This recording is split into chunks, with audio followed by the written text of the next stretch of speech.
Okay.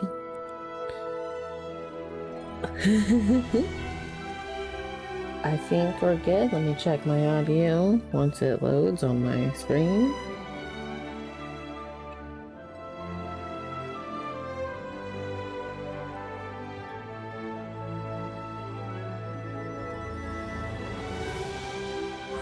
I'm sure it'll be, this intro song or music is just loud, so I'm sure it'll be fine.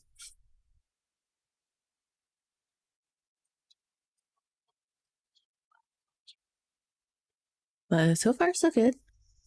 The new Archon Quest, we're here, we're ready. And it's gonna be a doozy, I feel it. I might cry. I've only seen one spoiler about a couple of characters that apparently die. Okay. I don't know why my quality on my other monitor, but my quality on my phone looks fine. It doesn't look like it's lagging or anything. But he looks fine. Maybe I should just play pause real quick. Maybe move this up here.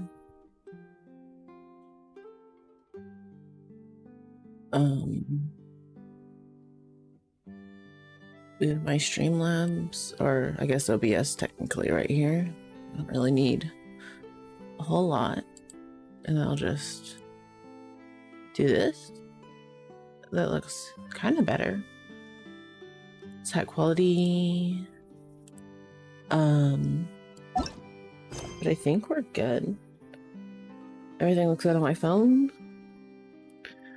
All the bits and information look good. No dropped frames. I can hardly see that. So I need to rearrange my desk setup at some point. But either way, I think sound is good. Oh god. Okay. This is the day you get out. President, proceed to complete the paperwork for your release as arranged. I guess I just wait. Actually, hold on. Let's get my mail. I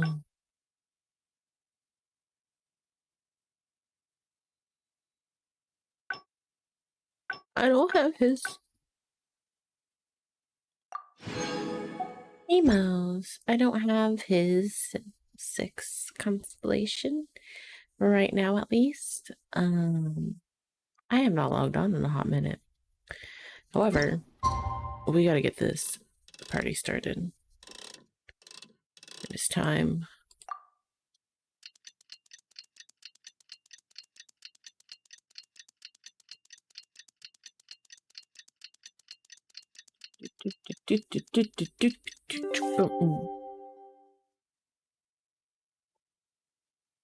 Give my baby bunny some helps.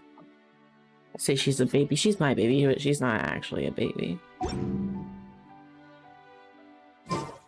Not quite sure how old she is.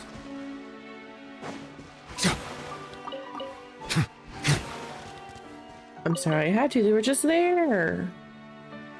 Okay, return to the dormitories. Is this the one? No. This the one on the same floor? Yes. I am slightly stressed for this game. Water comes in many flavors to the discerning palate. Mondstadt's water is crisp and pure, while water from Liyue has an enduring aftertaste. In Inazuma, the water possesses a depth of flavor unlike any other. Sumeru's water, meanwhile, has a rich and complex flavor profile, but it must be savored patiently to fully appreciate it. I might... Hold on. I might lower the quality of the screen I'm watching on my... Oh, it is already... I'll lower it a bit. We'll see how long that lasts. It didn't last very long. Oh, why I can't watch it on my... That's gonna bug the crap out of me. I'm just gonna pop out chat. Pop out chat. I'm gonna close. I'm just gonna monitor it. I can eventually get my laptop out once I get it, or my tablet set up.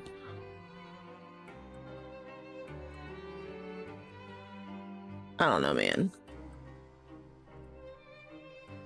Where's my YouTube chat? YouTube chat. We'll keep you right full screened, I guess. And I'll put this guy here. Actually, I don't. Can I just do that?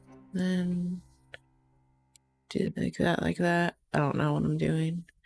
It's fine. It's fine. I'm just gonna put this down here. Oh, I'll put this right here. Okay.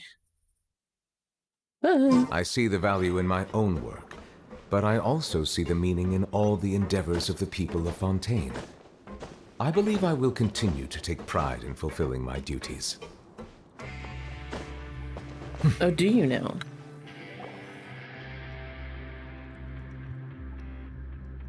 Incident, and your sentence here is almost finished. Now for a little rest after breakfast. This is the life. Wait a sec. Isn't something important supposed to happen today?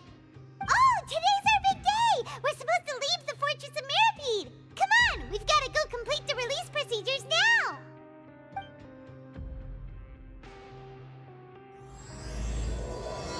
Masquerade of the Guilty, Act 5. I can't believe we already have 5 acts. I don't know how many there's supposed to be. There is a decent chunk of acts in, I think, Sumeru. I don't remember. Archive. No, I have to look. Travelogue.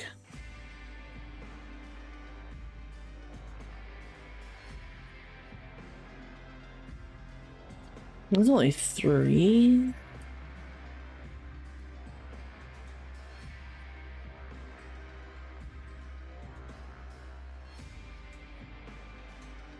Oh, there's only 5 acts, and then there was an interlude.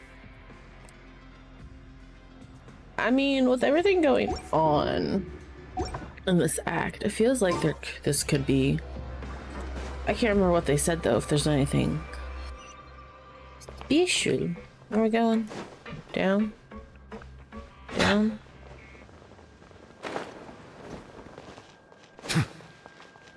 We going down, down, down, down, down, down. Please, sign here. This document will be effective immediately upon signing, and you two may exit the Fortress of Mirapede via the regular channels. It's been so long since we've been to the surface. Let's hurry up and... Uh-oh. What's happening? Are you okay? I'm fine, thanks. But I wonder what that tremor was just now. Let's go ask the Duke.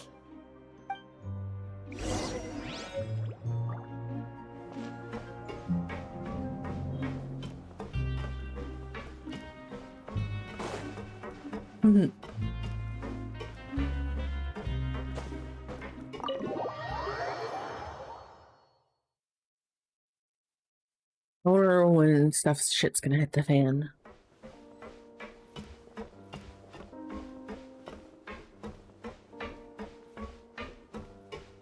Your Grace? Ah, good to see you two. Is there something you wish to see me about? Yeah, what was with that earthquake just now? Ah, that. The tremor didn't originate from the seafloor. In fact, it seems it came from the surface. Over the years of serving as the warden here, I have developed a sense for distinguishing between what occurs on the surface and what occurs underwater. Besides, the seal that Monsieur Neuvillette set in place won't fail so easily. So the fortress is okay? If you recall our last incident, if there really were a problem, there would be crowds of inmates in a panic right now. Okay, seems we need to get back up to the surface and ask about what happened. By the way, do you know what day it is today? I believe today is this month's pipe cleaning day. Wait, seriously? Today's the day we say goodbye. Ah, yes. Have you completed your release papers? Yep. Mm-hmm. It's you two. Are you leaving now? That's right! Today is our last day in prison! But now that Paimon says that, it doesn't feel like we were confined here. It's actually been pretty nice! A lot of people have helped us out. Oh yeah, Paimon feels fond of this place now! Then be sure to come back and visit. I'll miss you. If you've signed the release papers, then you're free to go. The guards will escort you out. You're not going to see us off? I knew you'd ask. All right, sure. Let's go. Well, you actually agreed. No worries, you must be busy. Paimon was just joking. Ah, so you do have a polite side, I see. After being down here for so long, I imagine you must feel like you're lacking companionship. Shall I come along too? Yeah. We could say yes. No, it's alright. It's not like we'll never visit again. Don't worry, we'll come back to see you. Paimon really likes the cafeteria here. The chefs sure do know how to make good grub.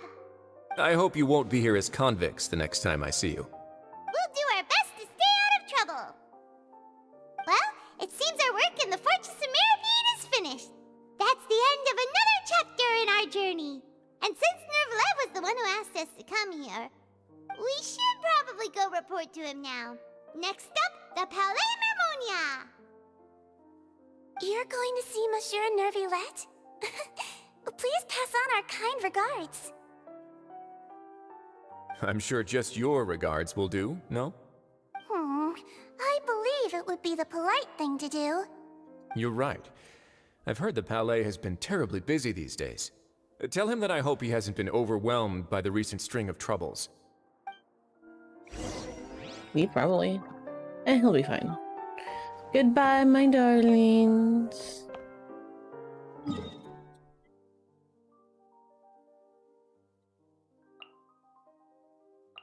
Okay. Statue of the Seven. Let's go.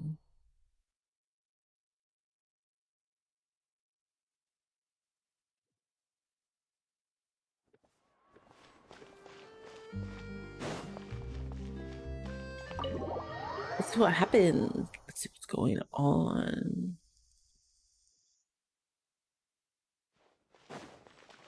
Ding dong, ding dong. Look at all these. Oh, I saw a The Palais sparkle. Mermonia sure is buzzing with activity today. Halt! Huh? Oh, it's you two. Apologies. Monsieur Nervalet did say you'd be welcome She at is so any time. cute. I love her. Excuse me. Would you mind helping me take a look at this report? I'll be right there. Sorry, I've got my hands full here. You can see yourselves in. Yeah. Everyone's so busy. Seems a lot has been happening.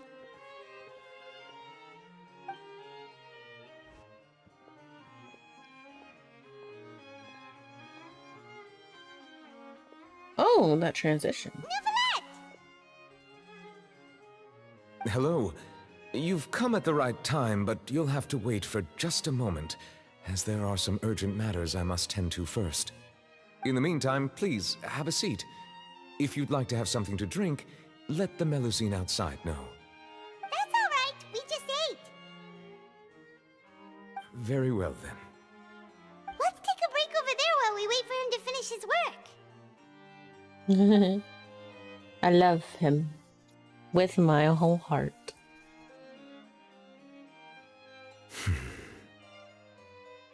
All right. That should wrap things up for now. Are you done with your work? Yes, sorry to keep you waiting. Today should be the day you were released from the fortress of Meripede, and it appears that you have managed to complete all the release paperwork. Yep. That's right, and we came here to see you right away. Primal Sea, as well as your dream regarding child. A massive whale. Do you have any idea what that might be? Judging from your description, that cannot have occurred in any ordinary waters, but rather something like the primordial sea. A whale of that size and shape cannot usually be found in the waters of Tevat. Therefore, we can only assume that Child is presently immersed in primordial seawater. Immersed in primordial seawater? But how? And is he okay? He's not from Fontaine, so he won't dissolve. Most people wouldn't be capable of entering in the first place.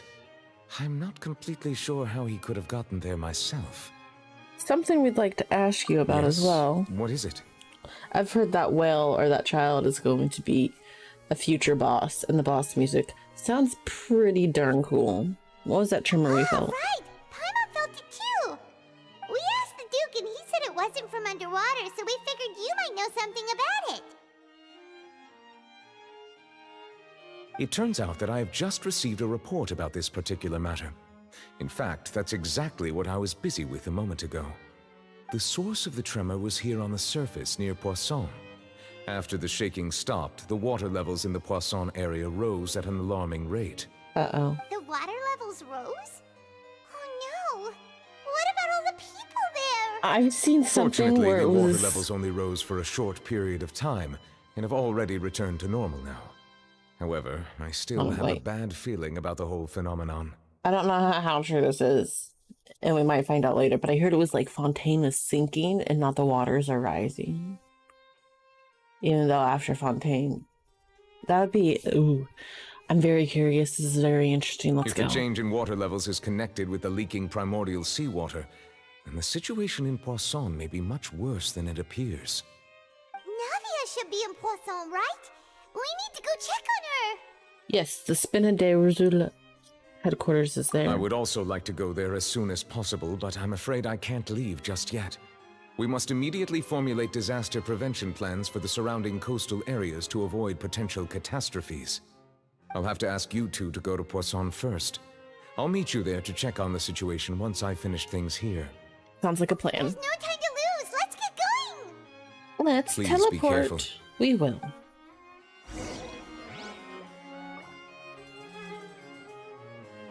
Hi.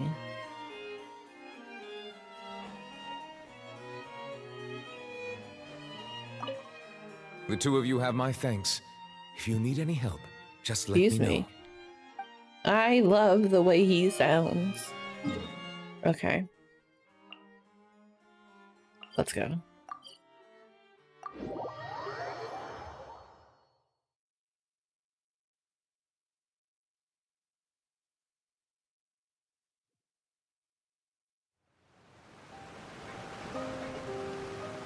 Oh no!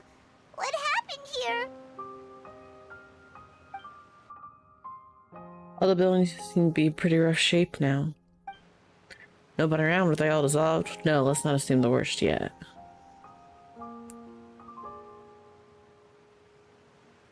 Navia should be around here, right? We need to make she's sure. Still... Paimon means we need to check on her. We haven't even got... I don't... They teased us with her death, but I don't think she dies. And it makes me wonder if... No, I'm not gonna say anything because I've... Can I fall? Where do I gotta go? Oh, over there. I'm stupid.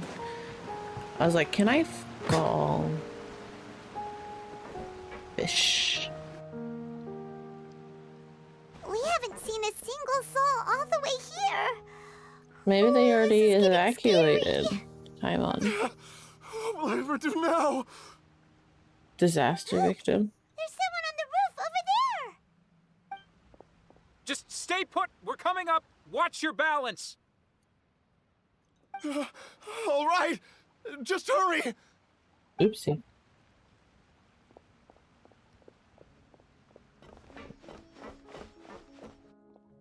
Hey, Daisy. I'm not young anymore. How will I survive on my own? My Desiree! Did we meet Desiree? He looks pretty sad. What happened? My leg!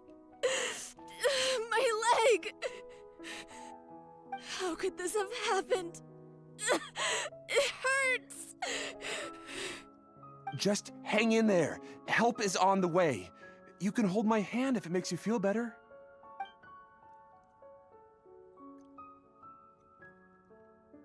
Dang.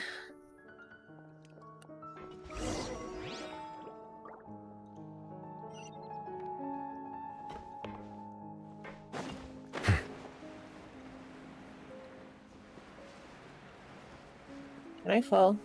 Oh my gosh, that is a yes.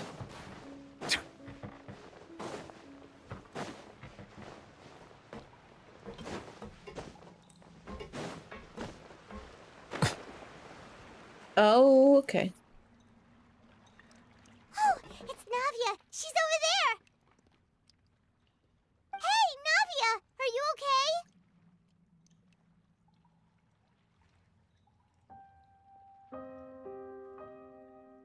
Oh.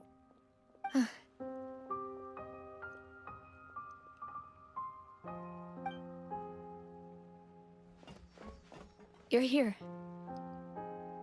We heard there was a situation in Poisson, so we came as quickly as we could. Yes. As you can see, the water level suddenly rose. It caused quite the disturbance, in fact.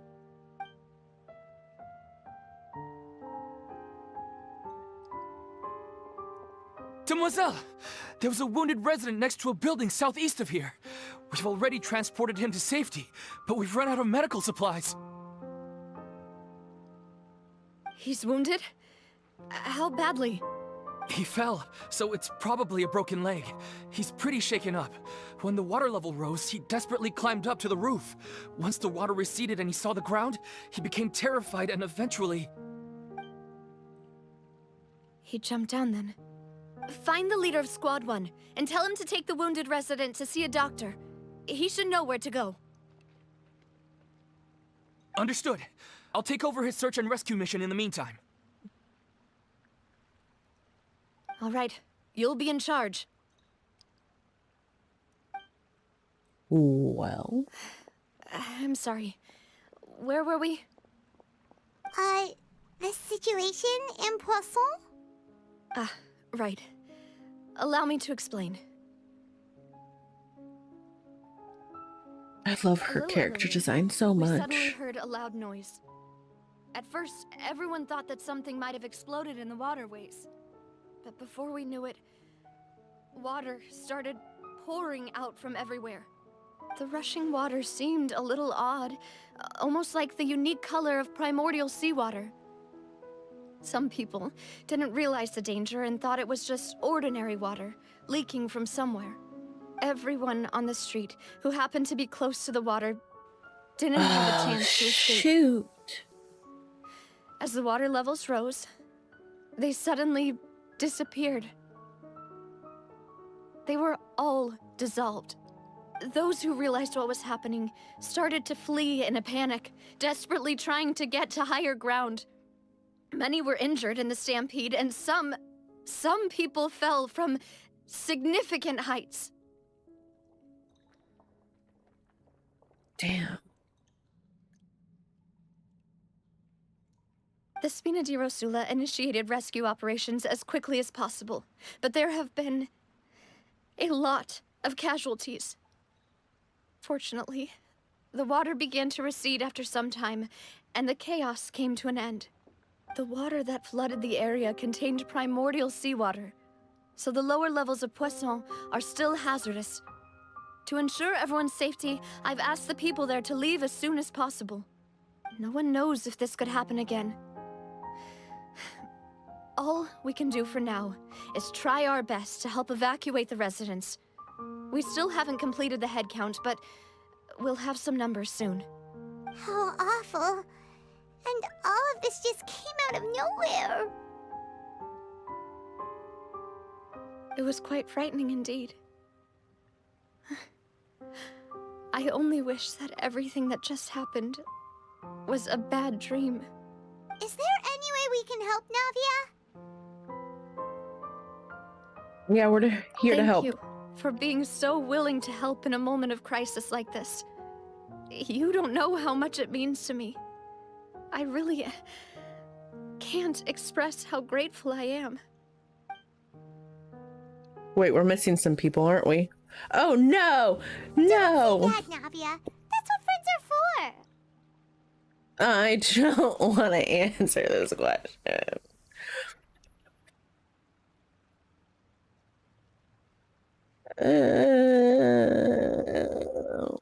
No, this is where we find. I didn't think it was gonna be this soon. I mean, oh god. Oh no! No! No! No! No! Demoiselle, we've got a situation here. Oh. I'll be right there. Sorry, I need to go for now. Oh no. And out she goes. Seems it might be a while before she can take a break. No, I'm sad. I'm so sad. Various matters, her decisions are clear and reasonable. Her face is marred by The wounded are being tended to. a sorrowful And we finished the expression. preliminary head count. More support has just arrived, so I suppose I finally have a moment to focus on my own matters. Of course, we should remain ready for anything, and continue doing our best to rescue others. I'll be sure to have everyone at the Spina di Rosula ready to render assistance. Traveler, Paimon, would you two accompany me to my father's grave for a moment? Huh? Right now?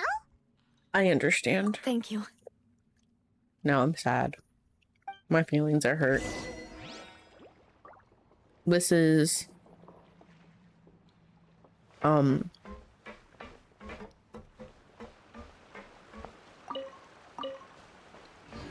my brain is blanking on the name. I was gonna say this is not as bad as who we lost. Well, I was gonna say his name, but I can't. Why can't I remember it? In Inazuma. Why can't I remember his name?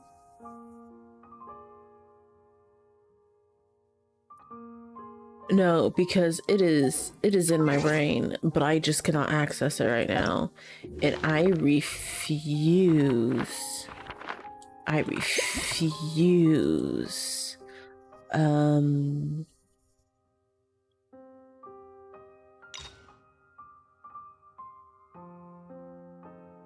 don't know. What is Paimon defeat?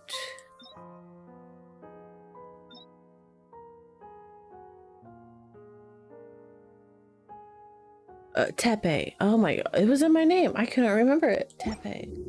That one hurt. That one was sad. That was very sad. Let's go. It's a buff.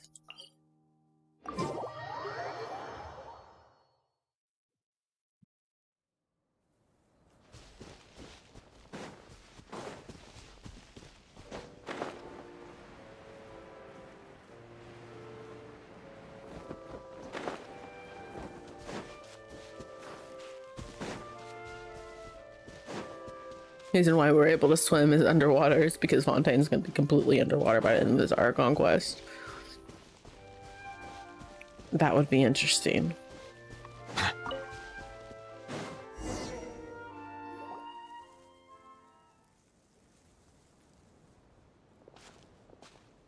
Not a lot of people here, huh? Nope. Well, given the time of day and the whole situation in Poisson, Paimon doesn't think there'd be a ton of people here visiting graves. Right.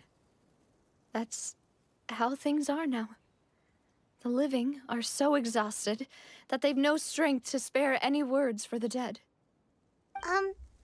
Navia? There's no need to push yourself so hard.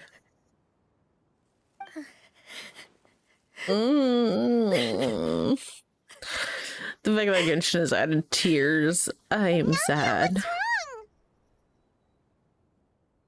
Sorry. I just... Malus and Silver, they won't ever come back here again. What should I do, Papa? Oh. Huh? What happened to them? I'm so sorry. Everyone agreed on the rescue plan, but still, I was the one who initiated it. They were helping evacuate the residents, but they couldn't leave in time. And they were caught in the seawater. I'm so... What should we do? Is there really anything I I've can known do? them for so long. And I know they weren't afraid. But I could at least hold a funeral for my father. And I know where he rests. But as for Malus and Silver, they're just gone. I just can't. Oh no. Everything looks so clean after it rains. Even the gravestones. I didn't expect that you'd enjoy a glass of red wine in front of Master Callus's grave. I can understand. Besides, the scenery here isn't half bad. See, it's not just me. I always want to bring something when I visit Papa. Perhaps we might even have a picnic. He wouldn't be angry, would he? How could Master I don't need ever these be upsetting flashbacks to you, put me in my Demoiselle? feels. I'm already Yet in them. the cemetery is the home of those who have passed, is it not? Everyone ends up here sooner or later, no matter who you are. Buying yourself a plot in advance, are you? No need yet. But when I do, I hope you'll let me be buried beside Master Stop Callus, making me Demoiselle. feel things. Hey, stop joking around. I'm quite serious. That way, it'll save us both the trip to see each other whenever you visit your father's grave. That makes sense. In that case, could I be buried on his other side?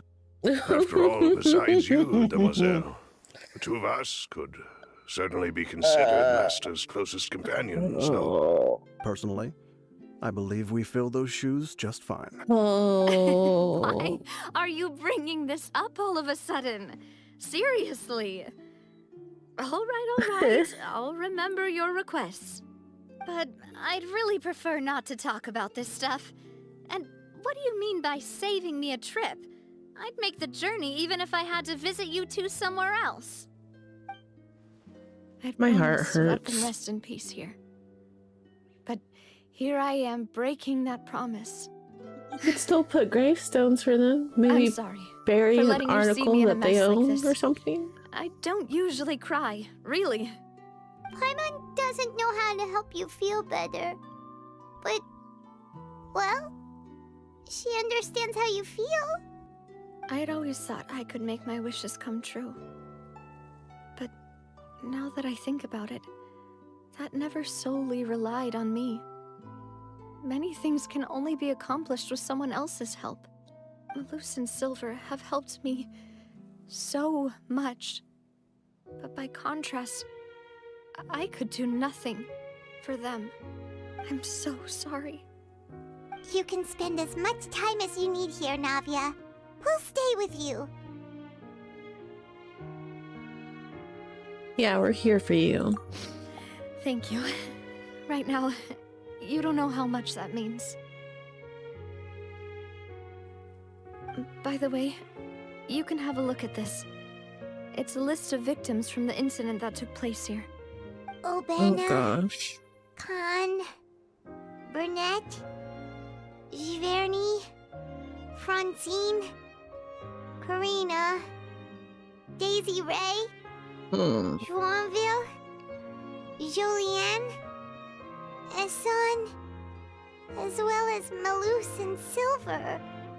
So, everyone else is safe. But Still. It's okay. I know what you're thinking. And you're right. We lost Malus and Silver. But we were able to save more than we anticipated. The overall outcome indicates that the cost was worth it. No one's sacrifice is truly necessary. Right. Don't think that way, Navia. One person might be saved at the expense of another, sure, but that isn't something we should ever consider a trade. Malus and Silver were not the price for saving anyone. They're heroes. You're right. Thank you, Paimon. What you said just now was pretty amazing, actually. I'll remember your words. Oh, really? Really? Seems you've become more eloquent in Oh the my time since we God. last met. The knave? What are you doing here? Going on? Is everything going well on your side? Oh. Yes, my people are carrying out the mission according to your request. All the residents of Poisson have been evacuated, and we're preparing to I relocate don't know how to feel them about the higher knave. ground. As for these supplies, we have everything taken care of. There is no need to worry. Thank you very much. Wait, do you two know each other? We just met recently. Right, Miss Navia? Usually, I would call this a coincidental encounter. But that doesn't quite fit this time. Besides, it never even crossed my mind that a Fatui Harbinger would come looking for me. Thanks to the knave, Fascinating. Svina di Rosula received generous support from the Fatui, which allowed us to complete the Utterly rescue and evacuation work fascinating. so quickly. Mutual aid is essential to fostering positive developments. We were already in the area, in any case, so it was nothing. That said, I must say that you're a lot sharper than you let on. I'm sure you understand what I mean. I apologize for all the ways in which I tested you previously. We've never worked with a Fatui before, and it's extremely important for us to know who we're working with. My subordinates have reported that Fatui soldiers have been observing water levels and taking head counts in various locations. I hear that they've also prepared a large amount of emergency supplies. I'm quite surprised. This is nothing to brag about, nor do I intend to. It is simply the way of powerful organizations to act forcefully, whether they are doing good or ill. Yeah. You've witnessed that firsthand, in any case. As I've told this traveler before, I know of the prophecy, and I intend to prevent the impending disaster. Lending your organization a hand was a natural Is the first knave step gonna, in like, accomplishing that. As such, do not be troubled Accuse by this token of Farina, our which is why sincerity. Farina gets put on trial. Perhaps one day, you'll also be able to help me in the same way. Without your help, there would have been many more casualties. I won't forget your kindness. Furthermore, I sincerely regret what happened to Malus and Silver. I only wish that my people could have arrived a little earlier to prevent this from happening. Don't say that. You and your subordinates did everything you could. As Paimon said, Malus and Silver didn't choose to sacrifice themselves for any specific person. And they weren't the price paid for other salvation. They chose to become heroes Beautiful themselves. shot. I've never liked hearing people put it that way. It's like trying to relieve pain by saying some noble-sounding words. But right now, there's nothing more suitable. They really did become heroes. You're right. I'm sorry for your loss, Miss Navia.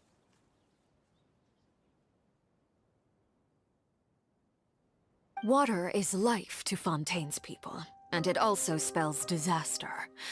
It's no wonder that people always say that prophecies represent fate. Fortunately, I've never been one for such opinions. So, you're one who will try to change fate, then? Of course. That is why I'm going to Hotel Bouffe de Thé. I still have some things to take care of, and the children need my attention. By the way, traveler, Paimon, one more thing. Alright, then we'll just... Huh? This isn't right. Paimon thought you would ask us to walk with you for a moment so you can tell us something in private. That is a clever and useful conversation technique, which I do like to use when necessary. But there's no need today. It would not hurt to have Miss Navia listening in. Traveler, I'm sure you remember that I said we could work together when we had the chance. Yes. You and I do I both remember know that. that there may be issues with the Primordial Sea. Previously, it was the fortress of Meripede's sluice gate, and this time it was the water levels in Poisson. These are both signals. So the time for jolly cooperation has come? Indeed. Allow me to share the latest intel I've received from the House of the Hearth's intelligence network with you. During some recent investigations, a child claimed to have discovered some ruins near Poisson. The ruins date back to I love me ancient some times, ruins. and seem to be worth investigating in many ways. Judging by the dating of the ruins, they may be related to the prophecy and the coming crisis. The situation is becoming more urgent, so any pertinent information will prove extremely precious. My people initially came to prepare for ruin exploration. Unexpectedly, this disaster struck, and at present, we're all busy prioritizing the rescue effort. So that's why the Fatui were already in Poisson. I wanted to take the children along, but unfortunately, Linny, Lynette, and Fremine have all been dispatched to higher ground to assist affected residents. Linny told me that outside of the house, the person they trust most is I love you, all these characters so which much. is why I want to give you this task. Are you sure this will be okay? Can you trust an outsider like The me? House of the Hearth's members see each other as family, but Linny, Lynette, and Fremine said that they also see you as such. I even love though you are it. not from the house. I'm sure you already understand how earnest they consider their friendship with you to be. This game is gonna hurt my feelings. That somehow makes Paimon It already kinda has. happy. The intel I just shared about the ruins could fetch a high price. But since the children consider you family, it's only natural that I freely share it with you. Got it! So all we gotta do is go to some ruins, right? We can handle that. Do you want to make myself Excuse me, some but coffee? May I tag along? Yeah. You wish to join? Excuse Miss me. Navi? Sorry. But are you sure you're up to exploring some ruins? You need to rest.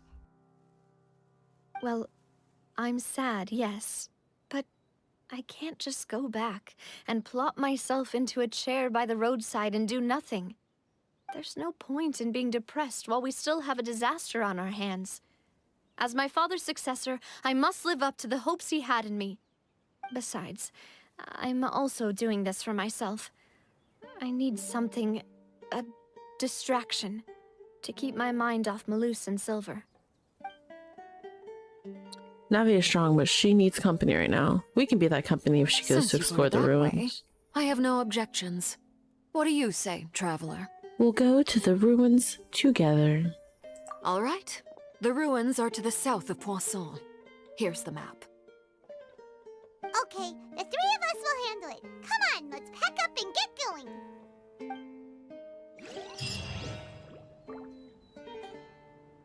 Let us go. I could walk there. Actually, hold on. Let's. Oh God. Okay. Yes. Yeah. Yeah. Oh, new area. Okay. I guess that's something to look forward to later. There was a glorious kingdom. I don't need to look at that. So claim that. I will. I don't even know how many could. Nope, not top off. This is the one. 22. It's not bad. I won't get him. I'll probably lose. But I mean, I do want him. I want to build him because I've heard he's a pretty good team with Roulette. But I should try him out. Okay, we'll just go ahead and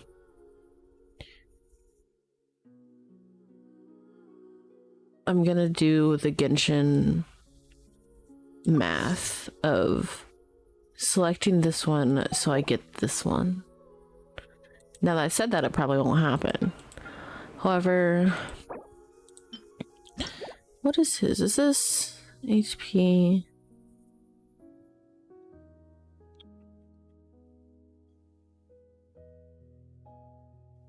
Not bad. I could always just have him share with Kokomi as well.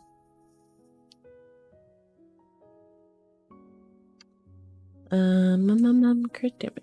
This is a pretty weapon. No lie about that. What else am I looking for? Yeah, I'll do their trials. Oh wait, I said I was gonna walk. I also think I might have Chuons. Oh yeah. I forgot they added that.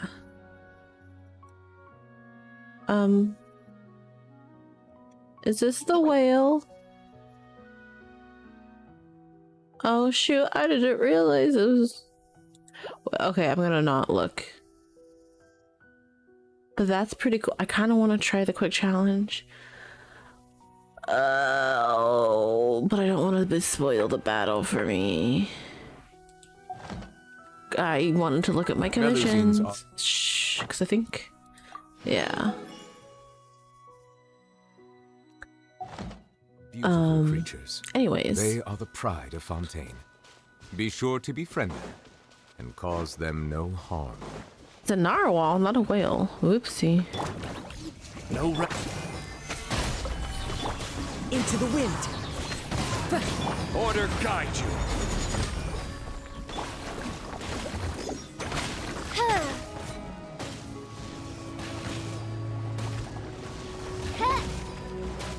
I summon thee. She's actually not... My official's actually pretty decent nowadays. Especially with this artifact set on her. She's really good for those when I have Nuvulette, because I can't really do anything with Nuvulette with those guys because they're immune to hydro damage. But with Fischl and Oz, where is the new area? Oh, that's a big chunk. We got 2 statues of the Sevens now. I still need to explore Sumeru so bad. I just haven't made time. Justice is blindsided. Okay. Well, I might do... Oh, that was my mistake. I didn't do... I don't know what I did.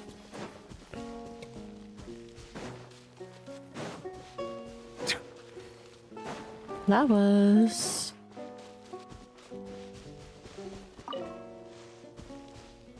Rainbow Rose. There's more. So I guess we are fighting that boss. A New World boss. Farina uses the New World boss. I think all the characters. If a character comes out after or during the same time a boss comes out, typically, like the world bosses, typically, that's their weapons or their talent level of material. So, are these the ruins the knave was talking about? Whoa, talk about old. They seem to be pretty ancient, all right. Let's go in and have a look. Just be careful. Don't worry, Mom, we'll be fine. I'm gonna keep the same team I have. Yeah. I love both Xiao and Nuvula. I love Nuvula. I love them both. I just love looking at him. He's so... My brain's like, do I get gender envy when I look at him? Or what is it? Because he's just so pretty. Look at him. Look at them eyes. Look at him. Look at him. Just look at him. Look at him. Okay, we're done. Okay, we got it. We gotta move on. We must move on. Wouldn't it be interesting if you had a Fontaine character and you accidentally jumped into water with the Primordial Sea, you like instantly die? That would be interesting. Excuse me? I forgot what we were in. Solidify! No rest. The wind knows me. Fallen leaves, adorn my... Be sanctified. I don't think I need this one specifically, but we're gonna do it anyways. We're just gonna use it to heal. It wasn't that strong, but you know.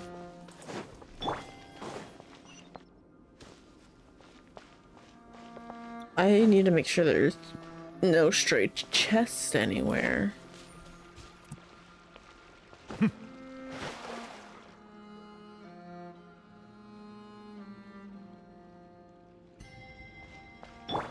Wait a minute. I don't think I can get back up.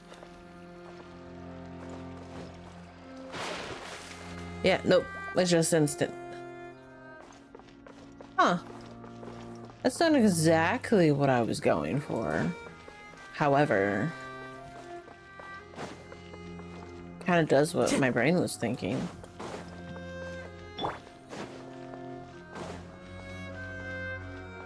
Oh my god.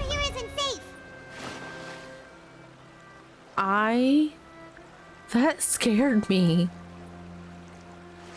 That actually scared me.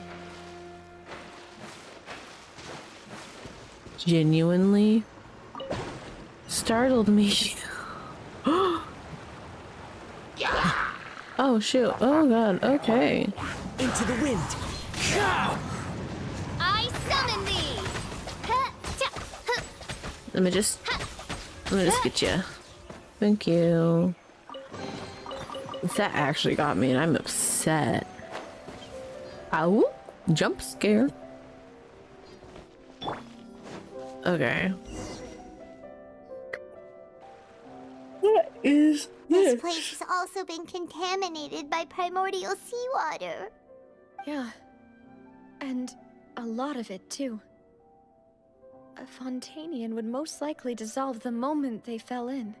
You should get back to safety, Navia. You can't go down if there's primordial seawater. It's too dangerous, and it won't be any help for you to just stay here. Don't get by my wrong. We're not saying you're useless. It's just that... We don't want you to disappear. You're right. I can't do anything in this situation. I'll leave this to you. From the looks of things here, maybe there's no way back. That complicates things. Maybe the only way left is forward. In that case, do you want to wait for us here? I have fear. She's The fine, water but I have levels here fear. are unstable, and there's a chance the water will rise. So staying here wouldn't be safe either. I'll go together with you. Perhaps we'll find the exit just up ahead. Seems like there isn't any other option. Alright. Come with us for now then, but please be careful. Please. Please, please, please. Pretty please, with cherry on top. Okay, I'm pretty sure it's instantaneous death. I wonder, can... Oh no, it's a dead end! Let's try climbing over from the side. I'm probably gonna die jumping in this thing. However, I wish it was just Fontaine, like if you had a Fontaine character. I like that. But then they were saying something about it could potentially being dangerous for non-Fontainians as well. Or that was a dream I had, or a comment I saw somewhere. I don't know.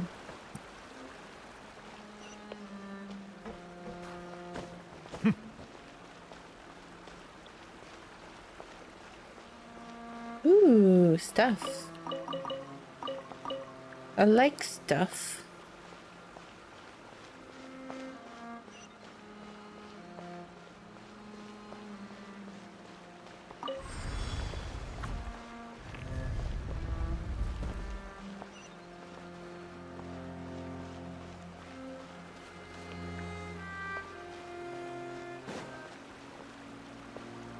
Oh. Okay, we're nowhere on this map. Excellent. We're in a domain. I'm stupid. Oh, shoot. Can I can't take a picture of you.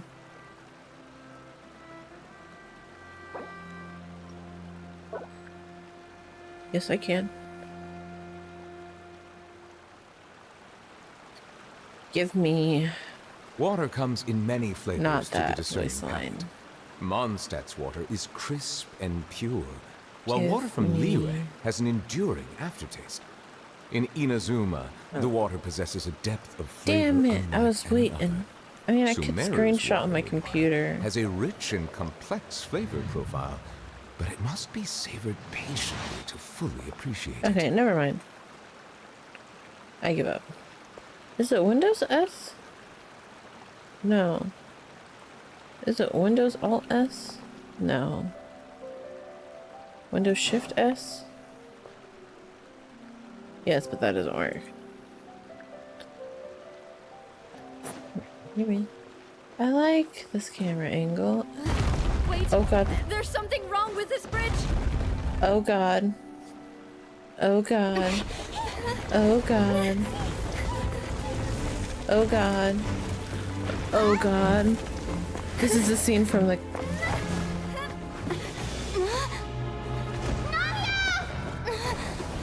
We're jumping. Oh god, I'm scared. I know she's not gonna die, but I'm terrified. What the hell? What the hell?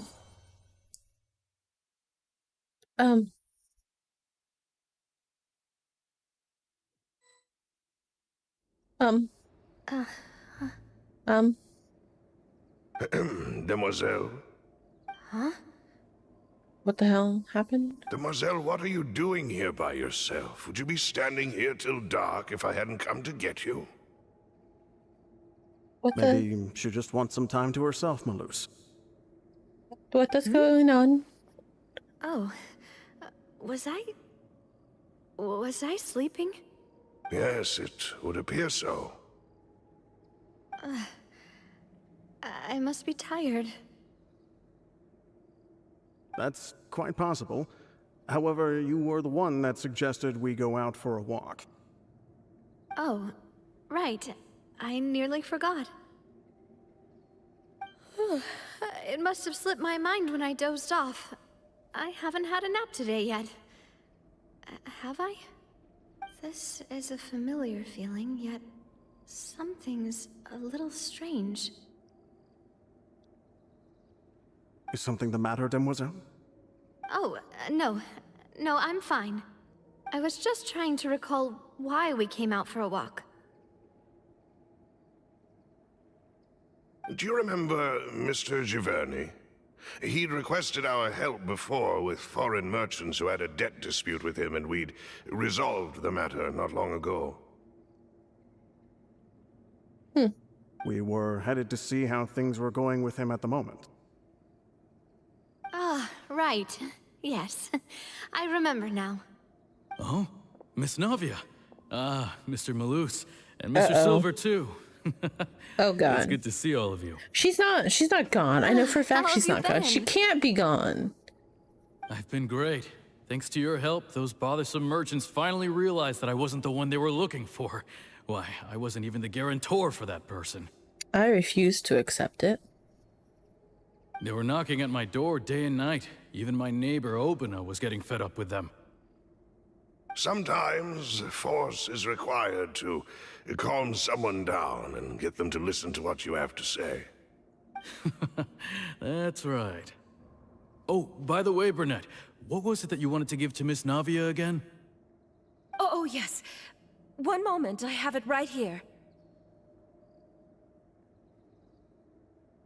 Miss Navia, these are some flower seeds that I prepared. Please take them. They're a very good variety, and they'll become very big and beautiful once they bloom. I don't know what we would have done without your help, so this is a little token of our appreciation. I hope you won't refuse. Did you cultivate them yourself? Thank you so much. I'll certainly take them. Maloose, we do still have some empty flower pots at home, right? Why, we can have as many pots as you'd like, demoiselle. Perfect. In that case, we'll swap out some of the decorative plants for some of Mrs. Burnett's flowers. Very well. Wait. Something seems to be off here. Excuse me, madam. If I'm not mistaken, your name is Burnett, correct? That's right. Is something wrong? No, it's nothing. This is the first time we've ever met, but your name seemed familiar to me. I must have heard it when I was discussing things with your husband previously. I've heard this name before. Sometime recently, I'm sure of it. What happened? Why are there so few people around here? Where did everyone go? We must mind the time, demoiselle. We still have important things to attend to today. Huh? We do? Like what? Yeah, like what? Well, now, did you forget? Baby, remind me. Enlighten me. Miss Navia, here you are. I've been looking for you. Please, come to the Opera House. Your trial is about to begin. What trial? My trial? Wait, why would I need to go to the Opera House? Yes, she's right, demoiselle. It's just about time now, so we should get going. Oh? All right then. What is this? What is going on? What happened? Are we... Where are we? Look, it's Navia! She's here! And her two attendants are with her! Oh god. Goodness. Everyone's finally here. There sure are a lot of people here to see the trial. And they all seem to be oddly... excited about something. I even know some of these people. Karina, Desiree, Joyville, Jolien, Essen. Why are so many people here? And why do I have no recollection of this case? And as for the judge... huh? Where's Monsieur Neuvillette?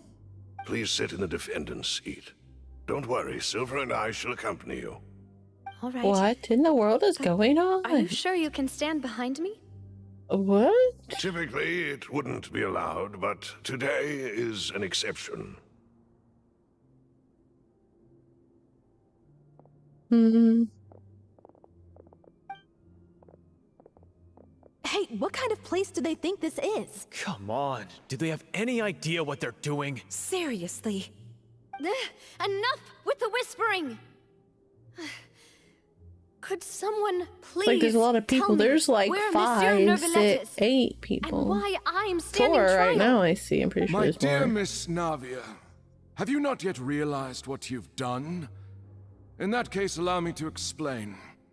As all here know, you are Master Callus's successor, the head of the Spina di Rosula, someone held in high regard by every soul in Poisson. After you took over the Spina, you treated all of us just like the late Master Callus had. If anyone in need reached out to you for help, you responded.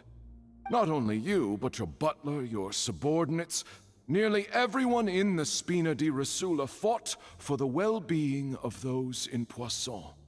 Wait a moment. Aren't you just proving that I'm a good person? Yes, correct.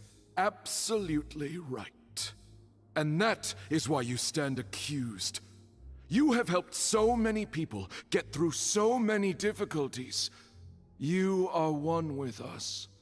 We are inseparable.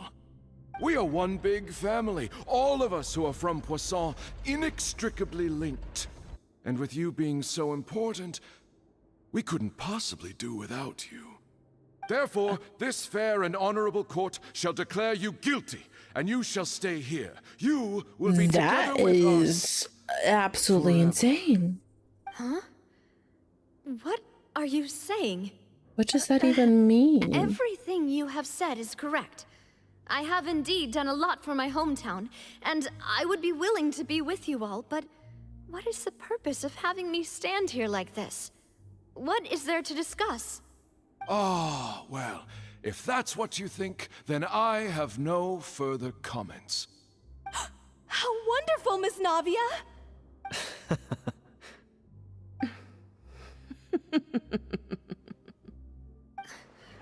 I know all these people. Why are they laughing?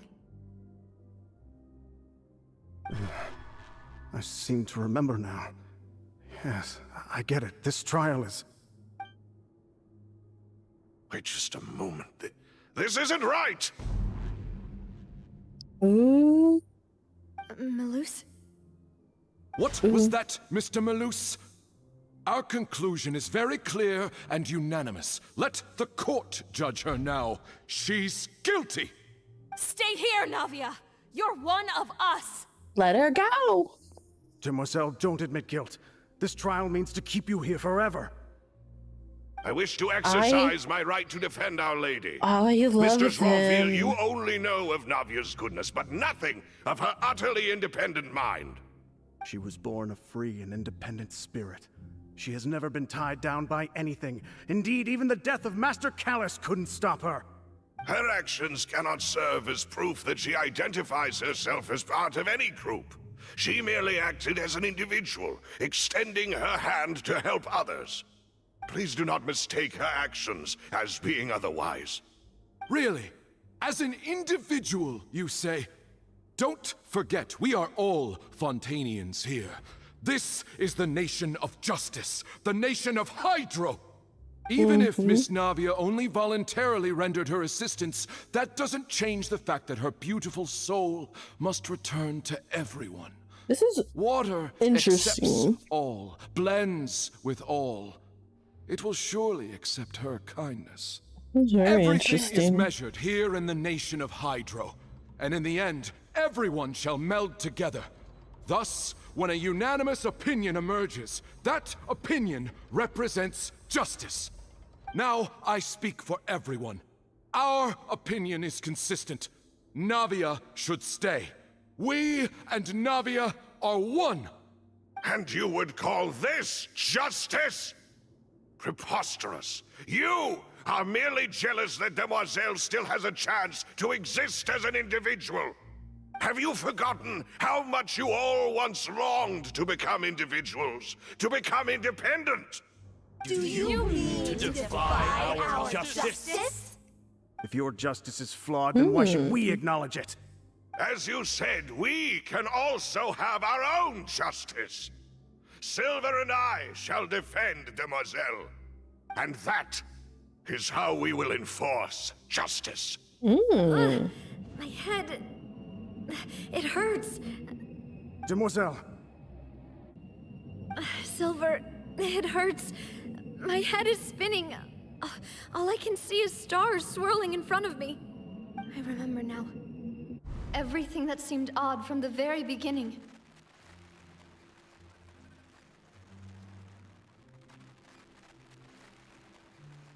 Everyone here is gone. Karina, Desiree, Joyville, Jolien, Essen, and Mr. Giverny and Mrs. Burnett, who we met earlier.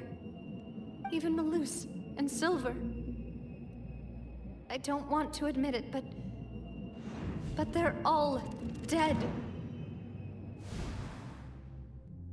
Don't be afraid, and don't admit guilt. We will protect you to the very end. Absurd! Who are you to say that she cannot be judged? We are the majority, and in the nation of trials, the majority is absolute justice. We are the will of all. Don't let them escape! We shall keep Navia here with us! Mr. Malus and Mr. Silver, Must you be so stubborn? Yes. How could the two of you possibly hope to stand against the collective? Do not resist. This judgment is fair and just. Navia belongs to us. After all that happened, she should not be left alone in Poisson. Oh. What are you saying? No more excuses. He says we're jealous. Jealous? How could she possibly be an independent individual? What's with these people?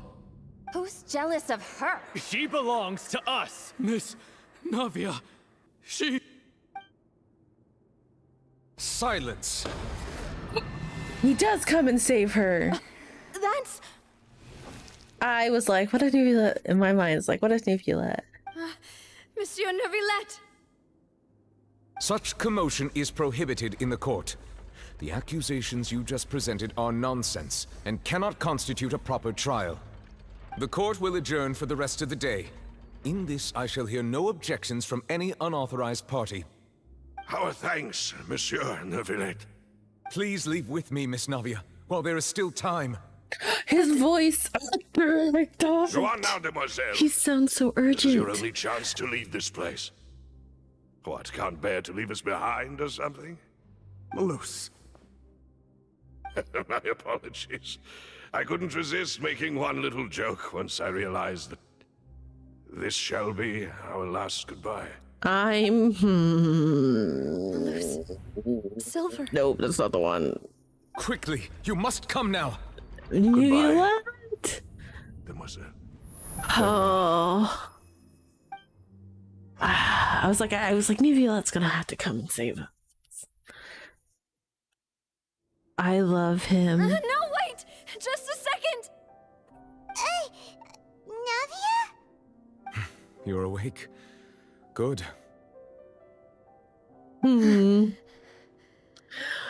love must have him been so dreaming. much. Malus and Silver were still alive, and they were defending me at some insane trial. It looks like you're all right. Did all the sad feelings cause you to have a nightmare? Paimon could give you a hug. The ruins you were exploring suffered a cave-in. When I arrived, I found you falling toward the water. You were just about to be dissolved within, but I... He's like, do I reveal? He's What like, is do it? I reveal who I think I saw am? 2 Oceanids protecting you. Oh. It was only for a moment, perhaps even a fraction of a second, but they gave me the chance to retrieve you. Were it not for their intervention, I would not have been able to rescue you before your consciousness dissipated. My heart. Wait, did you say Oceanids? My heart. You mean like what happened with Vache? So the people that are dissolved became Oceanids. Perhaps those 2 Oceanids were the people you saw in your dream. My heart hurts. I'm going I to always cry. told them that they didn't have to protect me. I'm so sad. To think that they'd keep doing so even after death. I don't think they're technically dead, are they? Or are they just taking a new form?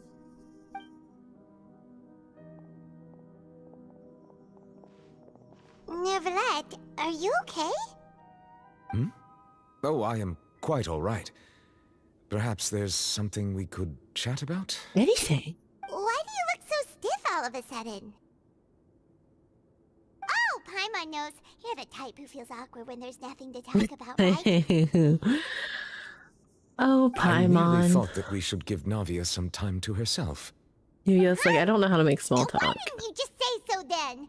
Don't you think it's even more awkward to call us over like this and then have nothing to talk about? I suppose so.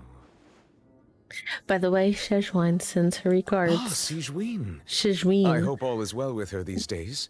Her What? work in the fortress of Sigewinne. Meropide has not been too much for her, has it? Oh, you sound so Don't happy. worry. She's doing fine down there. She's an amazing head nurse. I see. Well, that is good. I have always worried that Sigewinne would need a lot of time to understand the world of humanity, just as I have.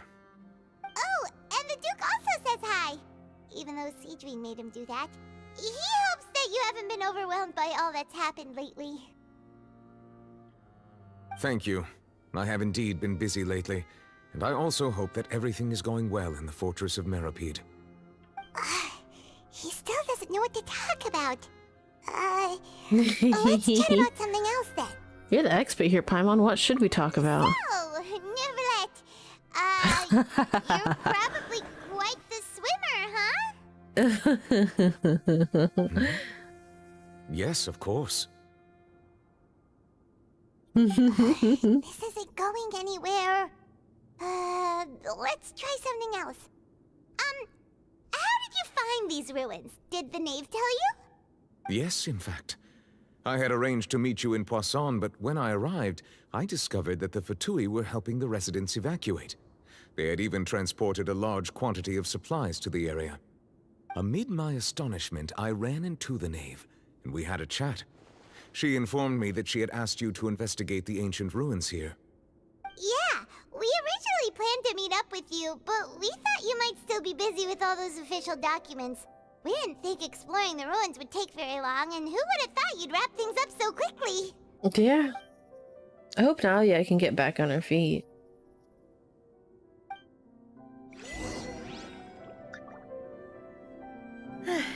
I'm sorry to have kept you all waiting like that. I'm feeling much better now. I guess we should get going again. Will you come with us, Monsieur Neuvillette?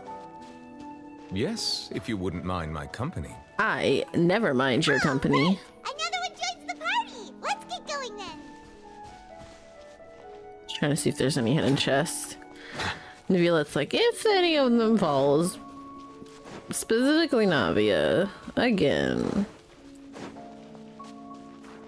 Oh gosh. I was like, is there a chest? No.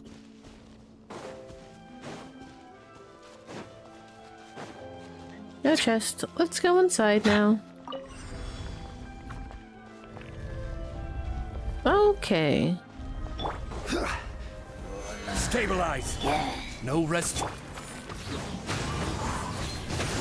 Settle down. Get wrecked, get wrecked, get wrecked. Look at that. Any chest in here? Yes, no, no, yes. No? Okay.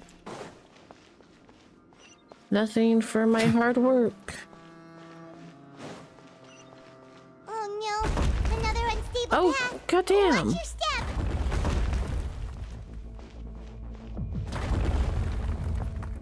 The freak? Oh, what the fuck? Oh god.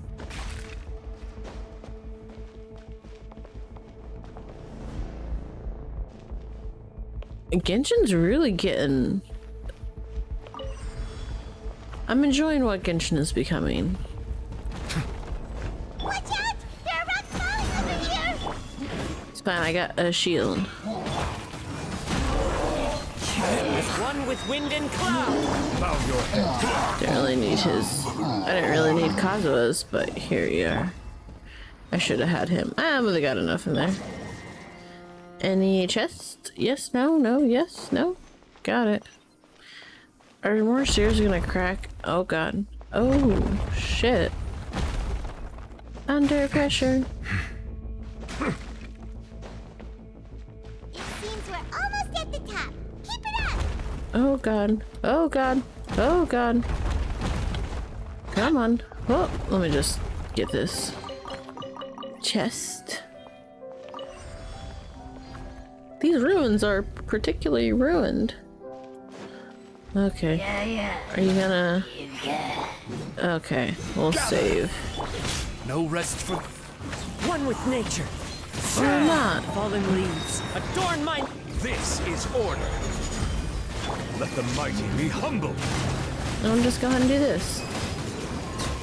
Absolutely not. Wait, is that it? That it? That it? What are you? What are you gonna do? An elevator? Elevator?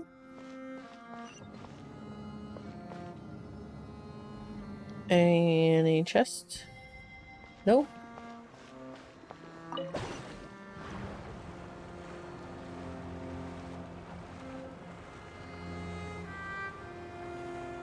Fascinating. Fascinating.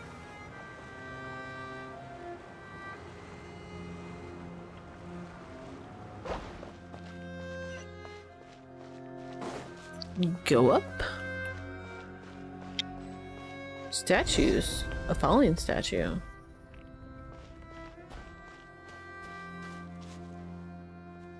Cutscene.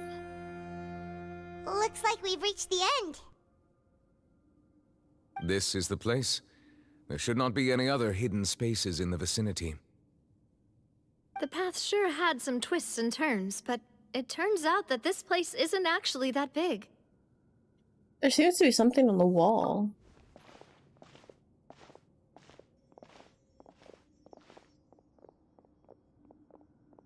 Stone slates? Ooh.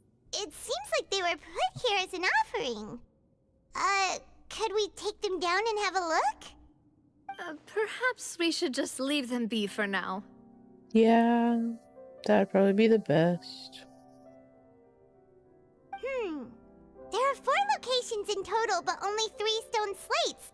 The slate that should be in the first empty spot is missing. The surrounding walls also show signs of damage. There's something written below. Let Paimon see. Reason dictates that this nation be destroyed. I shall record the history of its future here in its past. Say what? It feels like someone left these slates and these words here for a purpose. But does he mean that Fontaine should be destroyed? That would fit the circumstances dictated by the prophecy, yes. Indeed, the slate's contents correspond to it. Take the second slate, for example. There's a person kneeling here. She seems so dedicated. And there's a whole bunch of other people behind her doing the same. She's facing this... what is this? Some kind of island in the sky? And is that Lady Farina in the third image? Did the Hydro Archon fall into the water? And is that a ring of people around her? Paimon doesn't quite get it. Are they all in the water? The fourth image. I know this one. This exactly matches the content of the prophecy. The people will all be dissolved into the waters, and only the Hydro Archon will remain, weeping on her throne. They do seem to match.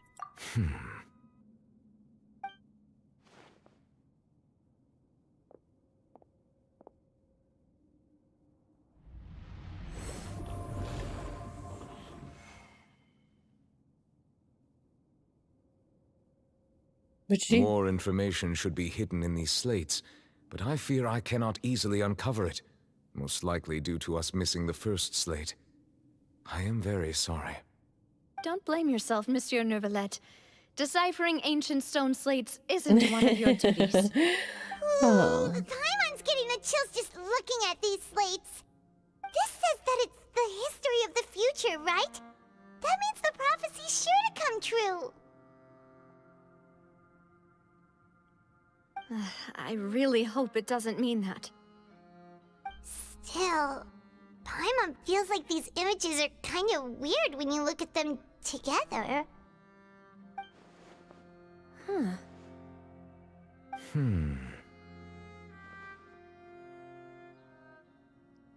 So the issue is the order of the third and fourth images, right? I get what you mean. That's right! If the images are in chronological order, shouldn't the fourth, the waters drowning Fontaine, come before the third, where the Hydro Archon herself falls into the water? And yet the order is reversed here.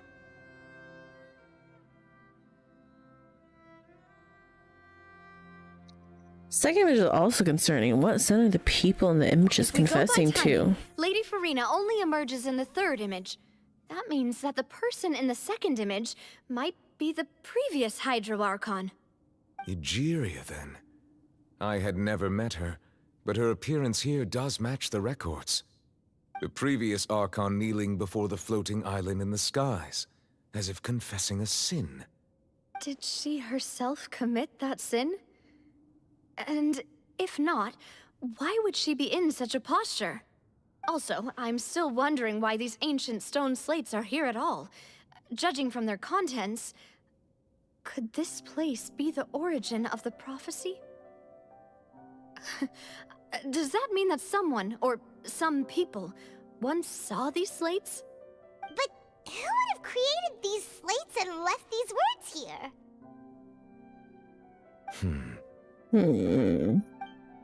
Who It seems that any exactly? further clues will have to come from Farina.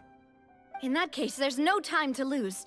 There's nothing else to be gained here, so let's head back first. Yeah, we better get somewhere safe for now. Yeah.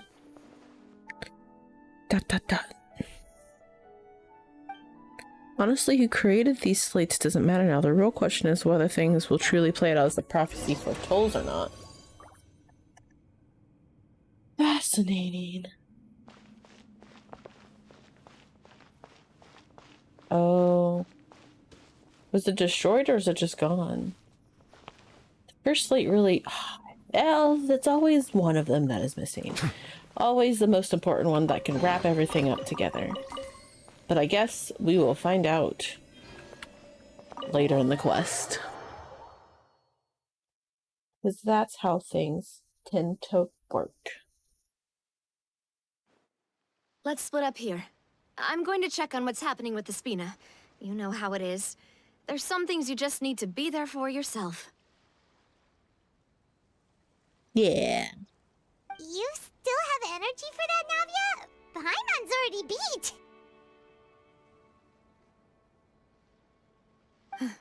Just head back to the Fluvsandre and have a rest then. Thanks for keeping me company all this time. I'll depart as well. Thanks for your hard work today. Rest well, everyone. Traveler, I will go talk to Farina tomorrow morning to ask about the stone slates. I'm sure that you're concerned about this matter as well. If you have time, drop by my office. I will share the results of our discussion with you. His voice tickles a nice place in my brain. Alright, see you tomorrow. Are we gonna talk to her about this directly? Will that be a problem? She's mécanique d'analyse Paimon's getting a little cardinale. scared now that it's come to this. She has long been harboring secrets and will not give them up easily, which makes it all the more my duty to ensure that she understands the present situation. Alright, we'll leave it in your hands then. You're probably the best person to talk to her anyway. I will be carefully considering my words tonight. Traveler, Oh, yeah. Paimon, our safe house at the Fluvsandre is always open to you, as ever. So please don't think you're an imposition. Thank you. I'll be on my way then.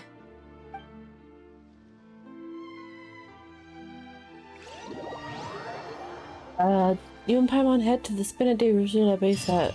I can't remember. My brain has the memory retention of a goldfish. We're finally back! Welcome back. We've got a special menu prepared for you two tonight. Yay! And there's good food too! Navi, no, the boss is the best. You did great as well, Paimon. Ooh, desserts! Nice, these are all Paimon's! Paimon's already starting to forget what happened today. There she is. There's Mona. She was speaking. That voice. Is that who I think it is? Mona! Huh? Mona! It's been so long. It's you two. What are you doing in Fontaine? What are you doing in Fontaine? I feel like we make more a reason. You know we've been traveling. You know. Mona? She was the one speaking in the trailer. Did the stars not tell you that we might be here? Might meet here? Seriously, nobody just uses a scry glass whenever they've got time to just see who they'll meet on the road. Still, we didn't expect to see you here. Wait, you're not a Fontanian, are you, Mona? Well, I have some business to attend to here, so I booked a hotel in the city. That doesn't I was answer just our out for a question, Mona. stroll when I bumped into you. Are you from Quite Fontaine? unexpectedly, if I might add. Why did you think I was from Fontaine, though? Is that because Magistus doesn't sound much like a Mondstadt surname? We are more concerned because of a prophecy currently going on. Yeah, let's go with that. Well, I used to have my own surname, which was, well, some other thing. Either way, the old hag told me when she took me as her disciple that the first step to being a great astrologist's pupil was to change that name. There was nothing for it, really.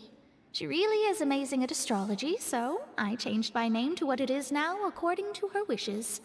To my surprise, however, Magistus is not the name of some ancient house or clan. It isn't? Nope.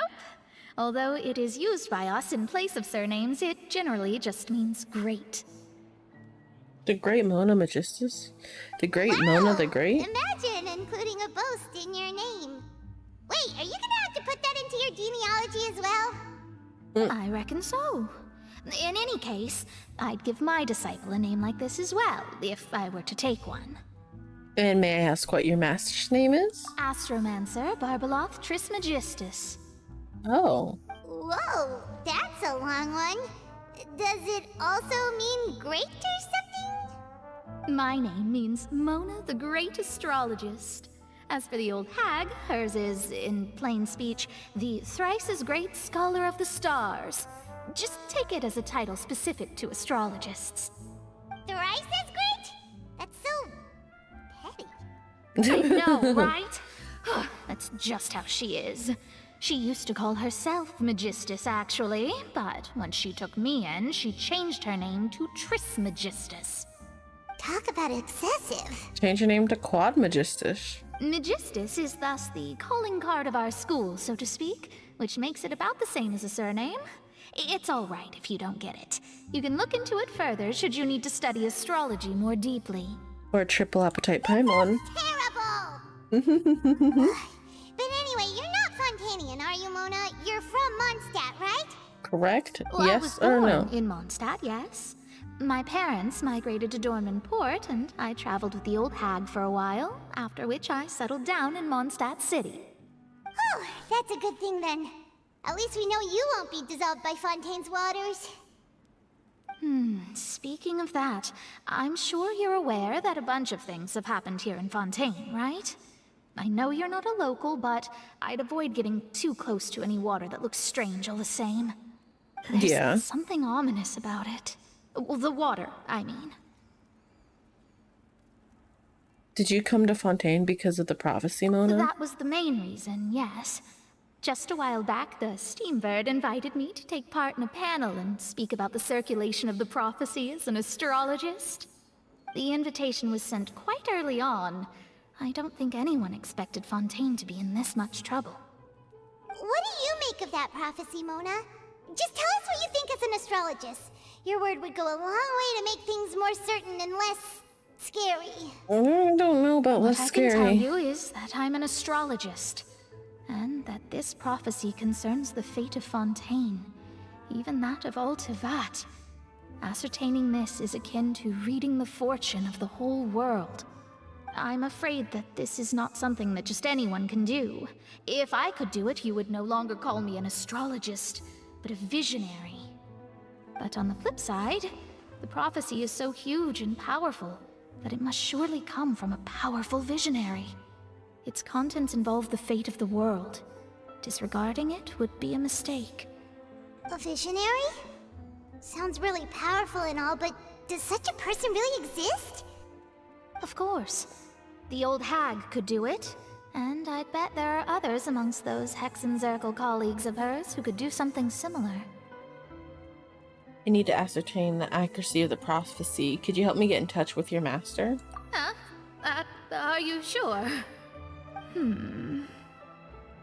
All right, I'll help you. It isn't often that I see you with such a serious look on your face. I'll tell you once I hear back from her. Thank you, my dear sweet Mona. Thanks, Mona. You're amazing as always. Oh, well, this is something only I can do after all. So yes, your praises are quite welcome. She's like, That's yay. the greatest of astrologists for you! Of all the people we know, you know the stars the best! Indeed. That's the spirit. Oh, I love sorry. her. I came to see what all the commotion was about. If there's anything you need, do not hesitate to inform the Spina di Rosula. Oh, whoops. Guess we were getting a little too carried away there. Well, I'll go tend to my own business now. If I receive any news, I'll be sure to come find you two again. And there she goes, quick as rushing water. And here we are with the Spina guy giving us suspicious looks. Well, we were making a ruckus. Right, but we were able to recruit Mona's help, didn't we? Our Fontanian friends will thank us someday. After the conversation, you decide to get a good night's sleep to replenish your energy. Good morning. To be honest, Paimon's still feeling kind of sleepy. But it's time to get up, Traveler. We agreed to go see Neuvillette, so let's pack it up and get going. I kind of want some tomato soup and grilled cheese, and I don't...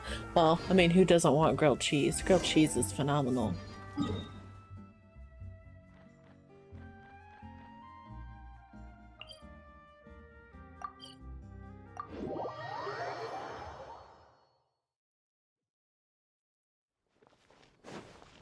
Let's see. I wonder where Mona is. Mona! I need to start actually, like, active listening with some of these trailers, because my brain didn't even completely register that it was Mona until I saw someone be like, that's Mona. I dismissed it. You're here! Finally! Is something wrong? Monsieur Neuvillette and Lady Farina, they seem to have gotten into a dispute. Please go see for yourself. She's like, please, help them. Please, please. Oh, is this where she gets put on trial? Is she not telling him anything? I said, I've already explained everything. And yet the problem has not been properly solved. There is little space for excuses between us. It is not my intention to offend you, but please, tell me where you stand. You are the Hydro Archon Focalor, are you not? Look at this. This is a list of the victims from the recent Poisson incident. We question... Ooh.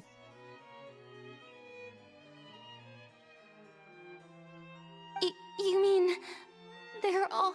They've all been dissolved. We did not arrive in time to avert this disaster, and I will not have it happen again.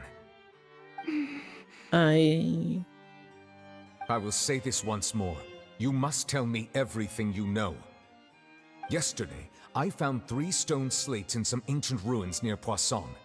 Do you know anything about those? Seriously? You're questioning me like this is a court case now. I don't know anything about that. But you found them in some ancient ruins, you say? That's correct, which is why I came to ask you some questions. There should have been 4 slates, but one of them was missing. The other 3 featured different images that seemed to correlate to the prophecy. The prophecy? The second of these slates depicts the previous Hydro Archon Egeria kneeling before a floating island in the sky, as if confessing something. Do you know nothing of this either? I don't. I've never seen such slates. I'll ask you again. Do you really have no information regarding the previous Archon? My deciphering of the slates indicates that the Hydro Archon Egeria once had to confess to, or apologize for, a certain sin. If anyone would know about it, it should be you. All gods don't have the same secrets, you know. She was herself and I'm me. Is it really so strange that I know nothing? I understand it might be your a little concerns, strange. but I'm sorry. But how don't your have character anything to tell you. plays with the different outfits, I believe. I'm leading to Forgive me believe for saying this Farina. now, Lady Farina, but I have long known of your various secret investigations into certain matters. There are several indications that you have been investigating the prophecy on the sly. This is not strange in itself, considering that you are the Hydro Archon. But it is strange that you should also claim to not know any of Egeria's secrets, as well as do nothing following your inquiries. You have never been as superficial as you have presented yourself to be, nor are you a fool. And yet, your behavior is very inconsistent.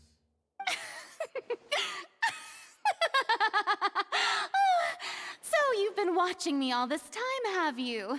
I didn't think you were that type. Oh no. Well, since you know about my secret investigations, then you should know I'm actually working to take care of it. There's no point questioning or suspecting me. You're the Eudix, but you're still my subordinate. You should be following my lead. Just trust in me, you're Archon, and do as I say. Never mind whether you can truly convince yourself to or not. It'll all turn out fine.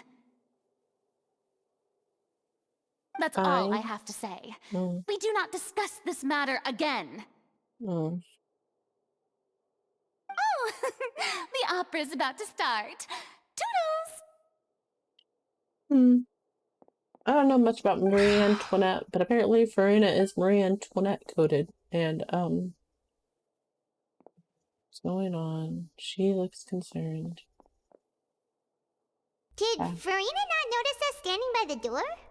Wonder what's up with her. She was smiling. Huh. She didn't seem in the mood to care if we were listening in or not. She seems deeply troubled. I assume you've been outside for a while now? Yep. Oh! You noticed! Seems Farina didn't even realize we were here. She was in a great panic, though I cannot discern the reason. Our discussion reached impasses time and again, a state of affairs that we cannot allow to continue. Still, I do not understand. Dialogue is the basis for understanding, so why did she keep refusing to engage? I'm afraid questions alone might not suffice. We need to make her understand how dire the situation actually is. Everyone in her inner circle has noticed that she is hiding some secret. The issue is her attitude. I fear that she will not reveal anything unless absolutely forced to. We may have to create a situation in which she will have no choice but to speak. That's where she gets put on trial. Oh? Like what? Normally, people will only reveal the truth when standing trial. Perhaps we must have the Hydro Archon experience just such a scenario. And then Nuvula's like, wait, what? So many trials, and she's really good at dodging questions. How do we make sure that she won't just slip away at the first chance she gets? We will need to consider this thoroughly, join forces with various parties, and then do what we can. Get the knave in on it. If at all possible, I would prefer to recuse myself from this affair, but we must prevent the prophecy from coming to pass. This may be cruel to her, but all Fontaine is in crisis. The information a god possesses is too precious. Let's just get Nahida here. So we must take a chance Nahida on will this. help us. In that case, we will help. We will need help. But who will lend us their aid to do such a thing? Mona? The knave? Navia? See these later on a boat somewhere in quiet. Post on.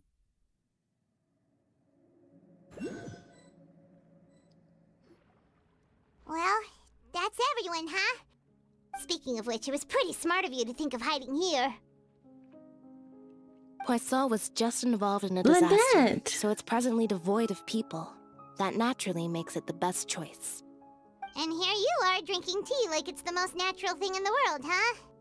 That's what families should do. Sit and enjoy a leisurely time together.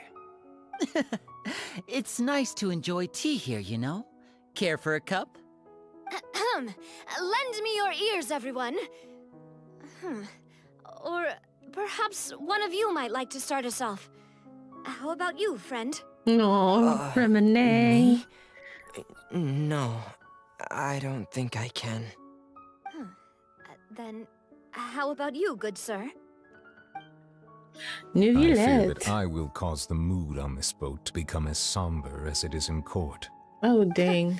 Well then, I guess we're lucky we've got a local like me to organize things. Wonderful, the spotlight at last. I guess I'll be facilitating things from here. That was a little long-winded, Corinne. don't you think? Oh, you might be right. Man, everyone's here. Anyway, to cut to the chase, our friend here, the Traveler, has brought us together to discuss something. As for what that is, well, let's start by saying that we'll be pooling our efforts together to create a series of traps. Oh, how intriguing. Well, it's just an expression, really. One that I just learned from Chlorand, and used on the spot. So, let's invite her to explain in detail. A round of applause, please.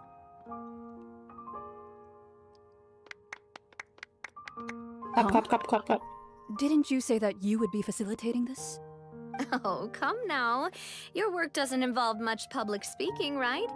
This is a good chance to practice. You might even pick up some fancy oratory tricks to impress your boss with in the future. Every Electro I see. baddie And what needs does my boss a say? Geo baddie. He is glad that you consider him your boss. Do go on. I say that when there's only two.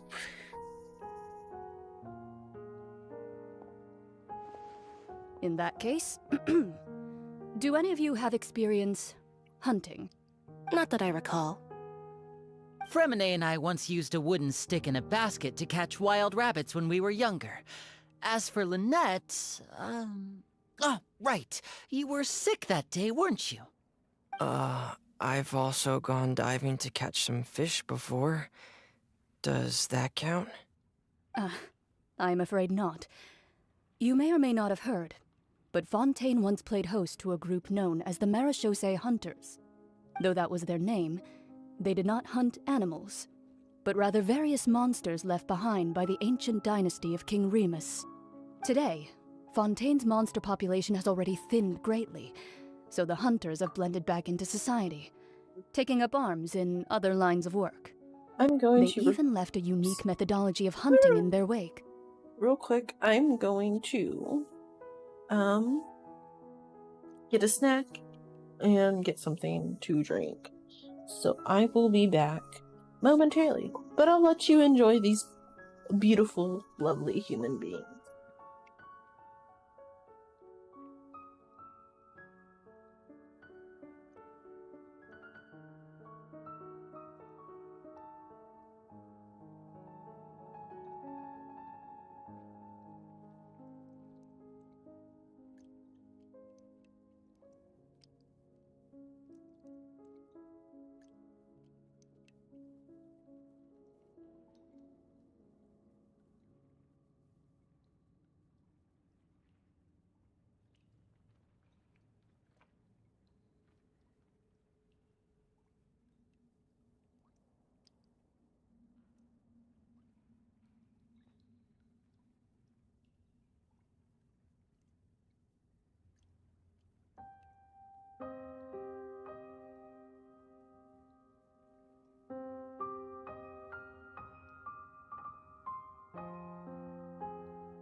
My goodness, oh my goodness. My grandma made some hamburger. Just because there was hamburger left. So instead of a snack, I'm having lunch.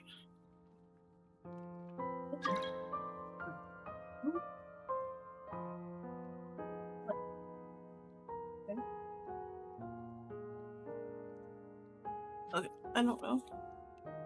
Hey, did someone try to enter my world? It sounded like one of those things. Ugh. Okay. Un momento. Actually, I can play the music. Or not play the music, but play the cutscene. A trap comprises of the following components: bait, a trigger, and a containment device. Sometimes a lethal implement will also be necessary to deal with the prey. So, if we were to build a trap together, right now, what would you choose to build it with? Cake. For me, I would prefer something basket-shaped. Pigeons and rabbits will see the bait and naturally enter the snare. Our line of work requires a deft hand, and we're some of the best in the industry, so you can count on our techniques. You used some of those techniques while moving the people of Poisson, didn't you? My subordinates mentioned that you even performed some magic for the bawling children.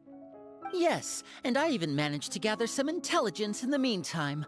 I'm quite the multitasker if I do say so myself. Oh, Lenny. I'm afraid I can't claim that as my strong suit. I prefer more stable methods, like placing bait in the water and waiting for the fish to come within reach. That's the kind of method I would count on. Calm and steady. Exactly the kind of person who would catch loads of fish. And I can be their assistant. With discretion, I'm sure. I'd probably use some sort of mechanical animal. Papa once bought me some small clockwork squirrels, mice, and such. When placed in the forest, they can attract others of their kind. I remember that you liked those too, didn't you? I did. And that would be a good way to go about it. If they're realistic enough, animals of the same kind will follow them all the way to the trap. What about you, Monsieur Neuvillette? I fear I do not have any related experience. That makes sense. You usually solve problems directly, without the use of any such tricks. But I do have one more question for you, Monsieur. If we were to create a trap now, how would you design it? I would like for it to be effective, but bring no harm to the prey. A more gentle trap would be ideal. Kind, as always. However, our intention doesn't necessarily change the containment device and the type of implement we need. If we wanted to kill the prey in one strike, we would need a powerful implement. However, that also goes for prey that must be captured and safely contained. Wait, why's that? Only a hunter who's a true expert at subduing their prey can snare it without harming it. The line that divides life and death is often exceedingly thin. So are we going hunting together? Kinda, sort of. We hadn't thought of seeing ourselves as hunters. It kinda works, but maybe it's still not the best metaphor. If our means of capturing and dealing with our prey is to put them on trial, then the hunting metaphor is actually quite accurate. But we shall require much more courage than any hunter to judge a god, a being whose seat is an exalted throne. Exactly. Oh, so that's what's going on. Sounds very interesting.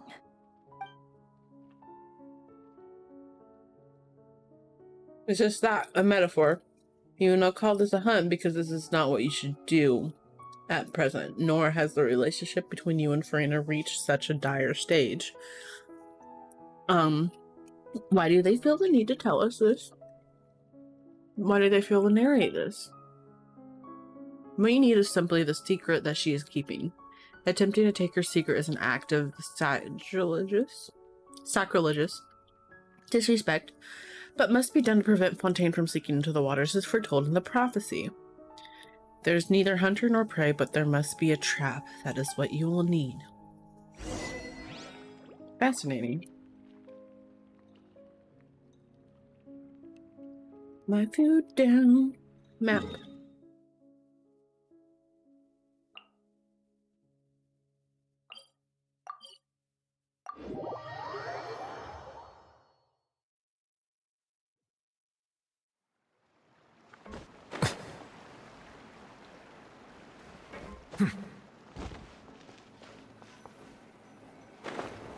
Wait.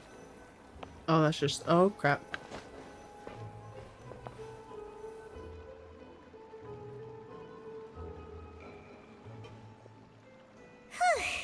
It's been a tough few days, hasn't it?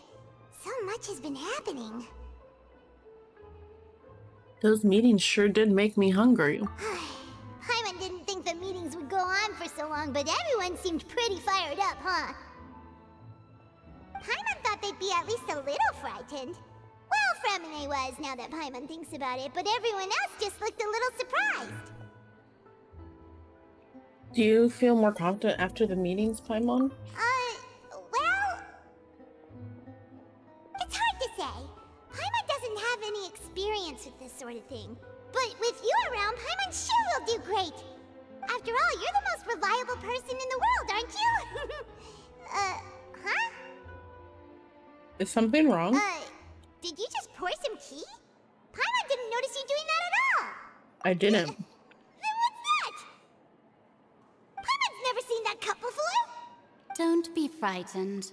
I'm just joining you two for tea. I merely refrained from saying anything till now. Are you Mona's? Who's that voice? But there's no one here. Ah, have you forgotten me already? Wait, you are familiar. You're the voice we heard from the sky in Sumeru. The voice from the sky, I fear that description is wrong. Though, not completely wrong. You're feeling lost now, just as you were feeling previously. I sensed that confusion and thus came to you. Guiding people is an irresistible hobby of mine, after all. Is she? I can't remember her name, but like, we had leaks of her name starts with an S. She doesn't look like a Genshin character at all. I think a lot of people thought she would be from like one of the Honkais, like Starro or the third. But is it her? Because my brain was thinking it was like Mona's, but Mona's probably would sound older, not like her. And her, it would make more to be like child's teacher, I think. Instructor? Consider me a passerby. Just accepting a commission from my friend's disciple on a whim. It's Mona's instructor.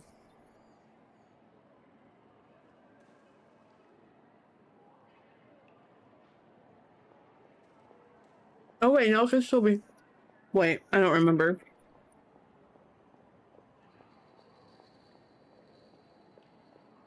Allow me to ask you, will Fontaine's prophecy come true? Yes, what has been prophesized will be fulfilled. You may view such things as the history of the future. What? Then is there any way we can stop it? I believe you have witnessed a failed attempt with your own eyes. Can everything in Teyvat so easily be changed? There it is again, fate. Can there really be no exceptions? Ah, so you've caught on. Just as prophecies are usually only the future as seen from the perspectives of the gods, could things be happening in hidden corners where the gods' gaze does not fall? Interesting. Are the things that you shall see different from the fate that the gods perceive?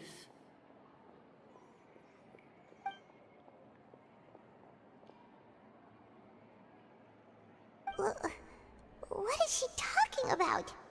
It all sounds really impressive and important and stuff, but it also sounds kind of scary. I mean, the teacup is just about gone as well. I believe that you understand, right? Some things are insignificant, but others you must reach out to change. Ultimately, fate shall serve as your only guide, no matter what will happen in Teyvat's future. All you need to do is to play your part. This was good tea, by the way. Thank you for your hospitality.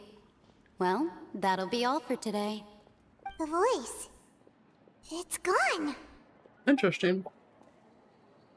Is this the clue you're leaving for us?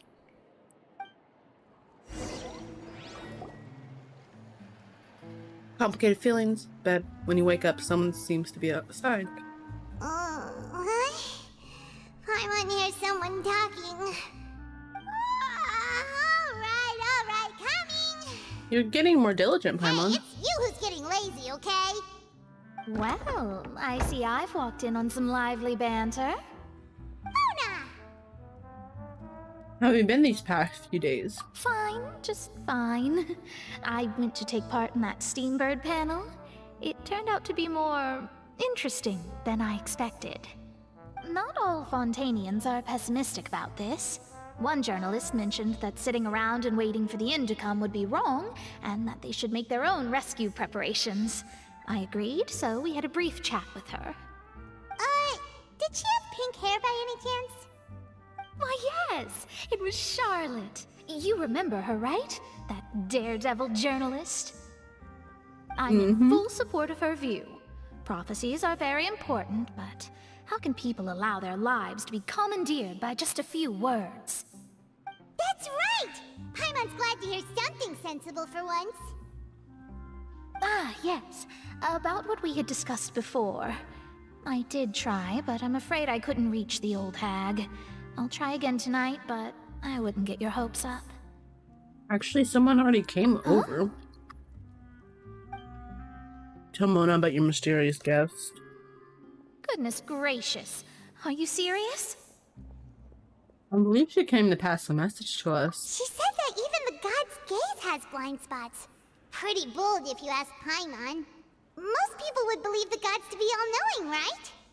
The Hexen Circle members are certainly anything but ordinary. As for the mage named N, the old hag has mentioned her a few times. She said that N's sense of direction is incredible, and that she loves guiding those who are lost. But I've never met her, and if she were still alive, she'd be... well, suffice it to say that the hag's at least a few hundred now, and N's been around for longer than that. Whoa. The Hexen Circle sounds like a scary group.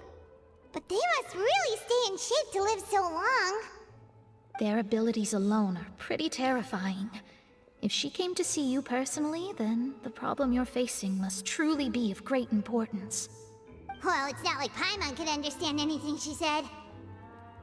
Yes, she was quite cryptic, but I suspect she means that there is still a way to turn things around. She didn't say when or what that would be, though, so... Interesting. Perhaps it is something that you cannot know right now.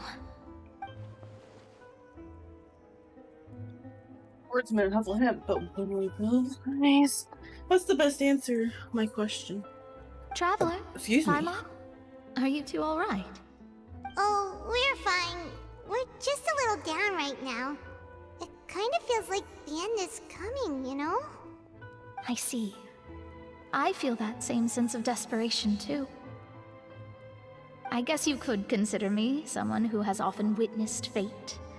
So far as I have seen, it cannot be swayed. But even so, I still hope for, and believe in, miracles. Astrology is eternal and rational, but fate may not be. It is cruel, but it can also be beautiful. Perhaps that's what N was trying to tell you. Not to lose heart, and to believe that what you are seeing playing out before you is not yet set in stone. I did originally think of steering clear of all this, but I couldn't. Even if this is all futile, I still wish to help everyone. If we don't struggle to the last, then how can we face the end when it comes? Huh. You do have a point. There I go, talking about astrological principles again. Sorry about that. The moment I start talking about work-related stuff... I need to get going. Don't worry about it, Mona. Thank you. It was worth trying to comfort you, even if only a little. I believe that you'll help those who are struggling in the same way I did. I suppose that might be why we always seem to meet by coincidence. Paimon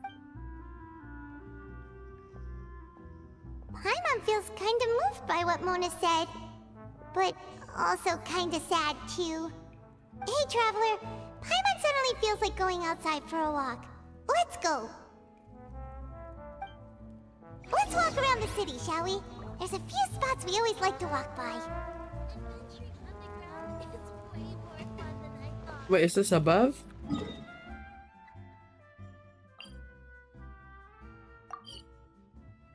It is in fact above.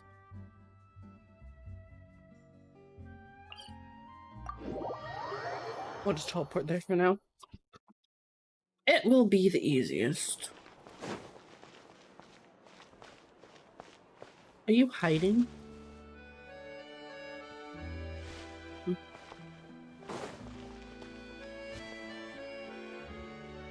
I see. Playing hide and go seek.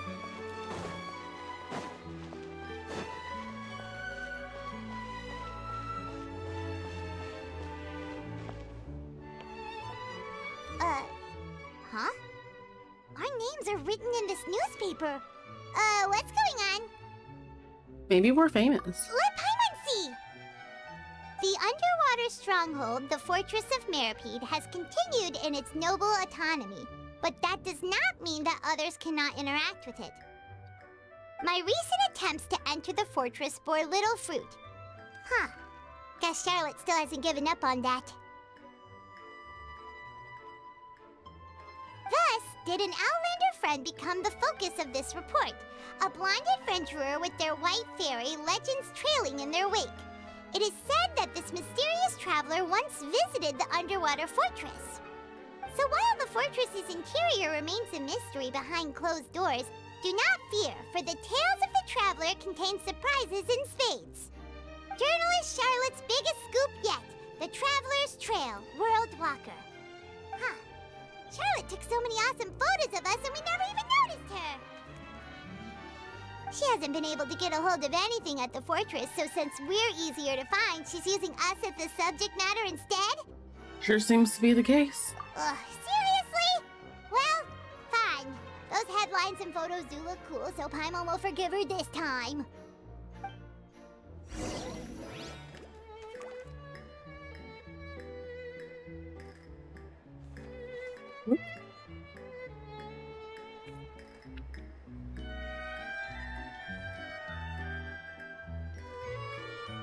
Bum, bum, bum, bum, bum. I see the value in my own work, but I also see the meaning in all the endeavors of the people of Fontaine. I believe I will continue to take pride in fulfilling my duties.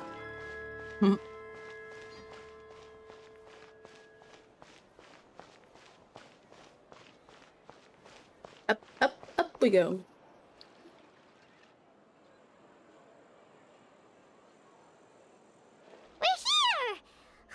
Paimon's hungry.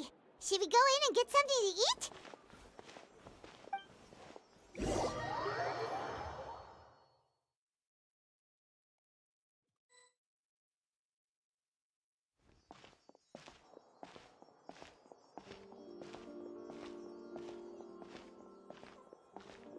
Hey, quick! Look! That's the limited edition only 16 slices a day cake! It hasn't sold out for the day? So delicious the last time we tried it! Despite the tense situation we were in, let's give it another go. Paimon's sure it'll be great! Can't let anyone get ahead of us. 1 slice of cake, please. Someone showed up after all! Oh, wait, you're the one from the Palais Mermonia. Oh, are you here to buy cake too? It seems Monsieur Nervalette was right. You really can eat. Wait, did he really say something like that? That's right. Even he has his own preferences when it comes to food. As for me, I love the cake and coffee here. Do you come here often? Usually every day. Every day? It's part of my daily schedule, apart from work. I shall have my cake and coffee. Then what if someone told you one day that this place would be closing soon, and you wouldn't get to eat cake here anymore? What would you think? But why would it close?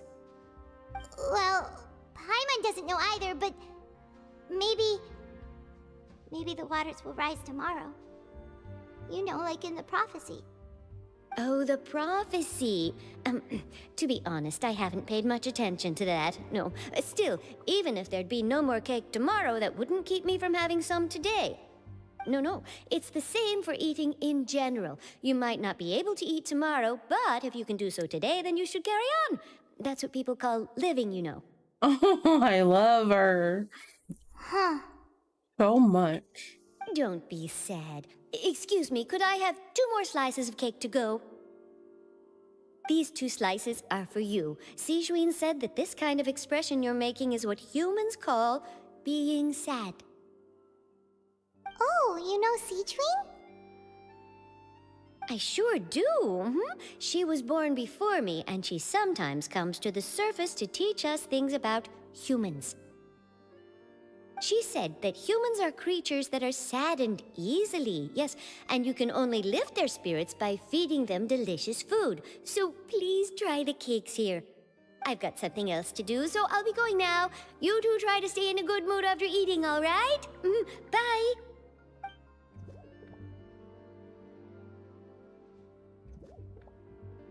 And there she goes.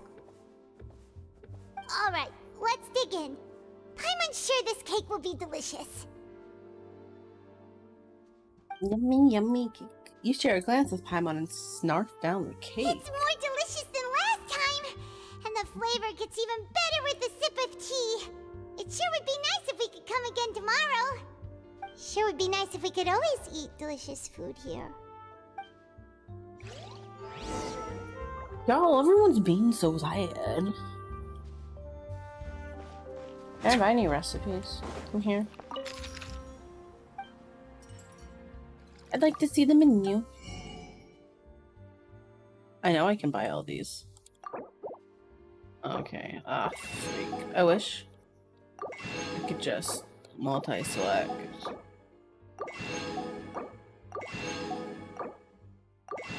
Lasagna.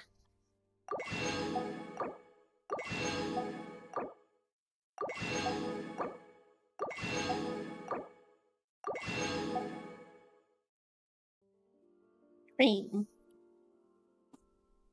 Crab roll. Lava. Oh yeah, all this stuff is processed. Garlic baguette.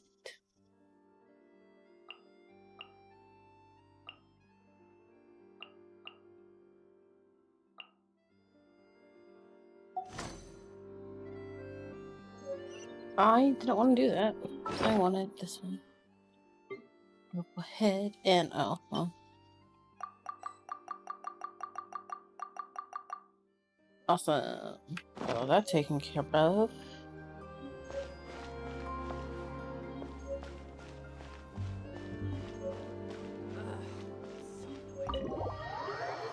I always forget how long these Archon Quests are.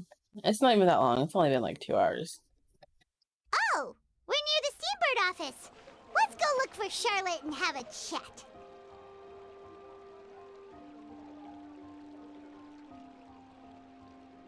Oh god, please no.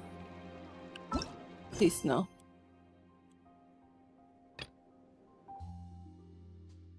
Who?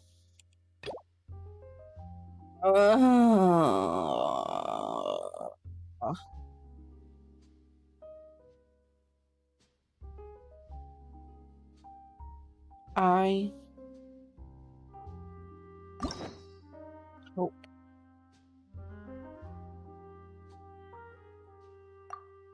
That. Water comes in many flavors to the discerning palate.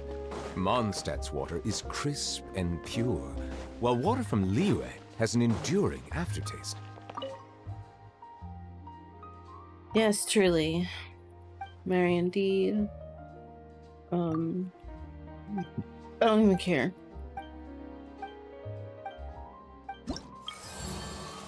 Oh, okay. Just claim all these guys. Claim all that. 2. What do I get? Got a recipe? I don't know why I said it like that. Got a recipe? Cool. Cool.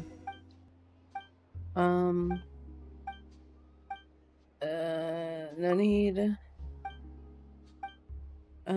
Everything. I think it's was that it? Okay, cool. Charlotte, there you are. Wow! If it isn't the Traveler and Paimon!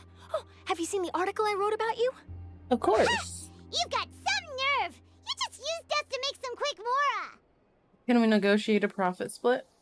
She treated us to a whole bunch of food, I think. Wasn't she the one? Oh, you needn't worry about that. I heard that you were in Poisson some time back, so I sent you a letter to discuss just that. It appears you didn't receive it, though. It's all right, though. I've set aside the amount intended for you. I've even set the table with some food. Really? Oh, you're the best! You're almost a little too easy to win over, Paimon. If I were a journalist with ulterior motives, you'd be in trouble now, you know. Oh, Paimon knows you're not like that. Still, what brings you here all of a sudden? Were you looking for me? When Mona mentioned you, we thought of coming to see you at work. Mm-hmm. I see. It seems you've already bumped into Mona here in Fontaine. Uh-huh. So she mentioned me? What did she say? She said that you're a real daredevil of a journalist. Nice. In which case, can this daredevil journalist dare to request an exclusive interview with the legendary traveler and Paimon? Huh? So your article in the paper today doesn't count? Oh, of course it doesn't. That was more like live photography. What I'd like to do is dive deeper and ask you to talk about the things you've seen and experienced. You seriously want to interview me? Yeah. Me? Are we even qualified enough? Why not? If I say you're worth an interview, then you're worth it. But not right now, of course. I'll need a few days to prepare. Oh, in that case, we'll just chat when you have the time then? Oh, so that's a yes? Ooh, splendid! I'll tell the editor-in-chief immediately. I'll have to apply for lighting, a venue, some props, and... Ooh, so much to get done now. Talk to you later. Wait, Charlotte. Paimon's still got a question for you. And she's off. And what's that? If, just for example, Fontaine were to be flooded tomorrow, what would you do today? Huh. That's the prophecy you're talking about, isn't it? I mean, I do hear about it often, but I've never once thought that the day could be tomorrow. If you're seriously asking, then I might try and think of a way to leave Fontaine. Oh, but I'm still a journalist first and foremost. That means I have a duty to be reporting from the scene. And secondly, I wouldn't forsake my homeland that easily. From what I've seen, most people don't know what they'd do should the worst come to pass. In truth, it might be better just to behave like normal rather than worry over such an end. So in all likelihood, I'd probably still be prepping at the office for that interview of ours. I know what you're thinking. That sounds a bit sad, but I've always believed that it's best to do what you enjoy. Just think about it.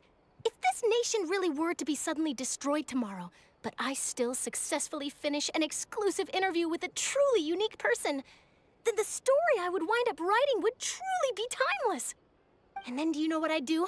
Well, I'd write that story, send it for printing, and use messenger pigeons to get copies out to the various nations as soon as possible. I'm not a dreamer, nor am I a workaholic, but I do love my job, and I'd be proud of leaving such an article behind. I guess you could say that I was born to be a journalist. But anyway, that's my answer. And on that note, I'll get back to my preparations. Amazing. That's so nice. All of a sudden, Paimon actually kinda envies her. Anyway, let's go and take a look at the sea, shall we?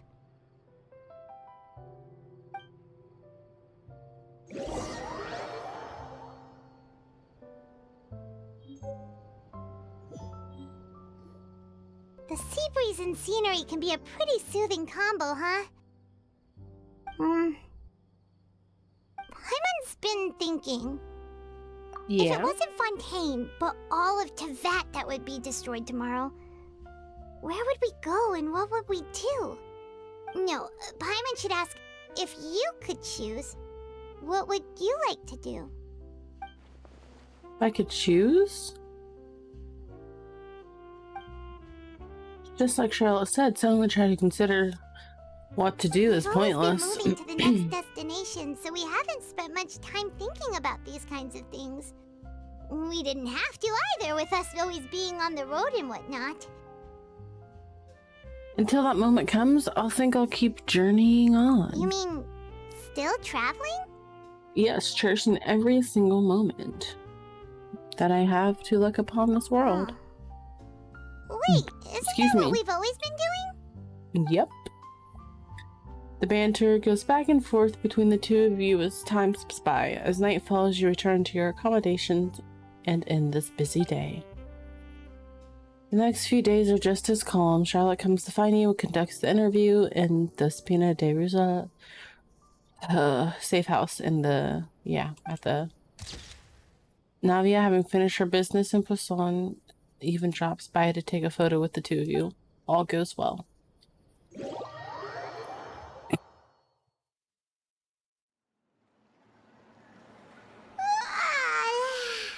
Feels like you'll grow mold if you stay here long enough. But it's still better than the Fortress of Mirapede, that's for sure.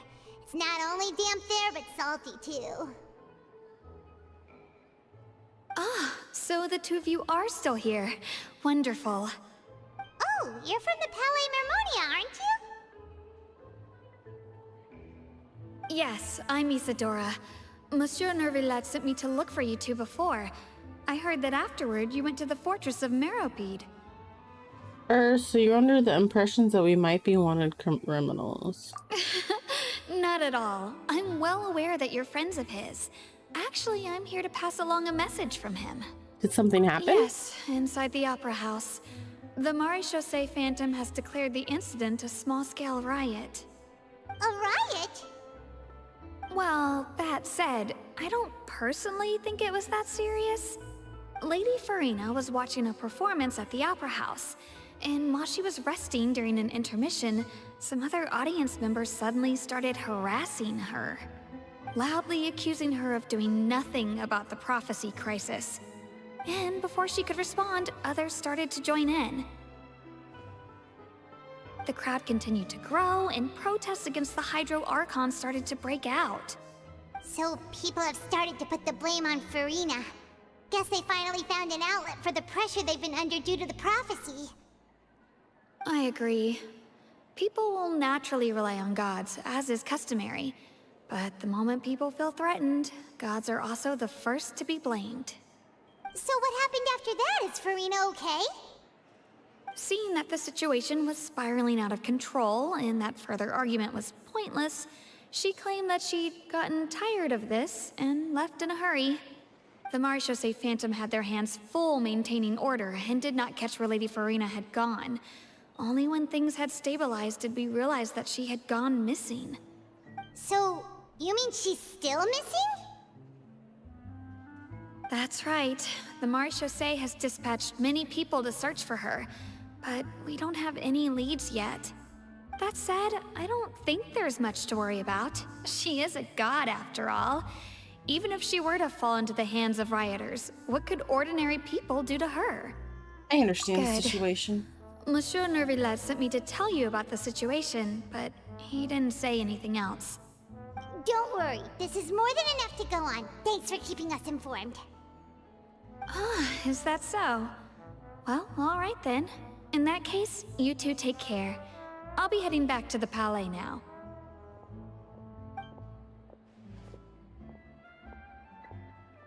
Well, sounds like we should hurry over to Poisson then. You sure caught on quickly. If we know Farina, she won't try to fix things in this situation. Instead, she'll look for a place to wait out the heat. And, as we also know, she may be loud and dramatic, but she doesn't have a heart of stone. When Nervillet was talking to her in the Palais Mermonia, and she heard about Poisson, she couldn't hide her sadness and remorse. It would be hard for her to ignore being accused by the public today. Yeah. Emma thinks Farina's probably taken the opportunity to slip away to Poisson and try to relieve the sense of guilt that she's feeling. Huh. Well, what do you think? Paimon knows the answer, of course, but Paimon can do the analysis to back it up too. Cool, huh? I see you've become... becoming a detective done you some good. In that case, there's not a moment to lose. Poisson, here we come!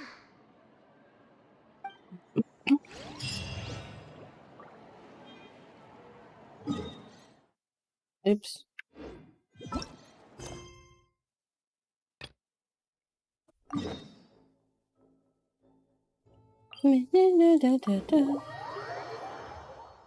Teleport. Oh, Farina. This place looks deserted. Guess all the survivors must have evacuated already. All that's left here are signs of devastation. Could Farina really be here? Let's try to find her as soon as possible.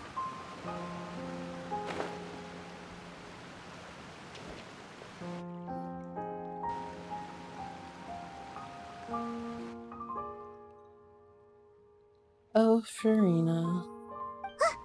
That's Farina, right over there. She really is here all on her own. Stay quiet for now. Should I just give up? This is all meaningless. What was meant to happen did happen after all. Everyone's dead. I'm sorry. I am so sorry. Give up, Farina. There's no point in holding out. I'm sorry. But what can I even do other than to repeat meaningless apologies over and over? Farina. Who's that? Don't worry, Farina. It's just us.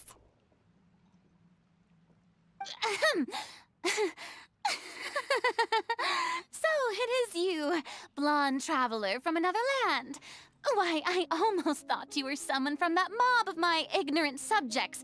Come to kneel and beg for my I feel like her and forgiveness. Fischl would get along. Farina, you were crying just now, weren't you? The tear stains on your face are obvious. What do you mean, tear stains? Oh, I remember. The show at the Opera House earlier this morning was so moving.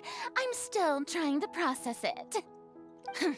Who did that uncivilized rabble think they were, disturbing my enjoyment of the arts? They even dare to tout their Archon. I must teach them a lesson. I can just imagine their twisted and frustrated faces once they realize that I'm nowhere to be found. Oh, and I'm sure Nouvellette and those people from the Maréchaussée Phantom are freaking out right next to them, too. The acting tough, Farina. You're actually beyond devastated right now, aren't you? Of course not. Farina, we have been around many gods. Over there. Quick, after her! Farina, those people seem to be after you. They are... They're just some rabid fans who want to cut the line because they haven't been able to meet me in person, aren't they? That's against the rules. I can't let them get their way. Farina just ran off. Quick, we have to catch up with her.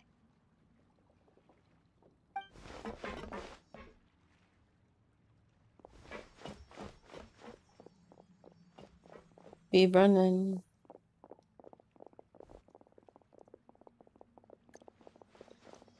Be running.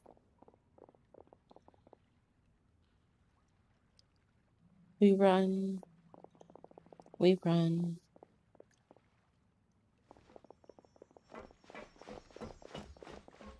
This should be the place, right?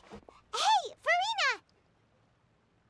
There's a good hiding spot over here. Quick, come to Paimon before the rest of them catch up to you. What is this place? Hurry, they're almost here. Fine, fine. I suppose haste is warranted. Lead the way. Mm-hmm.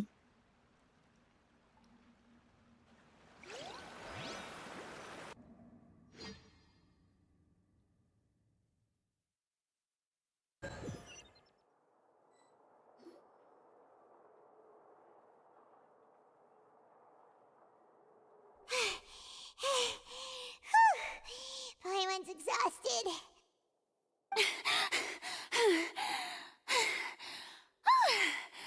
I'm so tired. I totally thought they had caught me. No, I mean, I merely gave in to the sheer enthusiasm they displayed. This place is not what I'd call soundproof. You might want to lower your voice to stay hidden. You're right. Mm-hmm. That's a good girl. Uh-oh. What's happening? The ground's shaking. Is it an earthquake? Another disaster just struck, I suspect. A quake of this kind preceded the flooding in Poisson, didn't it? It can't be. It's happening again. Well, there's no need to worry too much about that. Novelette's made some emergency plans, so the evacuation should go a lot smoother this time. Yeah, I hope you're right. But the people of Poisson, they've already... That's Farina finally reached her limit. Now that she's talking about her actual feelings, she's starting to look for far less stiff. You begin to talk amongst yourself as Farina slowly calms down. It's true. I've been investigating the prophecy for hundreds of years. I once had informants all over Tevat, searching for clues and feeding information back to me. I've tried all kinds of ways too to hold back the sea. Anything to keep the coastline from advancing. But all my efforts proved to be futile in the end. Really, the truth has been clear to me for a very long time. We cannot make an enemy of the divine. No matter what we do, the will of the heavenly principles will have its way, and the prophecy shall be fulfilled. But even then, you still haven't given up, right? Give up. I do love the sound of that phrase. It would mean finally coming to terms with fate, but also for me to finally be free. But that would also mean that all hope would disappear. I've thought about giving up so many times, especially after we almost lost Poisson. Fate is really unreasonable, isn't it? It has no heart and obeys no rules. The prophecy has only just started to come true, and so many people have already lost their lives. But just now, it all became clear to me. I still don't have the right to come to terms with fate on behalf of everyone else. As long as the final moment hasn't come, it's still not too late. Don't worry. I will keep hope alive for everyone until the very end. Well, that's enough for now. I got the impulse to play the stricken maiden, but honestly, considering my rank and station, that wasn't a good fit at all. Don't take any of what I just said seriously. How could I possibly let Fontaine fall to the whims of trivial prophecy? Come on! Paimon could have sworn you were actually being honest just now.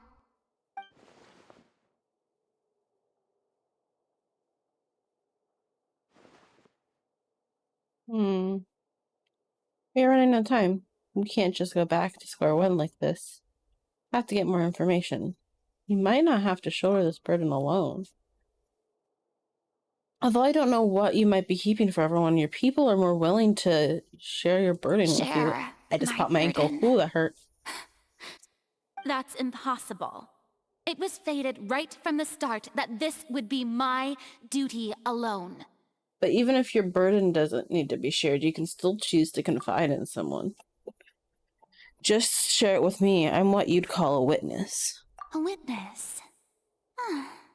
Yes. I've heard that you came to Tevat from beyond You the heard stars, from who? yes. In other words, you never belonged here. And if Tevat is, in its entirety, a show on a stage, then you're just a spectator, aren't you? If that's the case... Please, Farina, just spit it out. She's not going to tell us, is she? Is she going to tell us? Oh, this is where the story... Okay.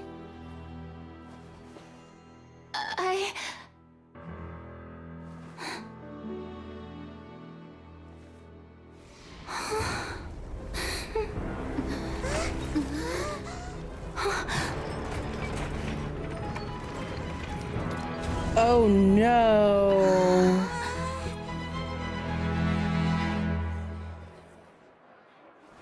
Oh my god, I was even shocked. Oh my gosh, that was so brilliant. Oh my Ladies and gosh. gentlemen, this concludes my opening performance. That Now, was without amazing. further ado, we may proceed to the trial of our god. So, this is what it is. Yes, you deserve She was gonna praise tell for the us. effort you took to raise the dramatic stakes. Do not forget, however, that I am Focalor, the god of justice, the embodiment of justice itself. Does it not strike you as even the least bit absurd to bring the very concept of justice to trial? May I interpret these words as your refusal to stand trial? In that case, you will have the opportunity to defend your honor through a duel. I was not looking. You would draw your blade against a god? I see. It seems like you have made up your mind.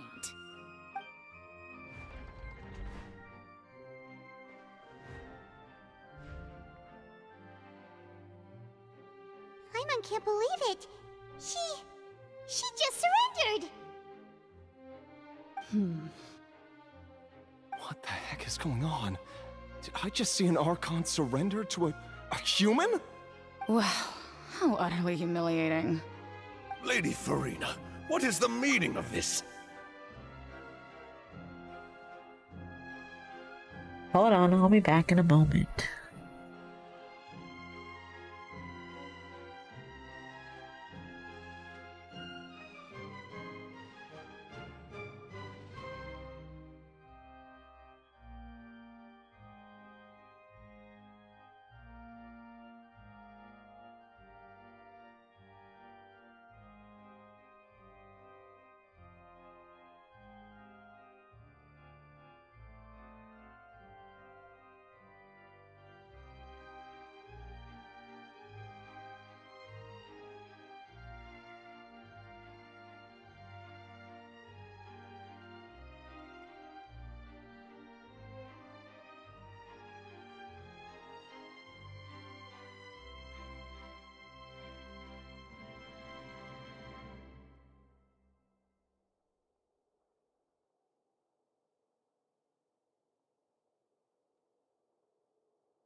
Okay, I'm back. Let's get this show on the road. It would seem that there has been a misunderstanding. To be clear, the raising of both hands is not always an indication of surrender. Looking for excuses again, huh? I raised my hands just now to indicate my acceptance of the trial. No duel shall be necessary. I will admit that I've been running away for a long time. I'm sorry, everyone. I was unable to protect the people of Poisson. It is my duty to stand trial for my crimes. You are not the only ones to be disappointed in me. I, too, am exceedingly disappointed in myself. But now, it is time for the Hydro Archon to show you her courage and resolve. I, Farina, will use this trial to show the world the true meaning of justice! This time, I will protect you. Applaud and rejoice! One of the most outrageous and fantastical arcs known to the opera epiclese is now unfolding before your eyes. Mark my words, this shall be one of the most exhilarating and brilliant shows ever to grace the I'm stage stressed. of Fontaine! The trial of the Hydro Archon, Focalor, will now begin! Slightly stressed. Jesus. Now we're making history. Why does it feel like Farina just took over the whole thing? Like, come on! Didn't she just get forced to stand trial for her crimes? Also, even though she's still acting super dramatic, she is taking this seriously this time, right? All right, then. Who will be my opponent in this trial? The court asks the prosecutor to please take the stand. Thank you, Your Honor. Is that so? Very well. Then please speak, witness of Tivat, my accuser and fated opponent. We were so close to getting her to tell us the truth, and it still turned out like this in the end. It's okay, though. As long as we can defeat Farina in court, we still have a chance to figure everything out. And then everyone's shocked when she gets the death penalty. They're like, wait, what? I am interested, because I have no idea what this is going to be. Please allow me to ask, as a final question before the trial begins. Just how much work did you do to force me onto this stage? Well, we did do a lot of prep after the meeting that day. I can go over the tasks assigned to the Spina di Rosula, since they were rather straightforward and easy. Navia, the president of the Spina di Rosula. Most of the people who participated in the disturbance this morning were my subordinates. They changed into plain clothes and came to the Opera House as regular audience members, waiting for the perfect opportunity to incite insurrection against you. The people's resentment against their Archon has been building as more and more of the prophecy is fulfilled. A spark was all we needed to turn smoldering anger into a flame. Moreover, according to our understanding and analysis of you, when something like that occurred, you would likely flee the scene and head to Poisson by yourself. So, we arranged for a second group to lie in wait there. So, you mean, the ones who scoured the settlement for me were also from the Spina? And their goal was to force you to step into the giant magic box so you may personally participate in the greatest magic performance in all of Fontanian history. That's right.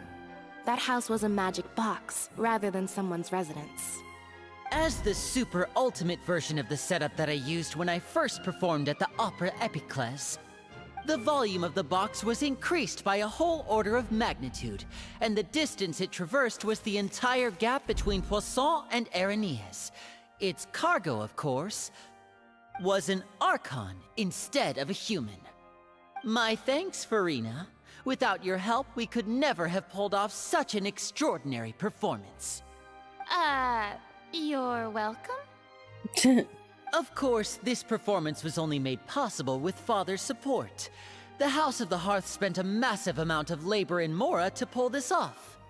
We had to select a location, construct the giant magic box, dig a tunnel, and open up a path through the water. It was a lot of work for all of us.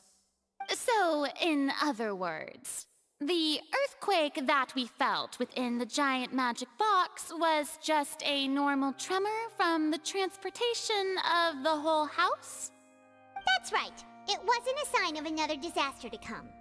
Sorry about that. We deceived you back there. Then, I can guess Nervilette and Cloran's parts. You gathered a crowd, prepared a stage, and made sure that the champion duelist would be immediately ready for a fight. Also that as soon as I appeared on the stage, the trial may commence without a hitch. Am I right? Yes, that is correct. Well, Clorand, I must commend you for your courage. Only the most outstanding champion duelist in all of Fontaine would accept a duel with an Archon without flinching. Thank you. As for you, Traveler, I suppose your role was to keep me distracted with conversation once you found me in Poisson. You'd make sure that I didn't notice anything amiss before revealing yourself as my prosecutor once we'd arrived onto the stage. No, you guessed wrong. Oh? My mission was to give you one last chance. We hope you'd share your secret with us before the magic box arrived onto the stage. Is that so? Then I suppose I must have missed my final chance. It's fine. It matters not. What's done is done. The stage is already set, so there's no reason to disappoint the audience. Let's see this trial through to the very end. Yeah, the only thing we can do now is judge the Hydro Archon. Still, I can't help but be a little bothered by that conversation earlier. What did Farina Madam want to say to Prosecutor, me? Please allow me to pass this along. This is a document before that we Miss arrived on the Charlotte stage. applied for and received permission to share with you during the trial. According to her, it should speed up the proceedings. Huh? Charlotte wanted to give us something? Oh, so she's here too! Hey, Charlotte! Oh, let Paimon see. Isn't this the exclusive interview that she did with us before? So she's already finished it, huh? Wait, then that means this document is a perfect timeline of everything that's happened ever since we stepped foot in Fontaine! Wonderful. So in other words, we can refer to this anthology of evidence every time we want to use something from our journey as evidence for an argument. Super practical gift. Let's quickly confirm the information in it. Just think of it as a refresher, alright? You defeated the Hydro Archon in the very first duels you took part in at the Opera House. That's one for the history books, all right. I didn't think that you'd wind up getting to the bottom of the case I'd been following all this time. I guess you could also see this as a happy coincidence. This is the first time Monsieur Nervillette had a difference of opinion with the Oratrice. Even the Hydro Archon can't figure it out. A Fatui Harbinger. She's an extraordinary person. Her instinct must mean something. I love this gameplay. It makes me want to play Ace Attorney. The fortress of Meripede was almost destroyed in a single day. That I didn't witness that scene personally will always be a source of professional regret, I think. According to Monsieur Nervillette, both Child and that whale should have been in the primordial sea at that time. The narwhal? According to this I thing. nearly lost my awesome friend Navia. To be honest, that still gives me shivers. The words of someone as extraordinary as a witch can probably only be truly understood when something surreal happens to you.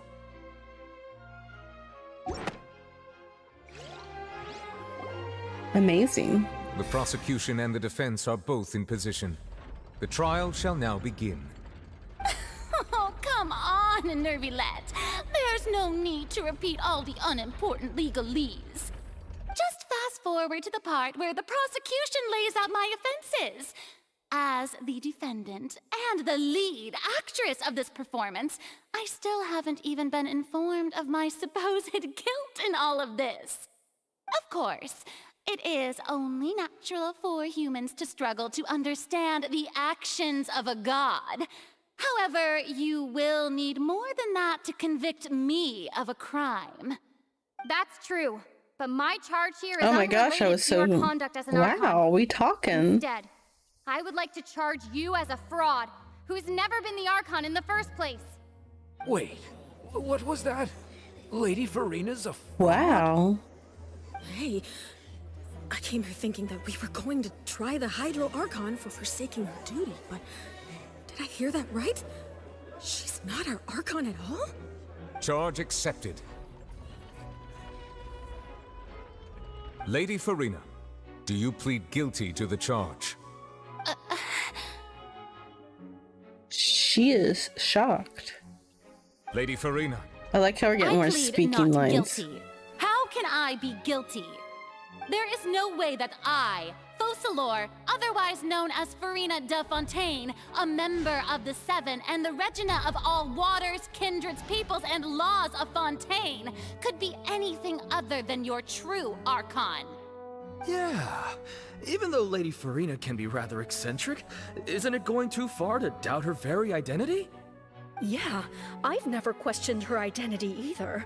Sure, Lady Farina can be super irresponsible, but what grounds does that prosecutor have to make such a huge claim? I have cause to believe that common sense will prevail in this case.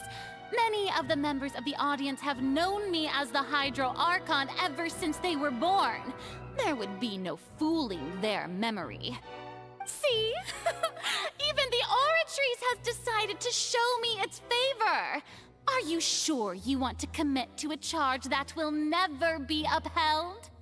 If you wish to drop the case, I can promise you as the God of Justice that you will not have to face trial for making a false accusation. We will treat everything that's happened as a dramatic spectacle and move on with our lives. What do you say to that? Huh. An argument with near impossible odds, huh? We have to not only refute Furina's claims, but also overturn the long-held beliefs of the people. The people only see you as their Archon because that's their long-held belief. I tried to give you the chance to surrender. If you must persist, then let me ask. If you believe I'm not the Archon, then what manner of being do you think I am?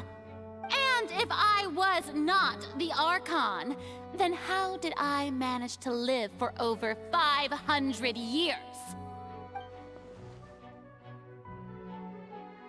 What do we know to be special about Furina exactly?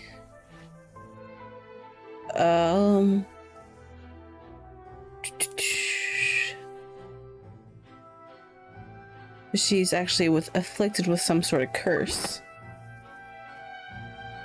First of all, you may be a member of another long-lived race, which would allow you to naturally possess an extended lifespan. And second of all, even if that wasn't the case, there could be other ways to extend your life. Such as a curse. Who gave you that idea? Was it the knave? You'd sink so low as to use a harbinger's words against me. It doesn't matter who gave us the information. What matters is the veracity of the claim. A curse? I once thought it possible that the aura of an Archon might naturally resemble a type of curse. But in light of this claim, perhaps what I sensed was not your divinity, but a curse after all. You sensed it too, huh, Neverlet? So Furina, instead of an Archon, could you be a cursed human? Furina is actually a human? Well, it is true that it's extremely difficult to tell humans and gods apart just by looking at them. It's not impossible.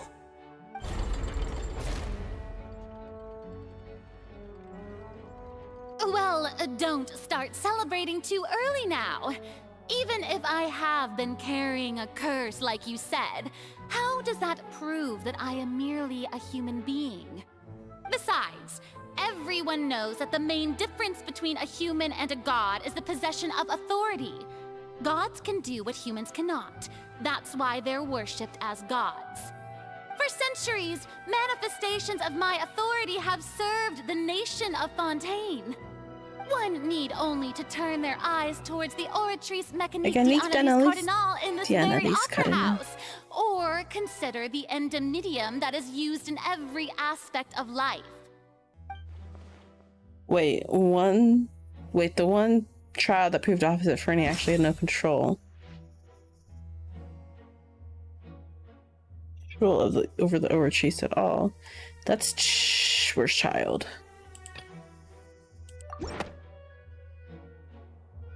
You tried to reference the Oratrice, but weren't you as confused as all the rest of us when the Oratrice declared Child to be guilty without any proof?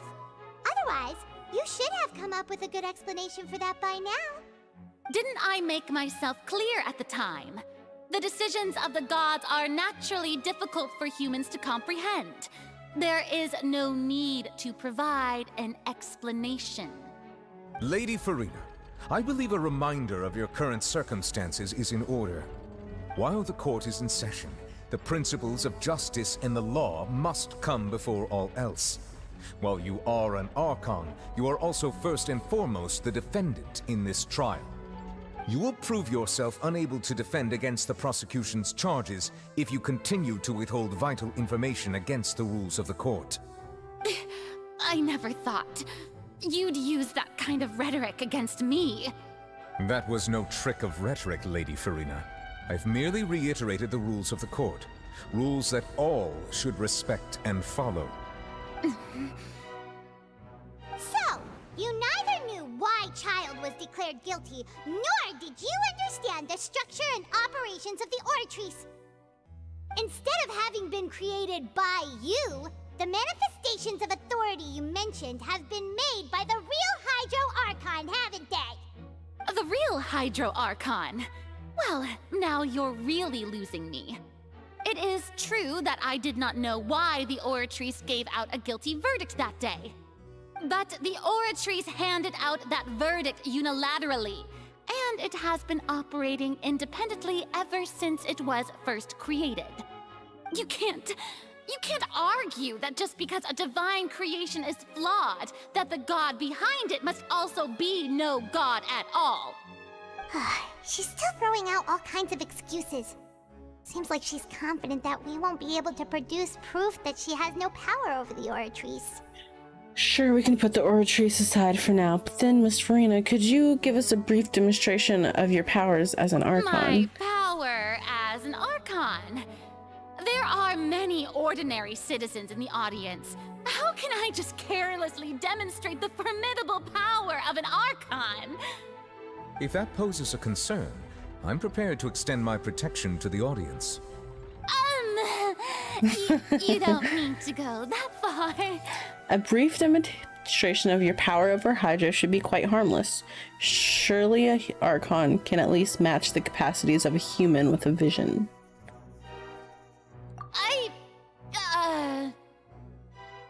Aren't you the Hydro Archon? Or is it that you can't even wield the power of Hydro, much less the authority of a god? Indemnitium! Yes! It's all because of Indemnitium! All Archons derive their power from the faith of the people, and I've converted the people's faith in justice into Indemnitium! Thus did I give up all of my divine power to provide everyone with energy for their daily lives. Have you ever seen a more magnanimous god? Isn't that a huge stretch? Yeah, no matter how generous an Archon can be, how could they give up all their power? Can a god with no power even still be called a god? Oh god. It seems like nobody's buying Farina's excuse. Hey, come now, everyone! Please don't stare at me as if I was a liar! I'm They ain't still calling the you a same Farina truther. you knew, right? The one that you loved! Shouldn't you want to believe in me? Please? You've got to believe me! If what the prosecutor said is true, she really has committed a grave offense. Did she deceive all of us? And all of our parents and grandparents too? And then all of our ancestors? Ever since they were born? Enough! That's enough. Tell me then, if I'm not the real Hydro Archon, then who is? If you have no evidence of another Hydro Archon's existence, nor can you find anyone who can back up their claim to be such, then what grounds have you to say that I'm not actually the real deal? Wow, she came up with yet another argument. How can we refute her now? Seems like she really doesn't want to give up. We can't prove that she isn't the Archon. We can try to prove that she is just human. If she is only human...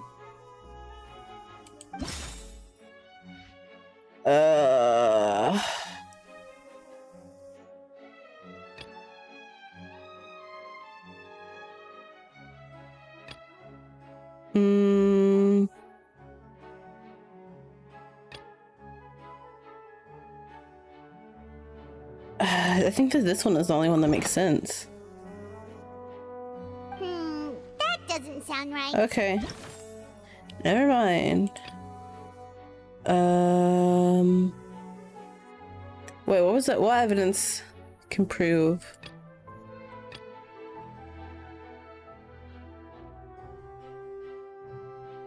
Tea time. Irrelevant. Oh.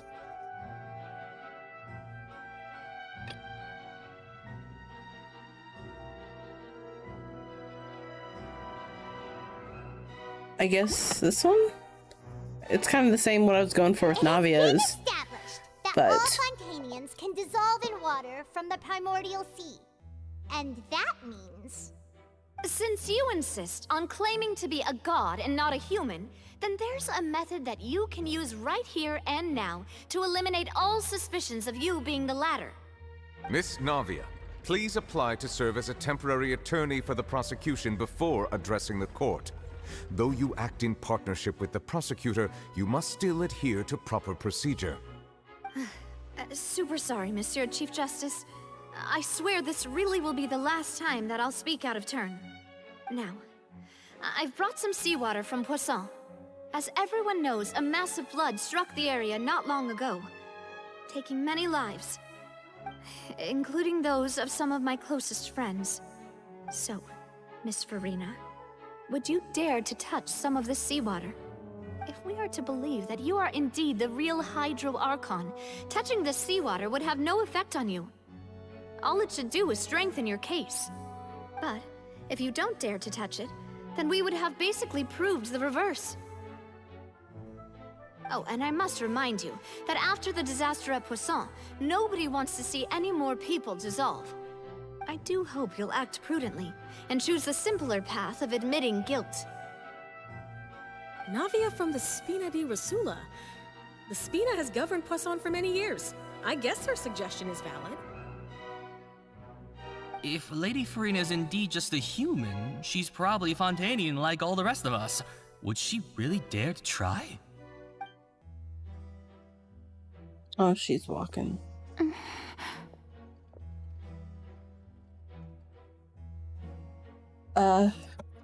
Farina?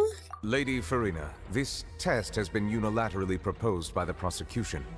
As it falls outside the realm of standard court proceedings, you possess the right to decline participation. Well, of course he had to tell her that. But refusing to participate is basically the same as a confession of guilt. She's just staring at the water without saying a single word.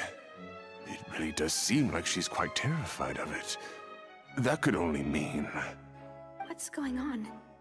Is she really planning to... That's not what we thought she would... Due to the inherent risk of the test, Lady Farina, you may...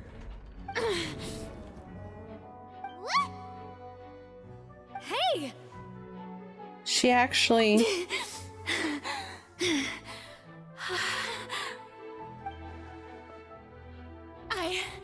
I'm fine! Look at me, everyone! My hand is still She here. sounds as shocked My hand as... has been dissolved! Will you believe me now? I really am your Archon! I'm nothing like a normal human who would fall apart as soon as they touch this water! Really? Was this not the most obvious thing in the world? You didn't look so Miss sure Siegewin, yourself. If you're present, Miss Siegewin, please come forward and attend to the defendant. Siegewin? Don't be nervous. It'll just take a few seconds. Let me see. That should be enough. Please announce the results of your evaluation to the court, Miss Siegewin. As everyone doubtlessly saw, Miss Farina was displaying symptoms of hyperventilation and flushed skin. These indicate that she was experiencing the adverse effects of exposure to primordial seawater. The extent to which she was affected is the same as other humans when exposed to primordial seawater of a similar concentration. Thank you, Miss Siegewin. Lady Farina, you may return to the defendant's stand. Oh, wait. What did she just say? I didn't get dissolved. Shouldn't that be enough to prove my innocence? Well, considering your tendency to run from your problems, we did originally prepare a direct sample of the seawater around Poisson. However, after extensive discussion, we exchanged it for a sample that is not concentrated enough to dissolve an actual human. After all, on the off chance that something entirely unexpected might occur, we don't want anyone else to lose their life to the sea. Yeah, so out of regard regard for Farina's life, you secured a low-concentration sample and asked the head nurse to serve as an expert witness. It's a great thing that the direct sample wasn't actually used. Farina could have... I can't believe... you... But what's really going on here? Farina can't have known the consequences of touching water. This is... oh god. This is too unlikely how she usually acts, unless it's actually more important for her to keep up her facade than to save her own life. But hadn't she given up on everything a long time ago? Listen to me, everyone. Please don't give me such cold and disdainful looks. What happened just now I didn't am prove a quite single curious. thing. Think about it. How can you conclusively prove that an Archon can't also be affected by the primordial seawater? Also, if I was really just a human, why would I dare to just put my hand in that kind of water? Something is fishy. Please, everyone, anyone, just listen to me. I swear, I really am your Archon.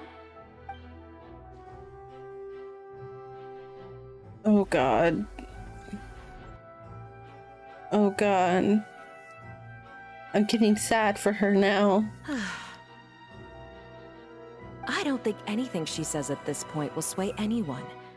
The odds are just too stacked against her now. With all the things that have been said, Paimon doesn't think there's any way left for Farina to win. I believe the time for arguments and presentation of evidence has come to an end. If there are no objections, we will move on to the final judgment.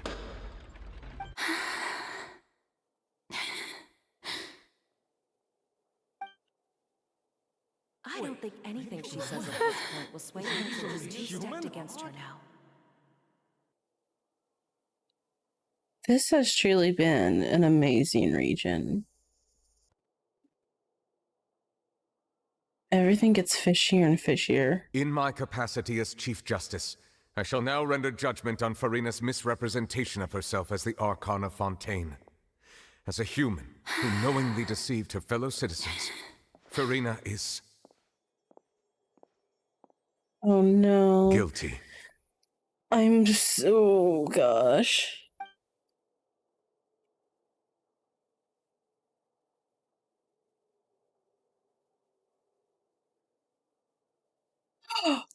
This is... we shall now turn to the that's Oratrice the... Mécanique d'Analyse Cardinale to oh render my the gosh. final verdict on the charges.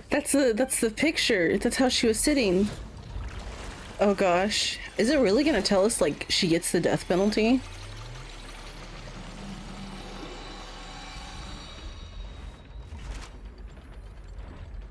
According to the judgment of the Of the Oratrice Mécanique d'Analyse Cardinale, Cardinale. Farina is... Well, what's wrong? What's the Oratrice's verdict? Farina to be... the Oratrice also displays a guilty verdict. Isn't that correct then? However, the exact wording of the verdict is thus: the Hydro Archon, guilty, to be punished via the death sentence. The what? The death sentence? That's actually one of the available sentences? I've always thought that it was just a myth. The one and only time the death sentence has been handed out at the court, and it's been given to the very person we've worshipped as the god of justice? What an unexpected twist.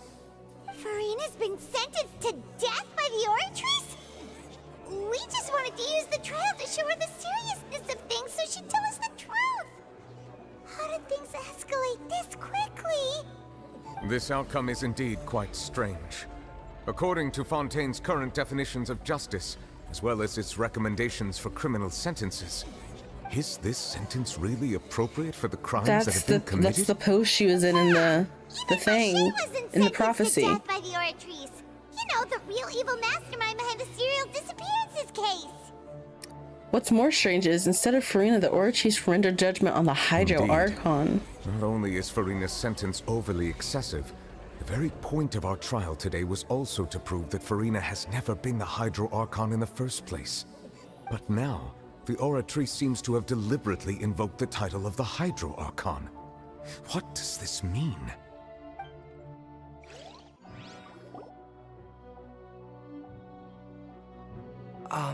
Excuse me, if I may interrupt. Is I'm just gonna the keep this trial still shocked going? look on my Remedy! face. Huh, you finally made it. I assume this means you've completed your mission? Mm-hmm.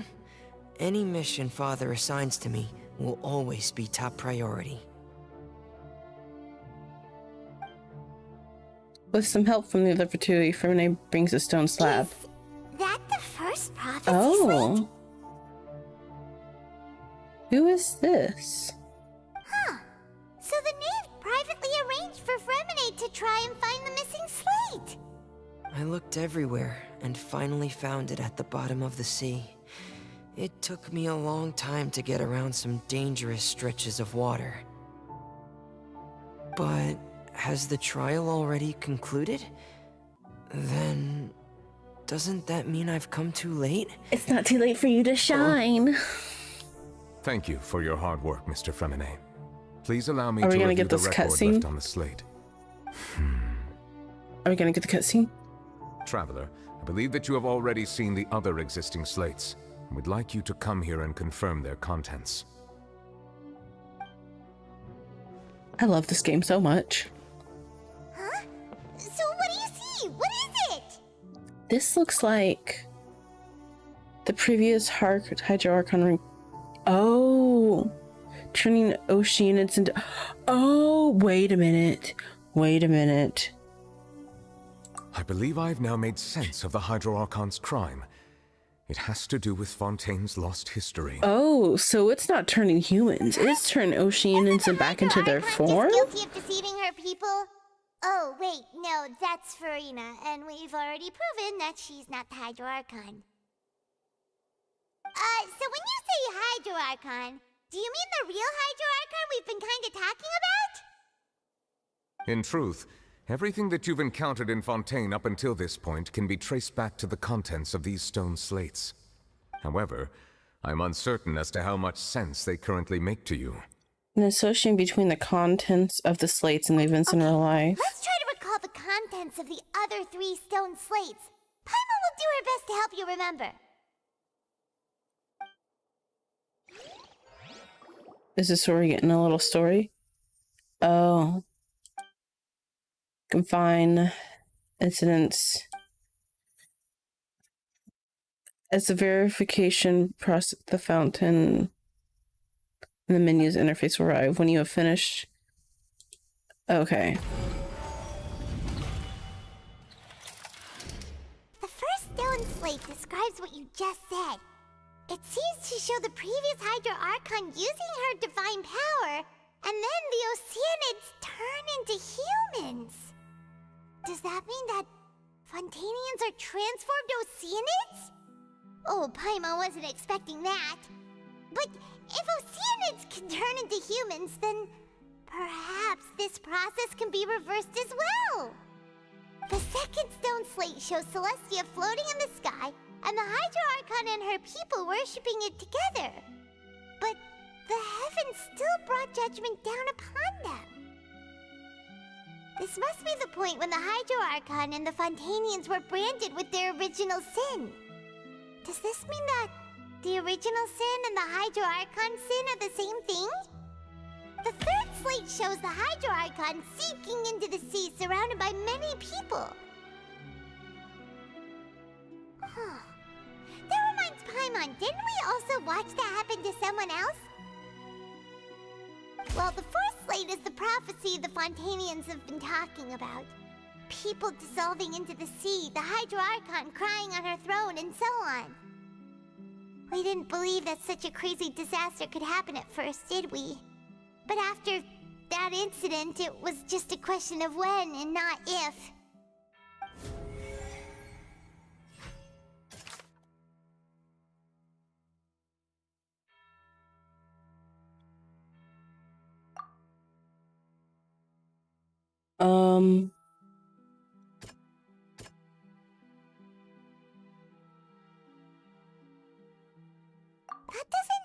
quite...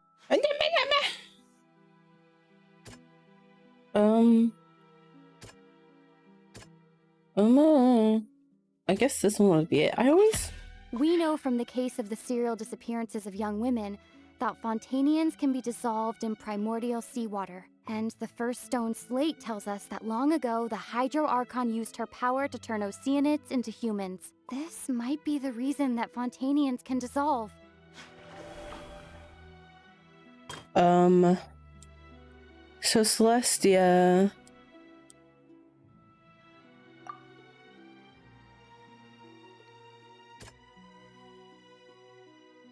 I don't know, we'll just...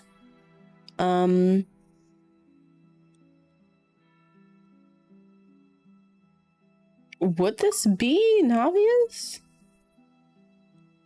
Navia's is the only one that I think that makes sense. It's not as simple as falling into the sea. When Navia fell into the sea, her consciousness was subjected to judgment. The stone slates show the people gathered around the Hydro Archon in the sea. Could that be alluding to the same thing? Okay.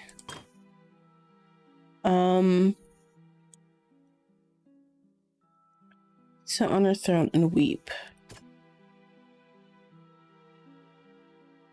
Is this it? Damn real.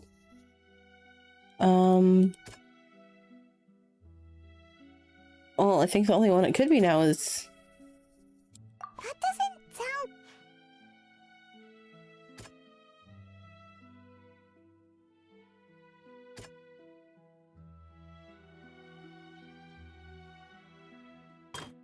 What the...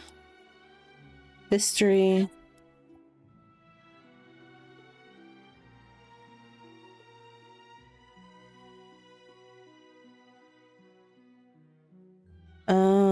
Basically described. What is this one? Would this one be tea time? Gun.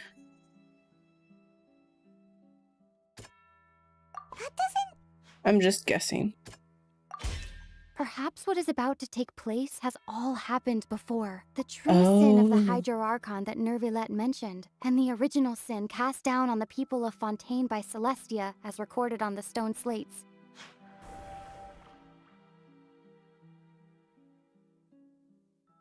Interesting.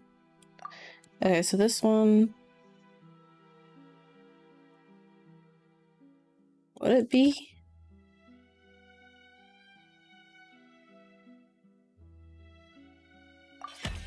Prophecy from the stone slates found its way into society, but not many people believed it at first. The fortress of Meropide was nearly flooded with primordial seawater, which we know can cause Fontanians to dissolve.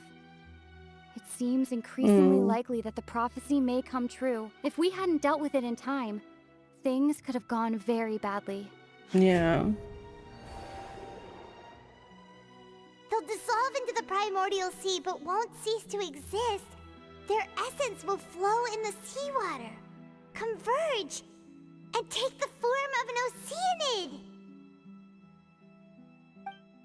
The Hydro Archon was sentenced to death in court, shocking everyone present.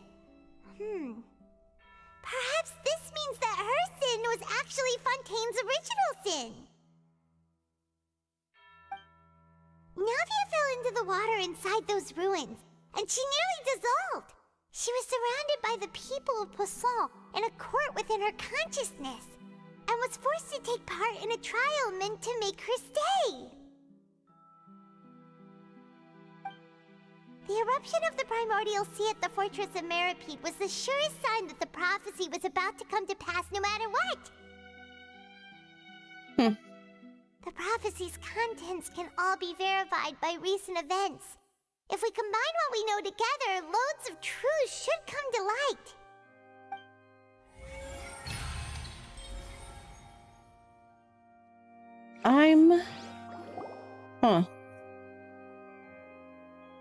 Are we gonna get the story? The backstory? Did she turn the Oceanids into humans because she was lonely? You can make sense of it. defying some sort of greater law? Feels like we're going to have to share some truly shocking revelations. Let's hear them. The first slates revealed that Fontanians are not real humans. Incredible. Linny, did you hear that? We're not real humans.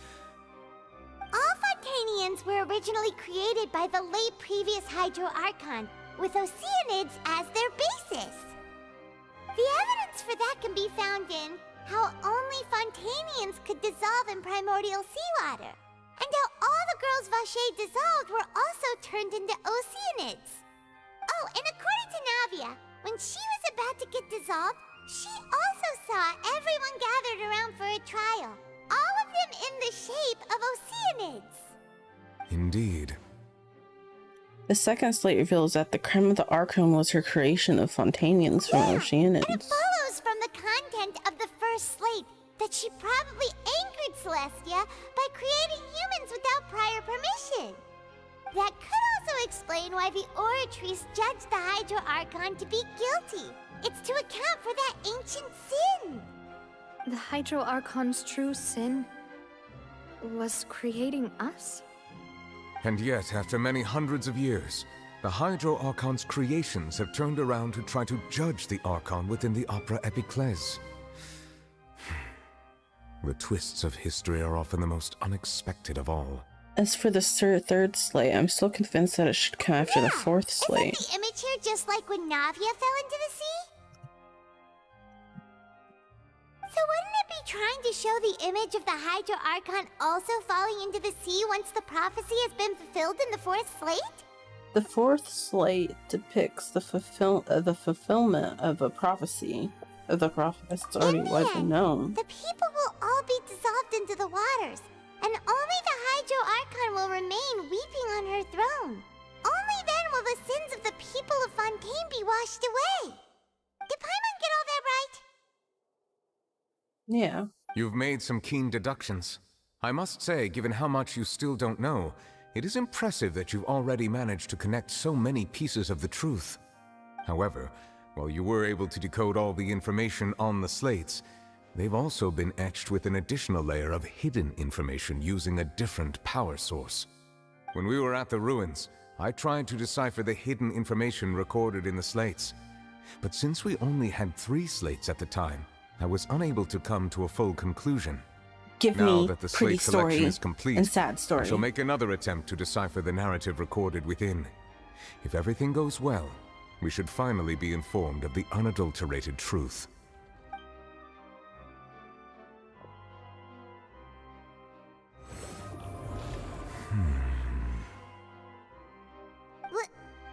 Well? Did you get it? I believe I should share this truth not only with you, but with all the people of Fontaine as well. I will try to briefly summarize it for you. I'm ready. Give me the story. Give me the tea. Or water, for Nuvilette's case. Your hypotheses regarding the origin of Fontanians and the sin of the Hydro Archon were both correct. In the Fontaine of old, the previous Hydro Archon sensed the yearning of her Oceanid familiars for life on land.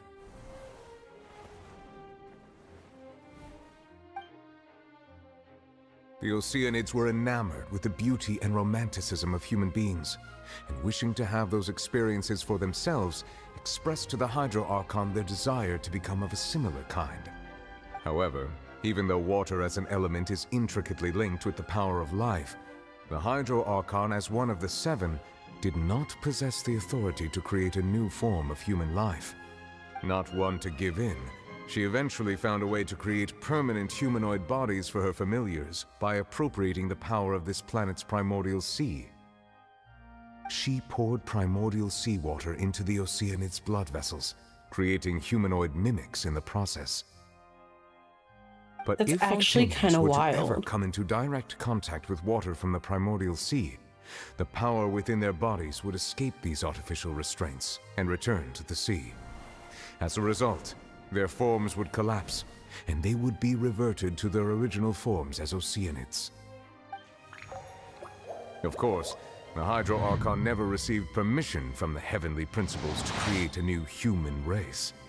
And thus, the Hydro Archon and all of her creations came to shoulder the original sin of appropriating the power of the primordial sea.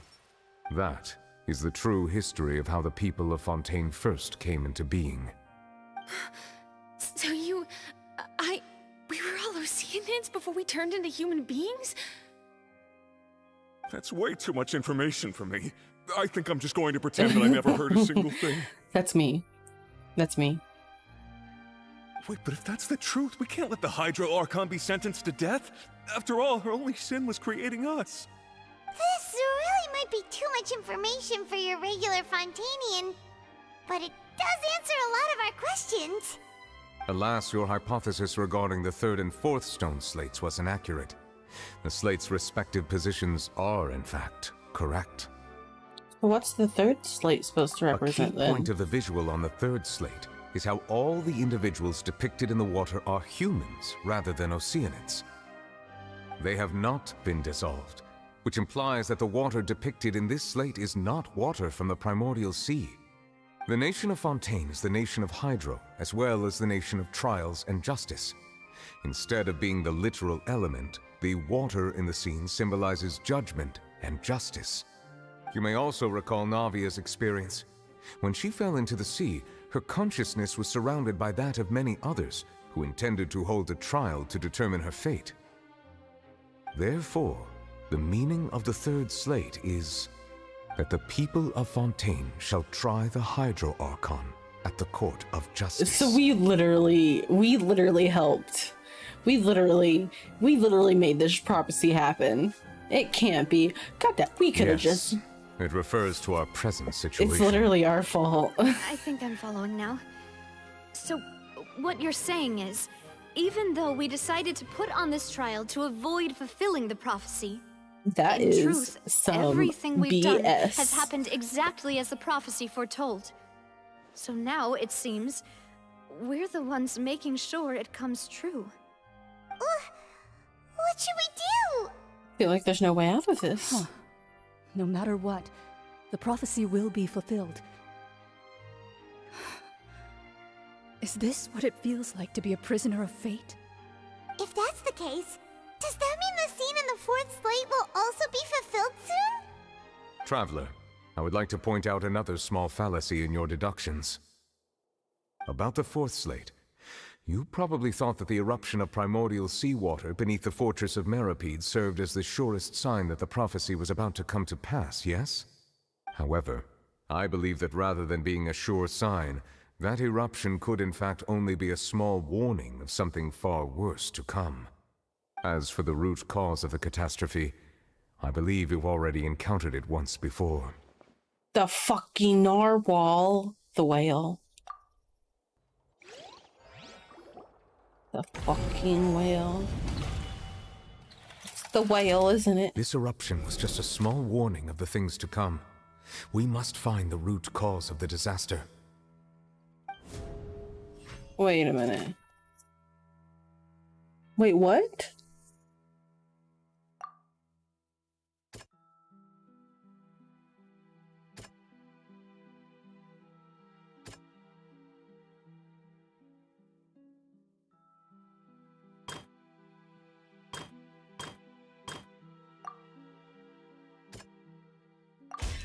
It was both dream and reality.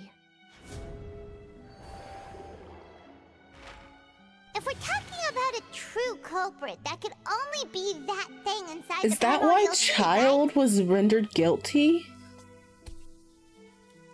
To make sure these events happen? The truth, the original sin, the trial, and the root cause of the disaster.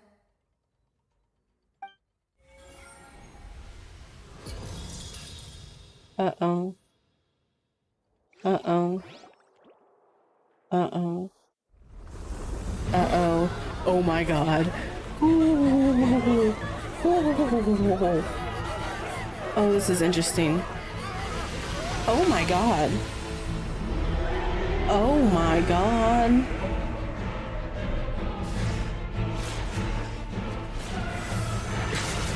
Oh my Lanta, this is amazing.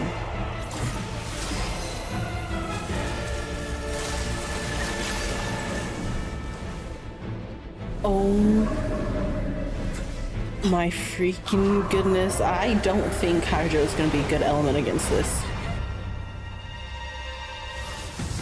It's just, hello. Oh, this is beautiful. This is amazing. This is glorious. Oh my gosh.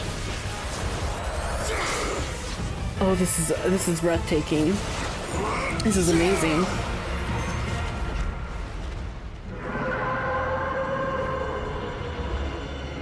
Oh, this is beautiful.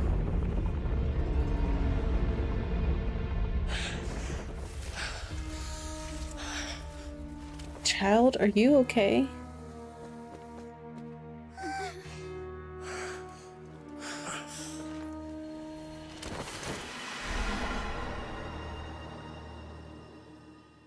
We're gonna have to go on that thing, aren't we?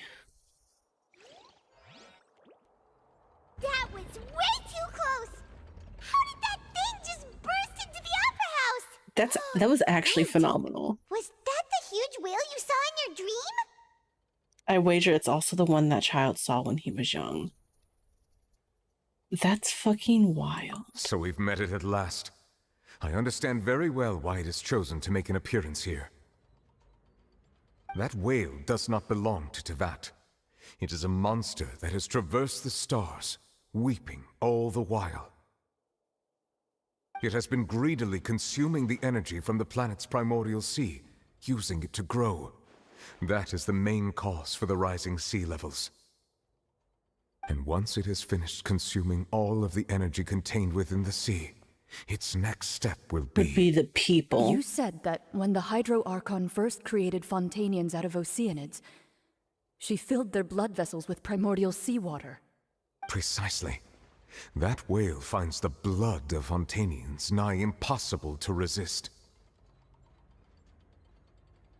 Therefore, when it left the primordial sea, it decided to make its next stop a packed opera house full of food.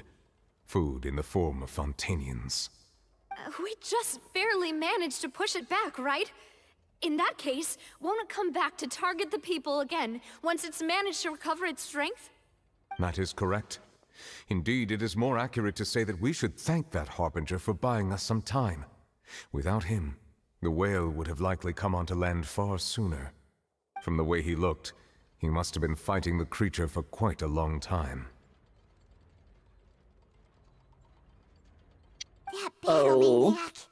We've always known that he had a special connection with that whale, but we definitely didn't expect it to help us out like this. Anyway, now that we know that this whale is the actual cause of the disaster recorded in the prophecy, all we need to do to stop the prophecy would be to find a way to beat it up, right? It is Sounds too easier late. said than... What do you mean? It had already absorbed too much of the primordial sea's energy before we could notice it. At this point, it has become practically integrated with the sea itself. What does that mean? Even if the entirety of Teyvat were to be destroyed, it could still survive and swim off towards some other world. I don't think you understand the abilities. Not something I will We accept. are We've a variable. already done everything we can, and we even found the true culprit. We've come so far. You can't just tell me that the last hurdle is some impossible foe. That's just not fair. I fully believe we are an unintegrated variable that no prophecy can account for. Because we are not of this world. And even Nahida said that there's nothing in Irminsul recorded about us. So anything that happened doesn't take into consideration us. So we can be the defiers of fate, and I stand by it. Indeed. That's not how a grand performance should end. I'll fight it to the end. If we're gonna die anyways, why not die trying? So the prophecy will be fulfilled no matter what, huh?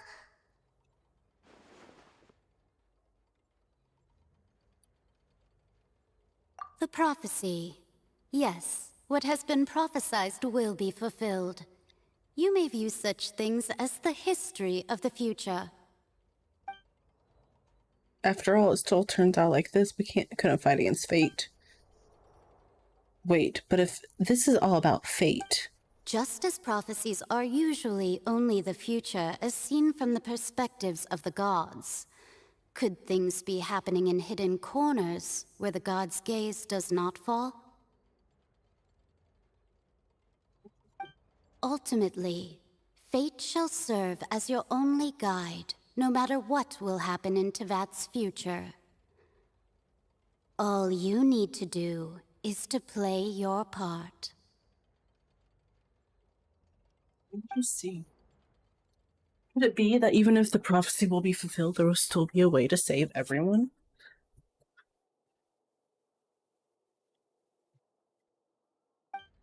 Did I miss something?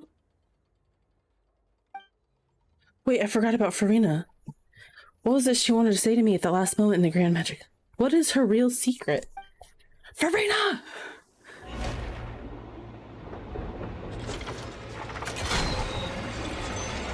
Oh, what's going on? What's happening with the oratories? Farina? I believe it is preparing to carry out the death sentence. Is it about her second form? Farina!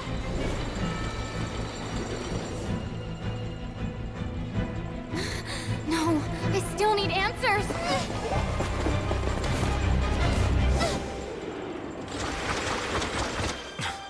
Ooh.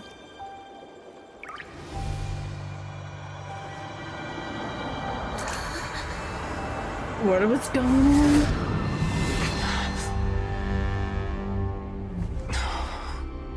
Oh my goodness. Ooh. Outfit. New outfit. What in the world is going on?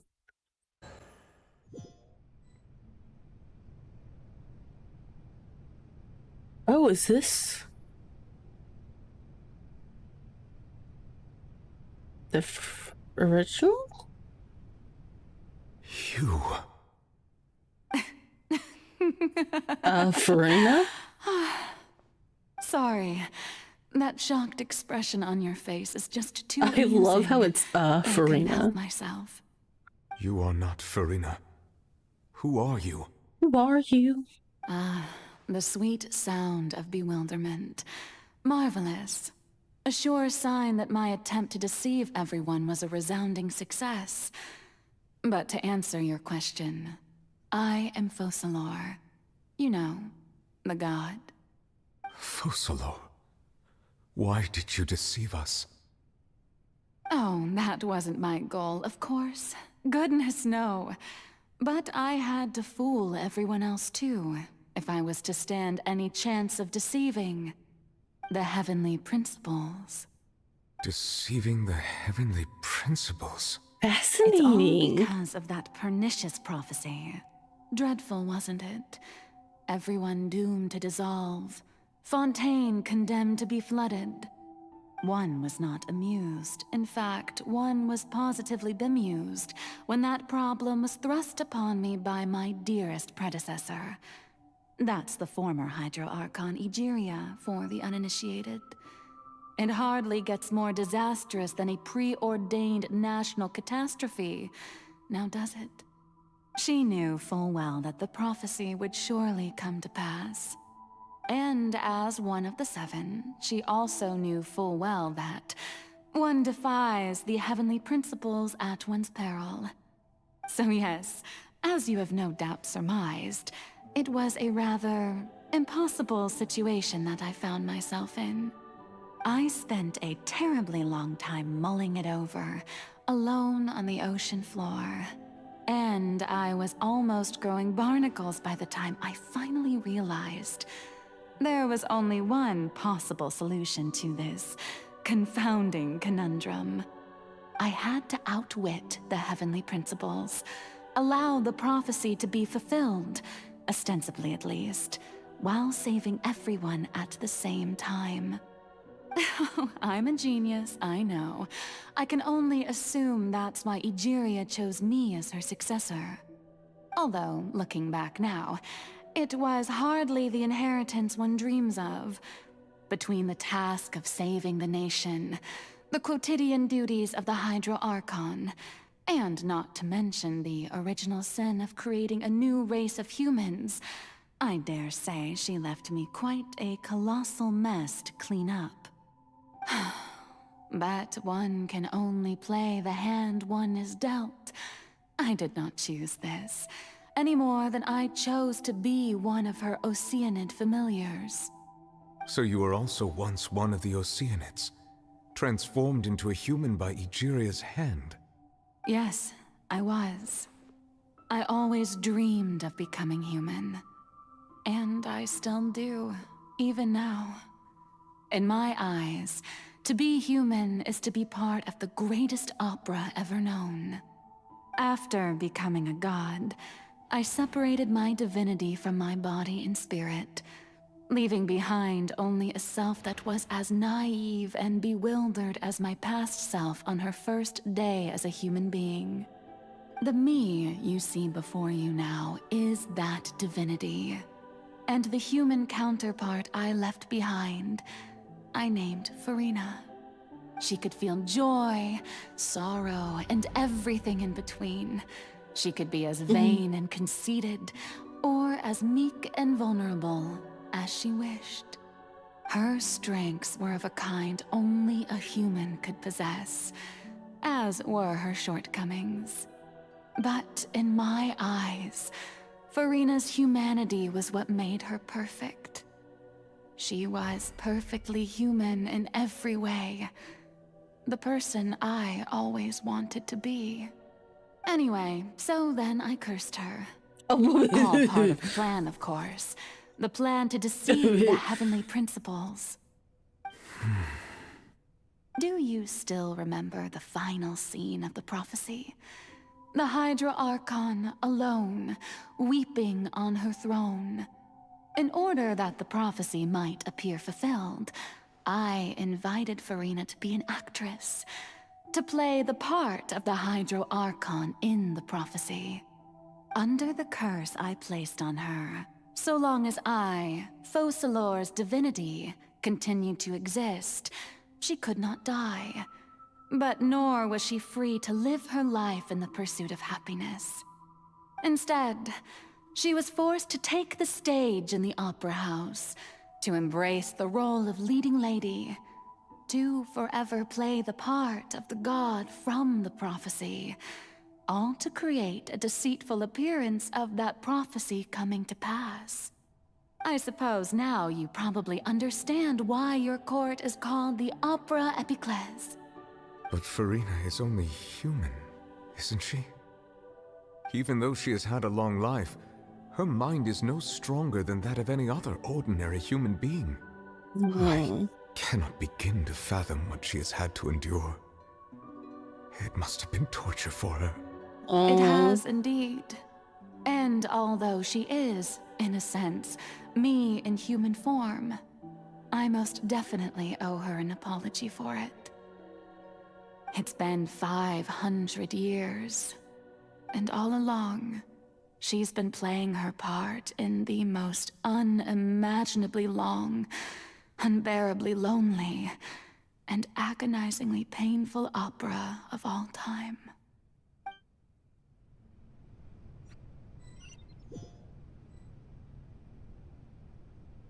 Why are they all so sad?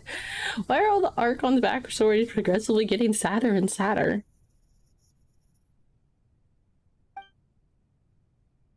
I form an emotional connection with, like what I did with Ocean at the Fountain of Lucian. Wait, could this be Farina's inner world? What is she doing on stage? Wait a moment, that probably isn't Farina. It's likely a reflection of her inner self. If I can speak directly to that self, I might know easily. Oh gosh. I came to get answers. Either way, opportunity not missed. Let me try talking to her.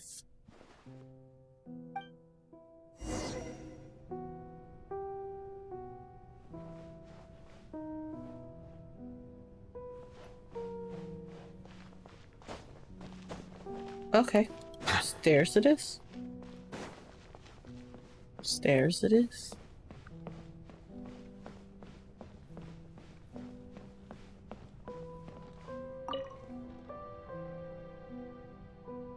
Oh, onto the stage. Now, I understand your admiration for my august self, but I must ask you to keep to the rules. Farina? All right. It is not my intent Don't look at me. Don't look at me. There is no need to state your name. Just Fascinating. both of you, do not distract me from my performance. But I don't see an audience here. Just do let not the jest. stage lights go off, Can you please. not feel If it? only for a second. I am Focalor. The That way eyes I of can become countless myself Fontanians again. are upon me. I must, at all times, display the utmost elegance and nobility. Something's off. There's no getting through to her, even in her heart of hearts. She's still playing the role of Hydro Archons. What sort of resolve must she have that even her inner self and subconscious would have such an impenetrable defense?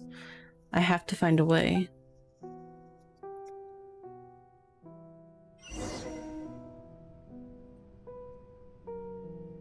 Okay. Dear audience, the performance is experiencing a technical difficulty, but worry not. The guards Can I shall like shut resolve them all it off soon and enough. oh freaking okay. I summon Silence!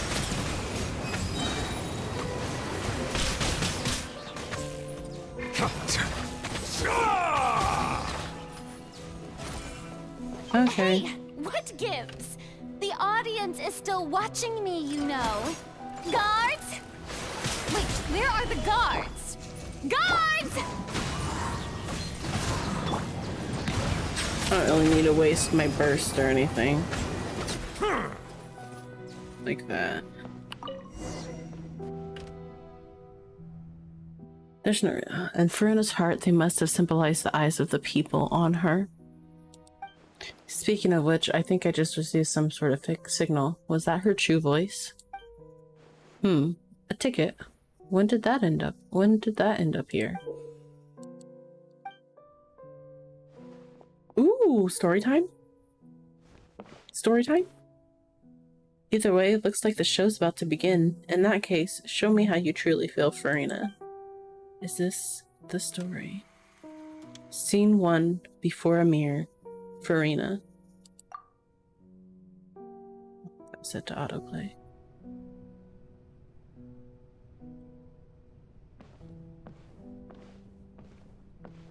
Oh! I didn't even realize.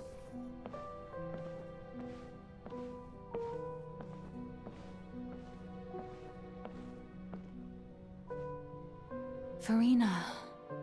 Farina. Huh? Who's that? Who's calling me? Where are you? Be not nervous. Be not afraid. I am before you. Wait a moment. You're near me? How can this be?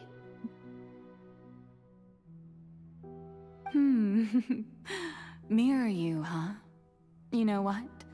That's not bad. Let's go with that. Mirror me.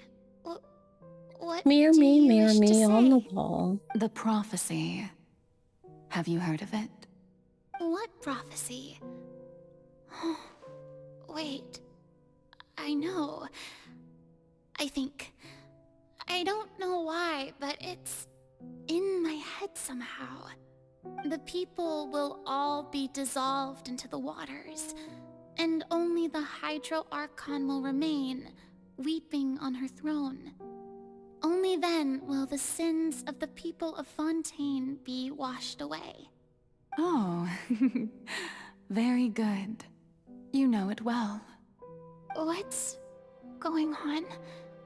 I can't seem to remember anything clearly.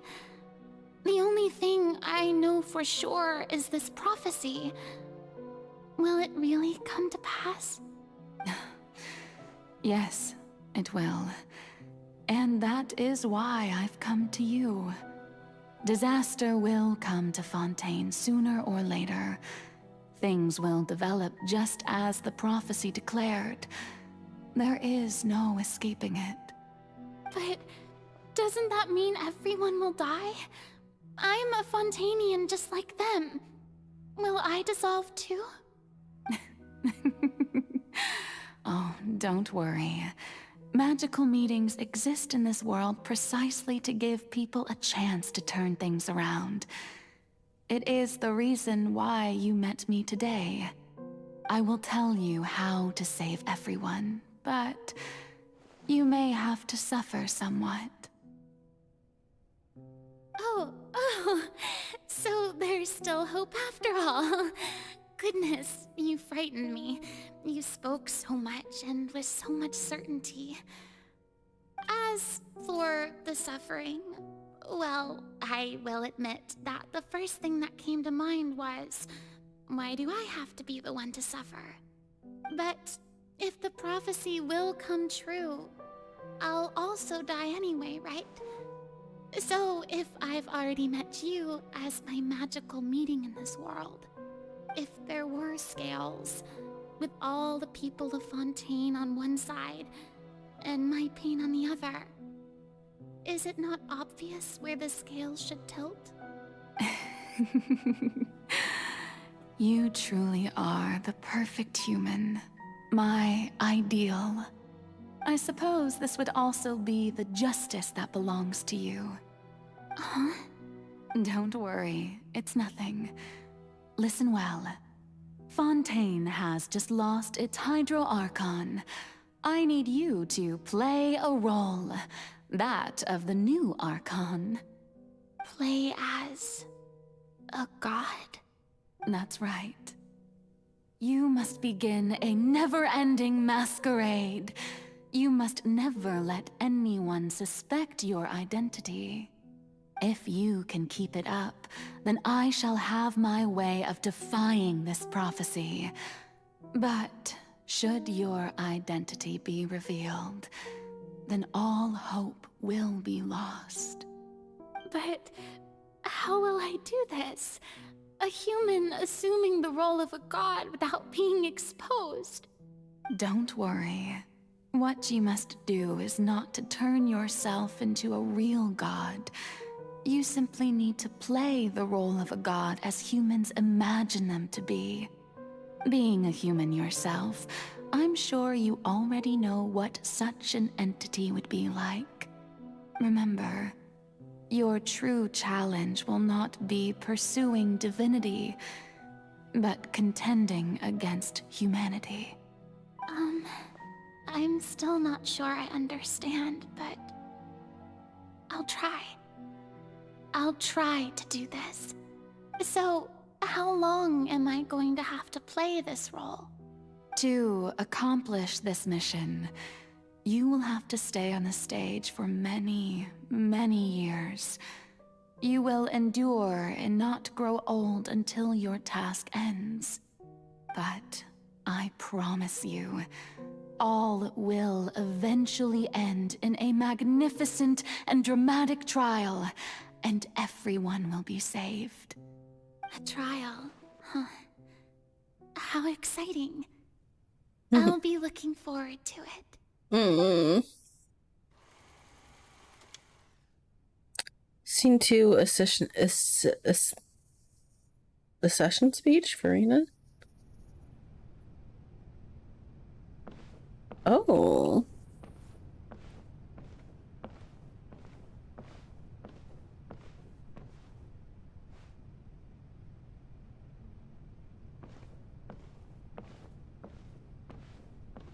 Do I have to walk up or do I have to walk close? I have to walk up. Okay, let's go up the stairs.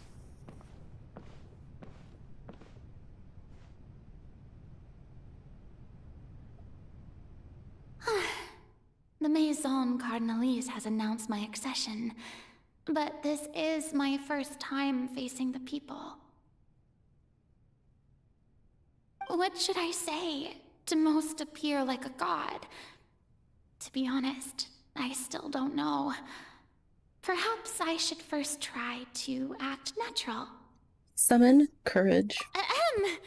Ladies and gentlemen, good evening, and welcome to the Opera Epiclese. I'm sure you've all heard about how I have taken on the role of Hydro Archon. Indeed, I am Verena de Fontaine, your new Archon. Appear earnest. In truth, I know little about becoming a nation's new god, but it will be my honor to guide you all. As the god Focalor, the god of justice, I shall do all within my power to lead you into an age of fairness and justice. Close politely. Once again, thank you all for coming. If you should have any questions or suggestions, please send them to the Maison Cardinalise. The future of Fontaine will require us to work together, after all. This should do it. I thought I might stammer, but thankfully, I was able to convey my thoughts just fine. Okay, and next. That's the new Hydro Archon. Is this some kind of joke by the Maison? I would have thought that a being that surpasses humanity would be a bit more assertive.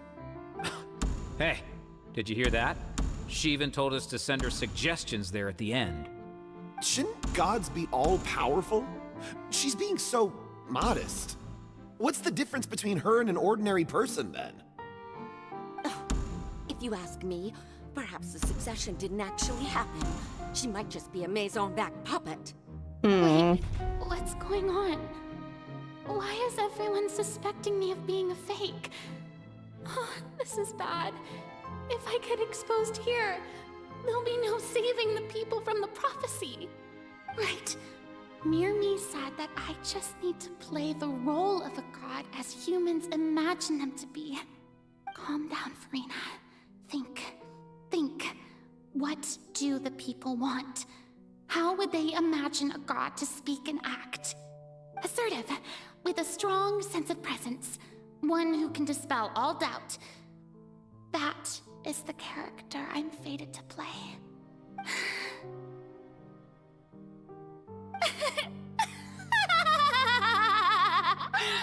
Oh, very good, my people. Only ones such as you are deserving of my rule. Now, I was wondering if some weak puppet were to one day come onto the stage and claim ownership of this opera house, would the children of Fontaine follow them? Well, it seems that you would all see right through them. Having passed my test, you are qualified to witness wondrous trials alongside my august self, here in this opera house.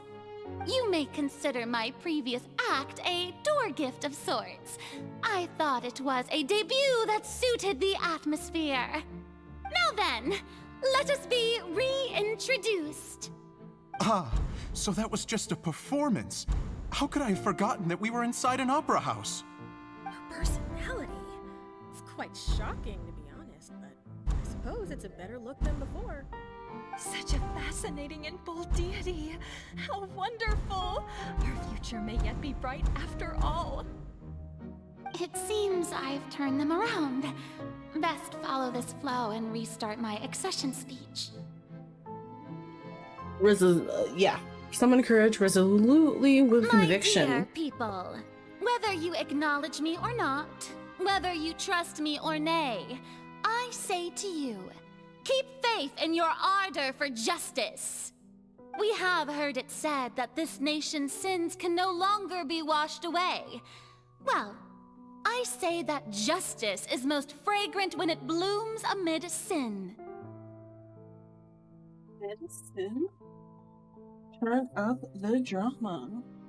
The scales of justice should not weigh heavy in the hands of its god. On one side, it must carry fairness and justice. And on the other, praise and applause.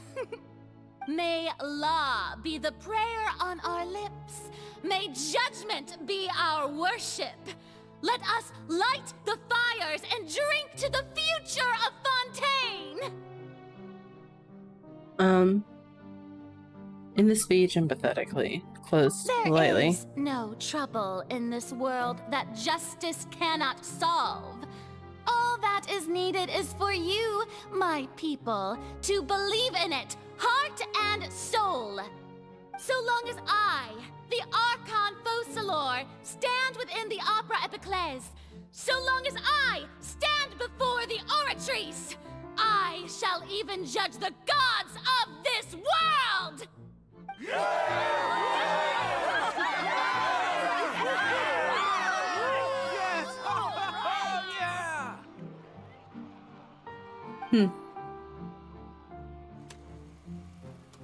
Scene 3, Opera House, Farina.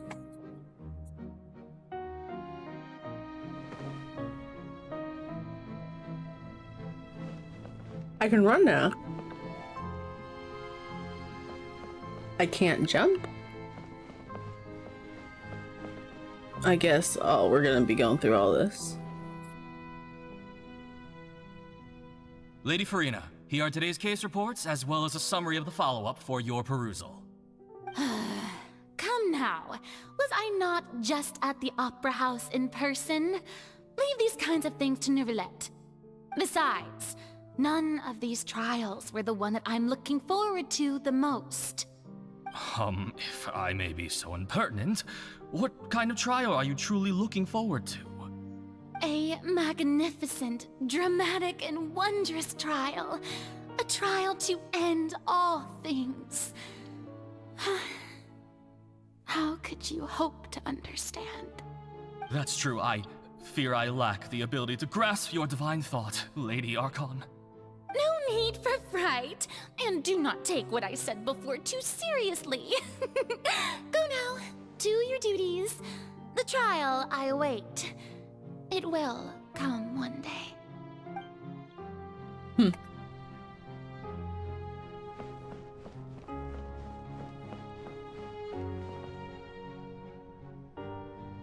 Lady Farina, I don't know what to say. Thank you for agreeing to see me. No need to thank me. Or rather, thank your own sense of perseverance instead.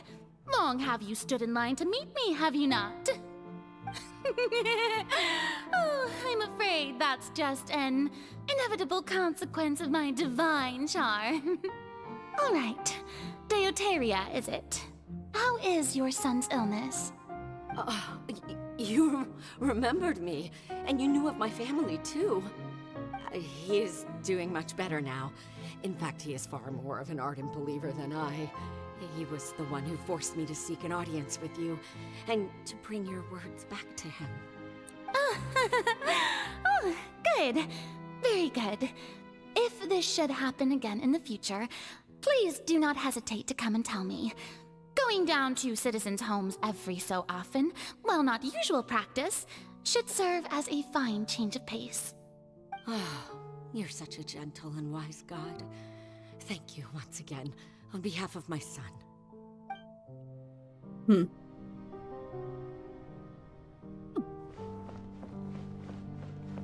This is why they allowed us to walk faster. Look at the way her hair moves. It's interesting. I like it.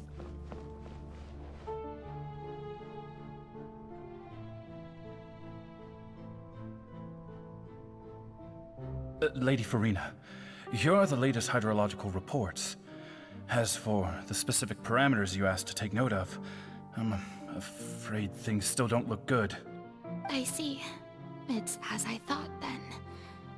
As your god, I did already expect this, but I wanted to see how far your human wisdom would allow you to analyze it. All manner of signs indicate that the prophecy will still come to pass. Forget it. That's not something you need to worry about right now. Well, as I understand it, the Fontaine Research Institute is also trying to find a way to counter the rising water levels. Really? Have they found anything? I'm afraid that they haven't found any effective solution thus far. Oh, is that so? Well, no wonder. This issue has reached the realm of the gods, after all. Still, their spirit is praiseworthy.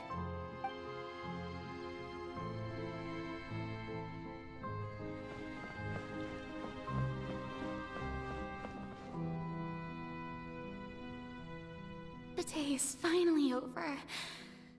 I haven't had a moment to breathe this whole time. But it's good to see that everything's getting on track. There are no longer any voices of suspicion. Maybe this is fine. I just need to keep going, and everyone will be saved. Alright, Farina, don't think too hard about this. You need rest. Tomorrow's a new day.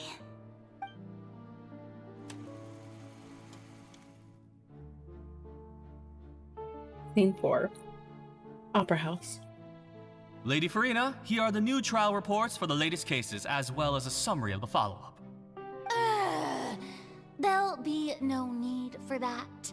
I've seen them already. There's no need to go back over scenes I've witnessed in person before. Lady Farina, I've waited so long for this chance to see you in this manner. Indeed, my dear, loyal citizen. This joyous moment is an Outfit honor change. for us both.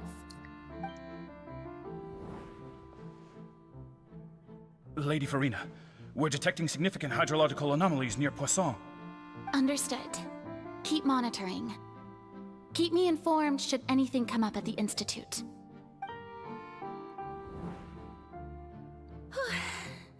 I don't think I let anything slip today. I must show the people that there is nothing to worry about. I just don't know when these days will end. I feel utterly exhausted. Best to rest early today, too.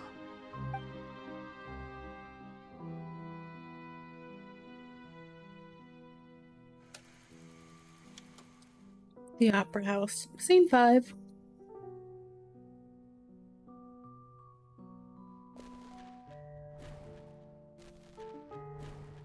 What is the significance of her different appearances?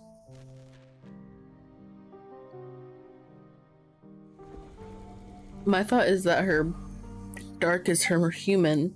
Scene O. Oh. Lady Farina, it's like a dream being able to speak with you up close like this. I've heard that the first member of our family who was honored to receive an audience with you was Madame Deoteria, almost 20 generations ago. And what a fine family yours is indeed. It brings me great joy to meet such a faithful believer, a descendant of a line most ardent. Surely you exaggerate, Lady Farina. My lady?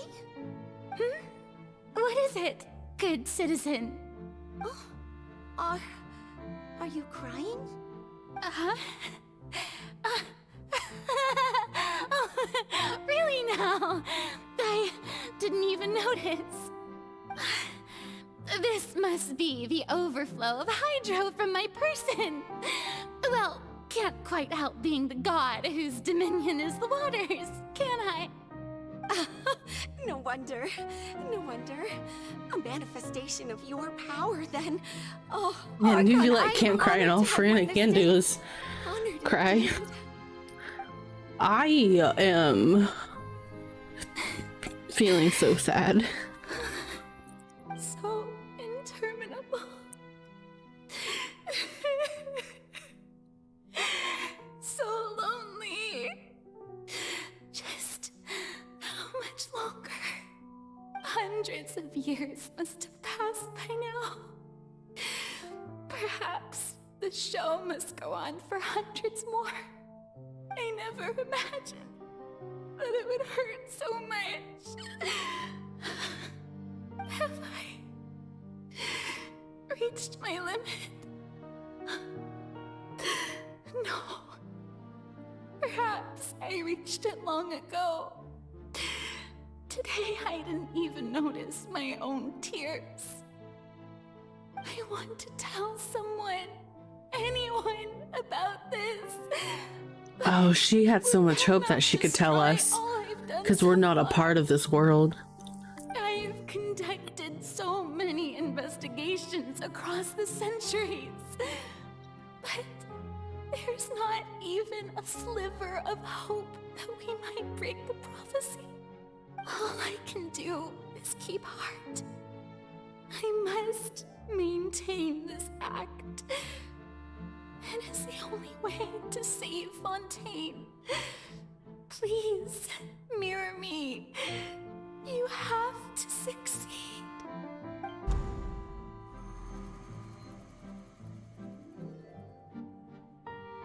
Farina and us?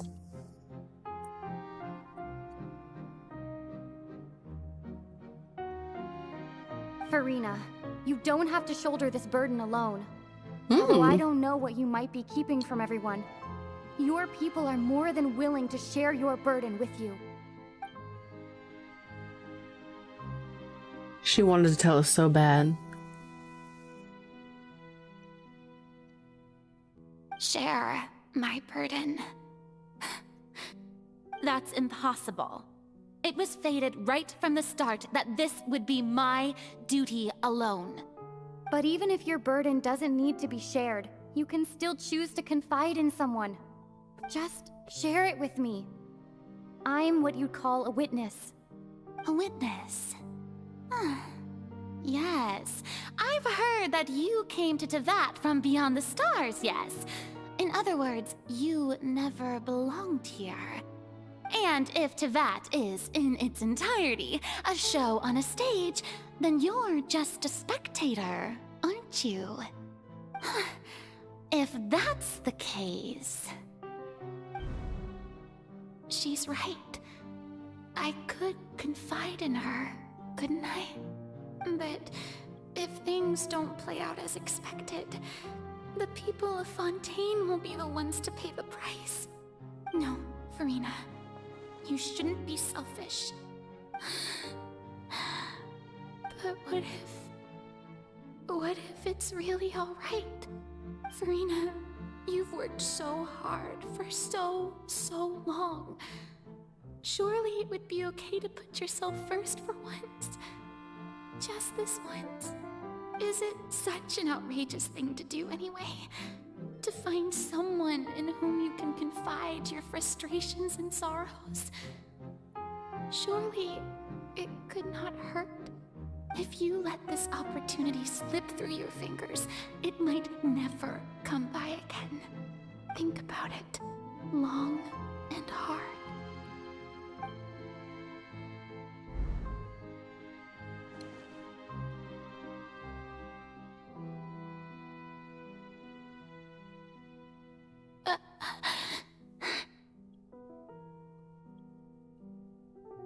No, I have nothing to say.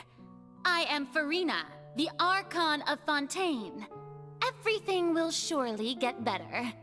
All you need to do, dear spectator, is to witness my performance until the curtains fall.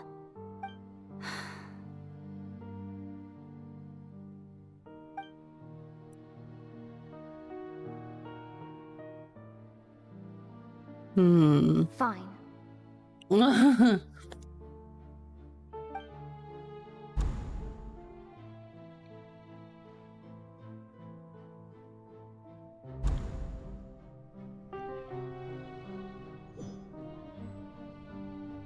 So even Farina doesn't know the truth?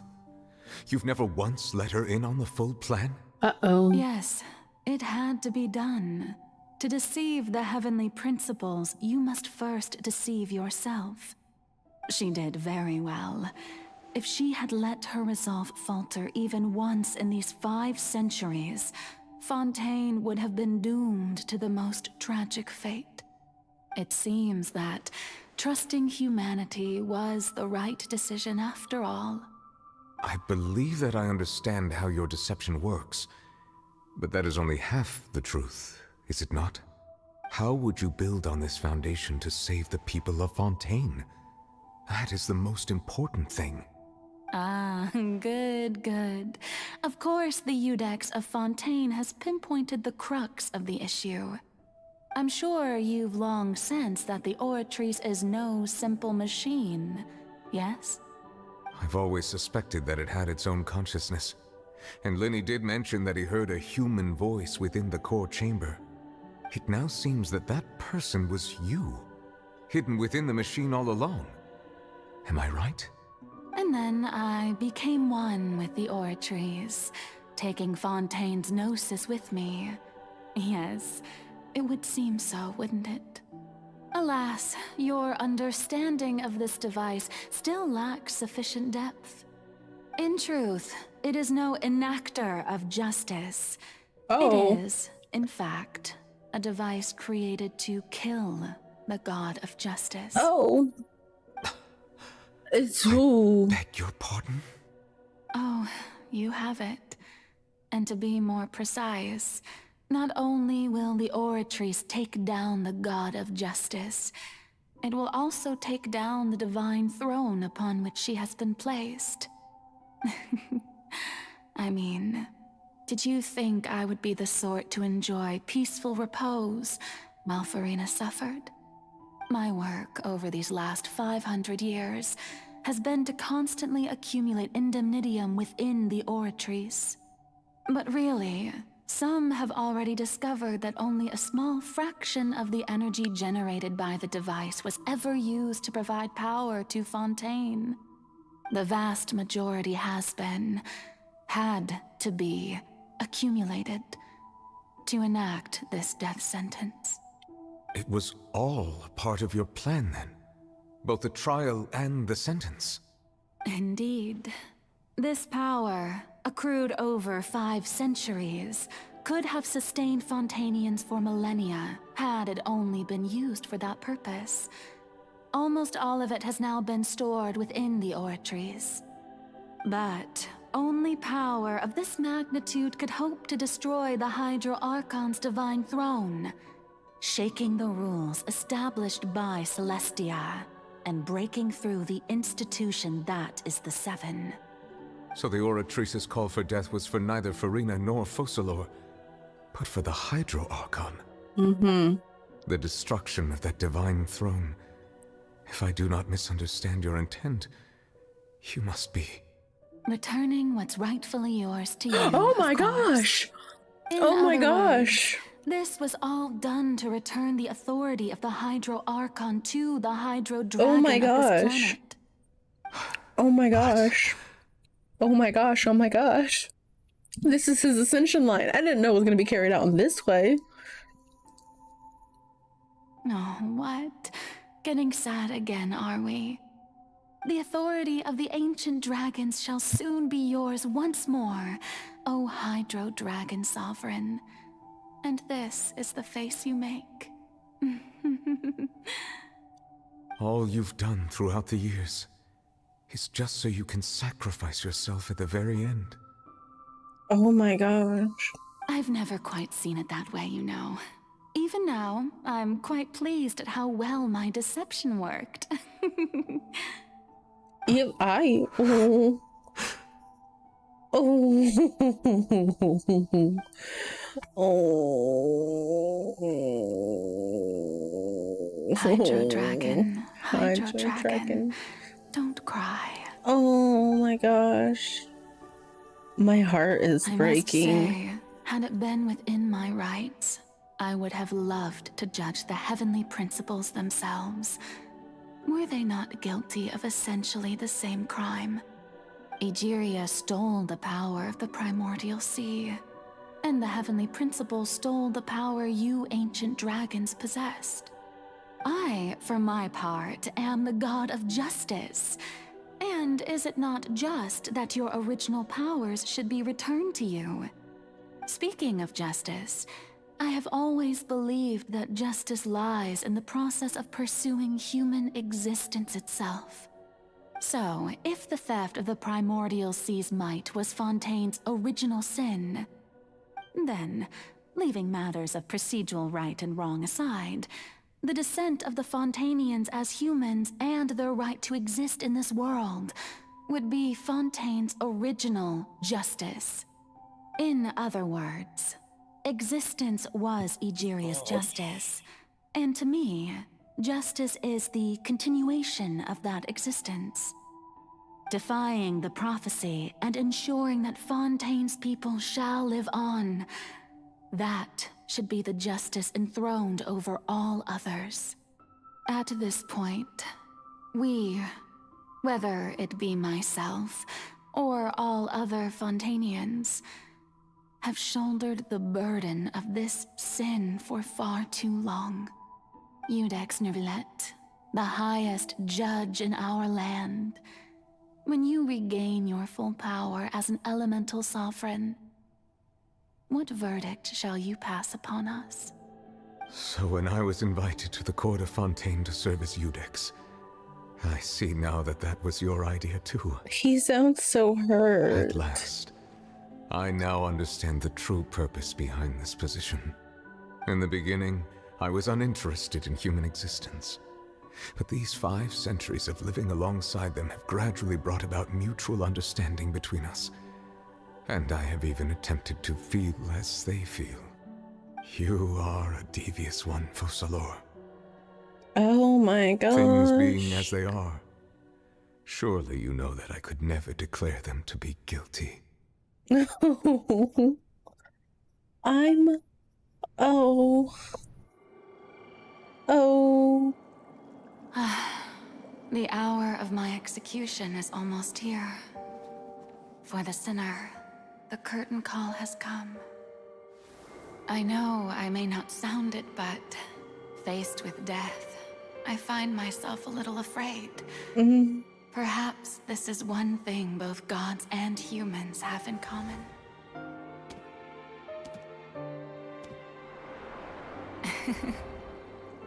Farewell, Neuvillette. I hope you've enjoyed the part you played these 500 years.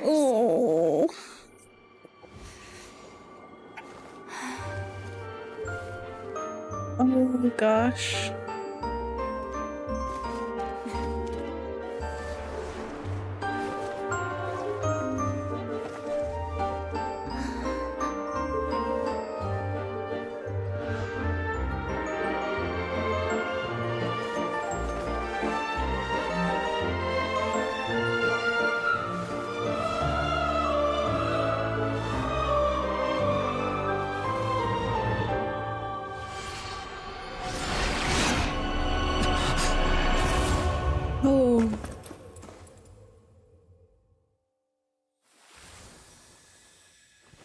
Oh.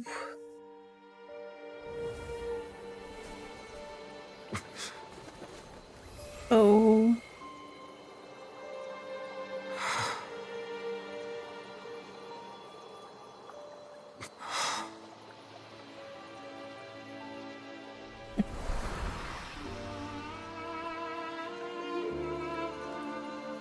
Oh.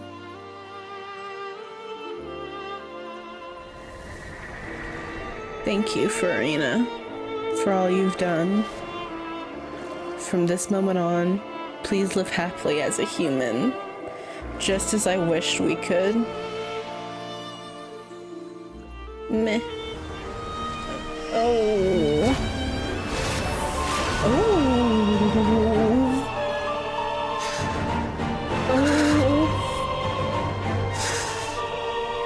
Oh my gosh. I, Iudex Neuvillette, hereby declare, people of Fontaine, your sins are forgiven. Oh my god. Oh.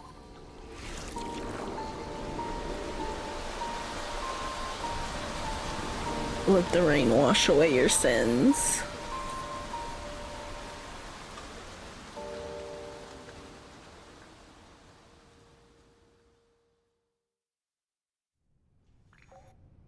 Jesus Louise.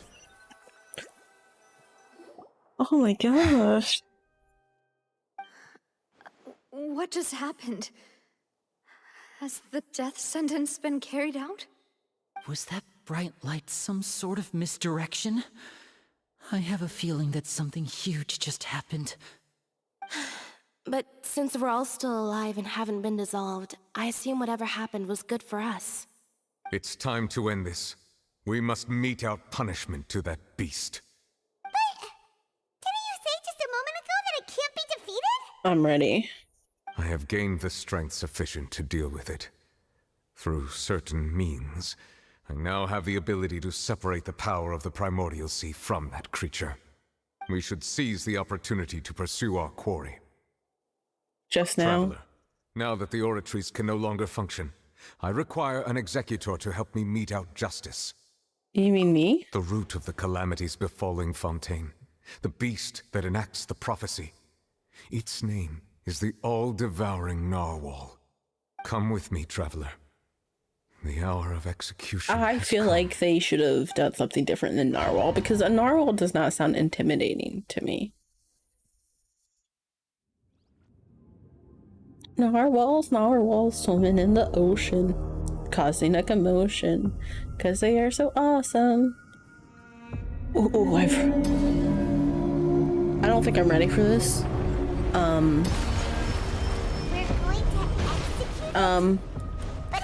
I think I'm gonna die.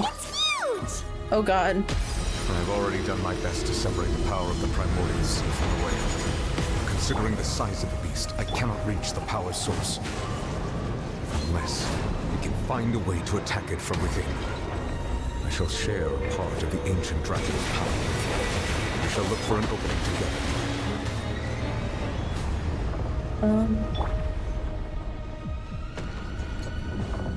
Where are you, child?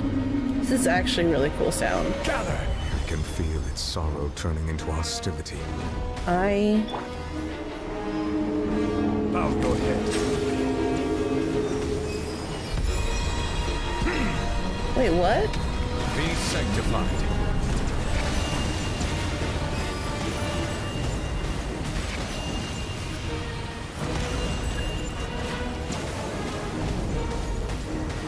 The all-devouring Narwhal cannot resist its I have no idea what I'm doing. Continue to trigger its hostility. Chance will present itself. I did not read at all what that said, but I was able to destroy it. So really, that's all that matters.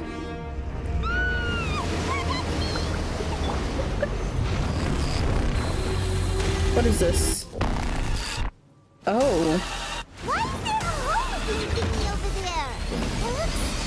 It looks really scary. Sand clouds high. The birds come. Where are you at?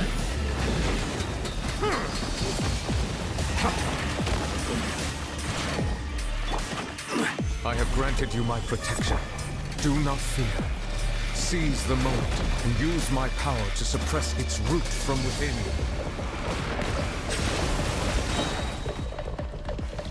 Oh, fucking okay. Be humbled. I'm doing terrible at this. Oh god. Solidify.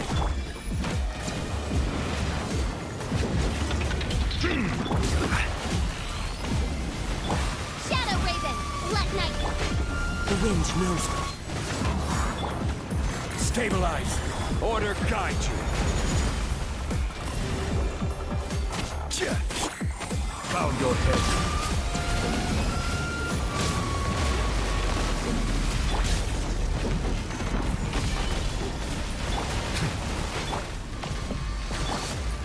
Into the wind. Fallen leaves. Adorn my night. Well, that was... I want to say that was a waste.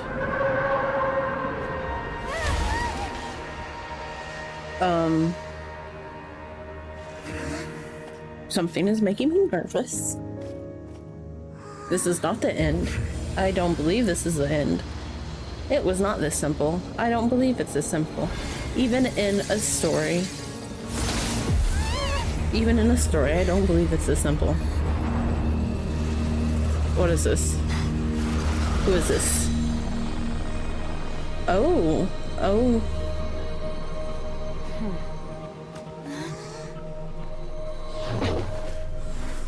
No! Excuse me. Thanks for helping with the cleanup. It should have been my job, but... oh well. It was just supposed to be a short private training session for me. I didn't think that my disciple and my master's pet would start brawling in the meantime. Well, actually, I had a feeling that it would happen at some point, but they bumped into one another earlier than I thought. What a blunder. I suppose I'll have to swing my sword 3 million times as penance. Honestly, people, I mean, I don't really know too much about her, what she was described as before seeing her. And she doesn't look like she's from Genshin. However, if the Honkai universes are all linked together, and she's actually not from Tibet, then her appearance would make sense. Am I the pet? That power. Who are you exactly? Paimon has an idea. From what she said earlier, she must be Child's master. Skirk, right? It's just that he gave us the impression that she was the less talkative person. I simply did not have anything to say to the weak. But you, on the other hand, managed to defeat the all-devouring narwhal without using power from beyond this world. So you may speak to me as equals. What sort of person would take the all-devouring narwhal as a pet? I have to agree. It's a strange use of a planet's primordial waters just to raise an all-devouring narwhal. That kind of power is wasted on it. It's not cooperative. It eats too much. And I have more important things to do with my time than pet sitting.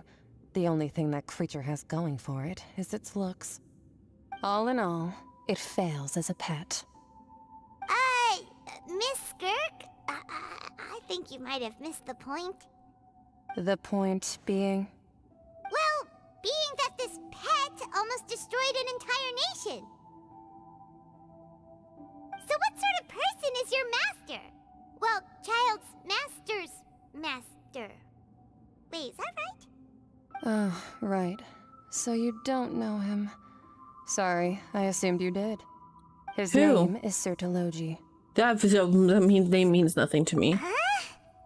Nuvillette, do you know? Unfamiliar with that Okay, name. he does not know. He's probably not from this world. So Master isn't sufficiently famous. How should I describe him then? Have you heard of the name The Fowl? The Fowl? Still nothing? Well, how about Gold? the Visionary? What? Vetterfalnir then? Or Gold Rhine-daughter?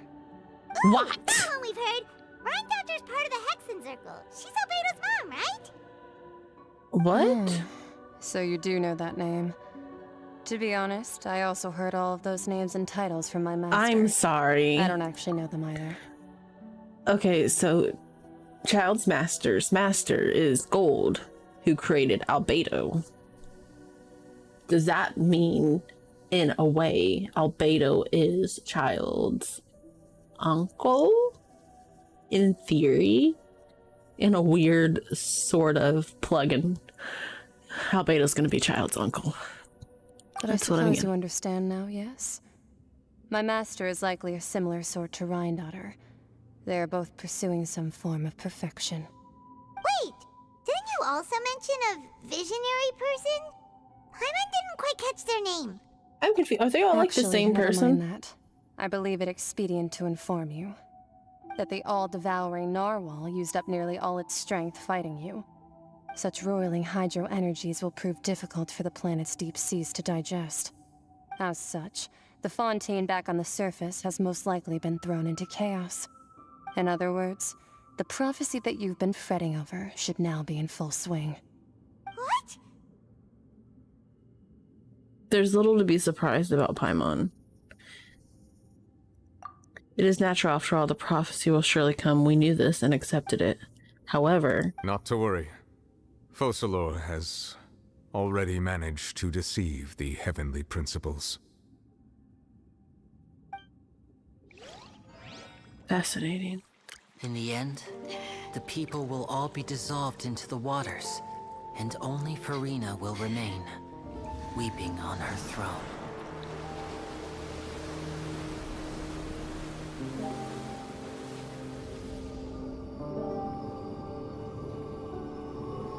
Only then will the sins of the people of Fontaine be washed away.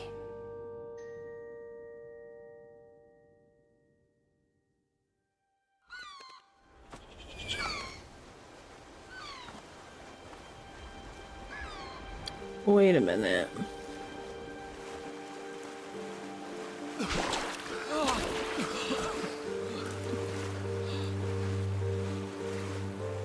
Hey! Help! Over here! Oh my gosh. So Fontaine is all underwater, but because...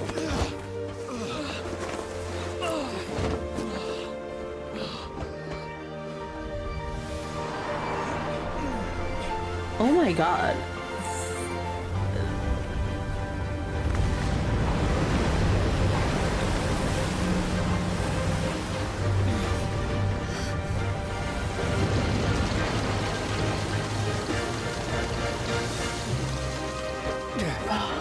All hands, initiate emergency rescue! Oh my gosh.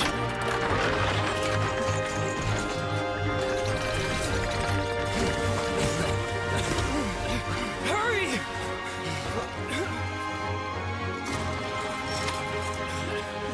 Hey, lend a hand!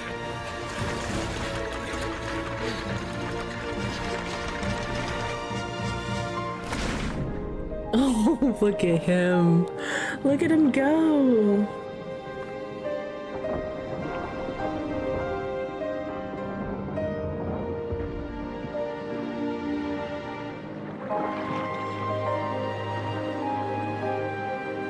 This is actually magnificent. Where's the nave? Look! The water's receding!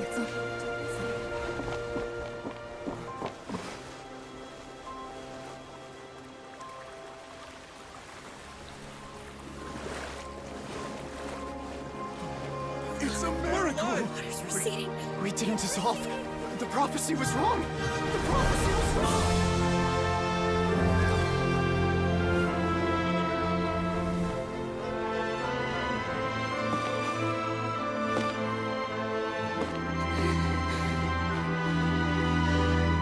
Oh my gosh. Are you alright? We're saved. The prophecy was wrong. I'm crying, not tears of sadness. Oh my gosh. Oh gosh, this is amazing.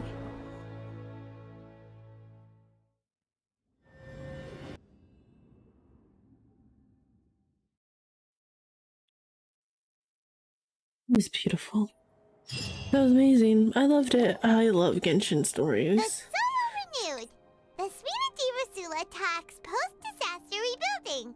I recently visited Poisson to meet with Miss Navia, spokesperson of the Spina Divasula, and we spoke about Poisson's present and future. Old soil can still give birth to new bloom, Miss Navia stated. Hope is like seeing a small cookie when you're starving late at night. You just need a little of it. Skyship Winglet, boon or bane of the Fontaine Research Institute. The various disputes that have arisen on account of Mr. Edwin have suddenly become a shield over the Institute, with Jurier turning out to be a once overlooked hidden gem. People always call the first researcher mad, but few know what to call the second. And should that latter person achieve a miracle, they would find it all the harder to find a word with which to classify him and his team. Wow! Paimon barely recognizes the people in the reports. Are those really Jurier and Navia? They sound like real big shots. They might have been the real big shots from the start. We didn't meet them in that capacity. What do you think? Pretty enthralling, huh? The Steambird's idea was pretty simple. With the disaster just having passed, we would print a free edition packed to the margins with good news to calm people down. The value for these big scoops lies in their inevitable follow-ups. We'll publish further reports and go into the stories behind those people. Edwin's assistant, Jurier, created a true flying ship, while Navia is leading people in the reconstruction of their home. I'm sure that these stories could draw even your well-traveled eye. The articles do make me curious about how things will play out. Paimon's curious too! Wait a minute. Didn't we watch everything happen from start to finish? What's there to be curious about?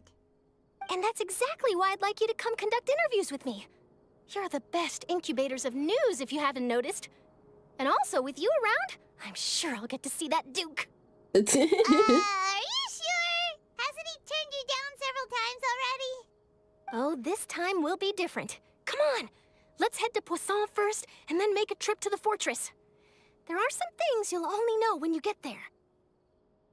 Let us take our leave. Wow.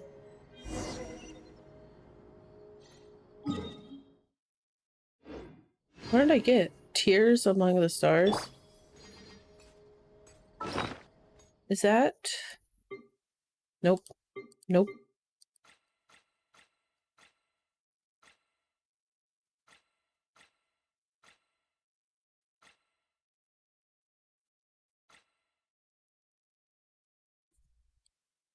Wait.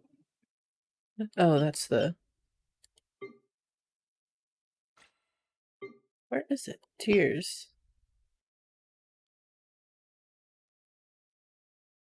Fascinating. Melusines are beautiful. Shh. Let's go. Well, that was amazing. I can't wait to rewatch that over and over. I feel like Genshin should let us rewatch those cutscenes. The ones that are like pre-animated. I think sometimes they post them. I can't remember. Navia! I think the Zhao one with the... Oh, it's you. What brings you all here? Hey, we're just having a look around. I'm here to update myself on how things are going here. Oh, the Fatui are here too! Let me introduce you. This is Mr. Garunt Snezhevich. He represented the Knave in sending us a large amount of supplies, and is helping with our work. Our residents are hard at work as well. Thanks to everyone, work is progressing nicely. We've lost a lot of people, but we're moving forward. That will have to be enough. Hello, Miss Charlotte. I'm a big fan of yours. I especially like that article you wrote last year about Fontaine's stray cats. Oh. But if you don't mind, could you not emphasize our role too much in your report? It's not charity we're doing here. We just happen to share the same interests as the Spina. I get where you're coming from. I'll keep it as simple as possible. Or would you be willing to feature as friendly neighbors? That would be fine. Thanks. Oh, you're back too. How are things? We finished laying down the construction materials. It'll be another hour before the workers are able to go over there. Huh? You're here too, Clorand? Well, her reputation's greatly risen after that whole duel business with Miss Farina. So she's here in Poisson to wait out the heat. All right. She really came here to help me out. There's too much to consider in the reconstruction of Poisson. The Spina has need of more decision-makers. And, well, I do already happen to be connected to Mr. Callis. Oh, wait just a moment. Do you mind me asking a few questions? You know, about how you felt before the duel, about what it was like facing down a god. There's lots of exciting material there, I bet. Forget it. I'm sure you can find a better theme than that, Miss Charlotte. I see you're the same as always. Couldn't you do me a favor, for Navia's sake? Well, if we're talking about doing things for my sake, you might as well just take a few more photos of me. Or of the Traveler. It's better than wasting time persuading Clorand, at any rate. Of course I will. I'm not gonna let her off that easy. All right, then everyone who wants to be in the photo, gather up. And smile.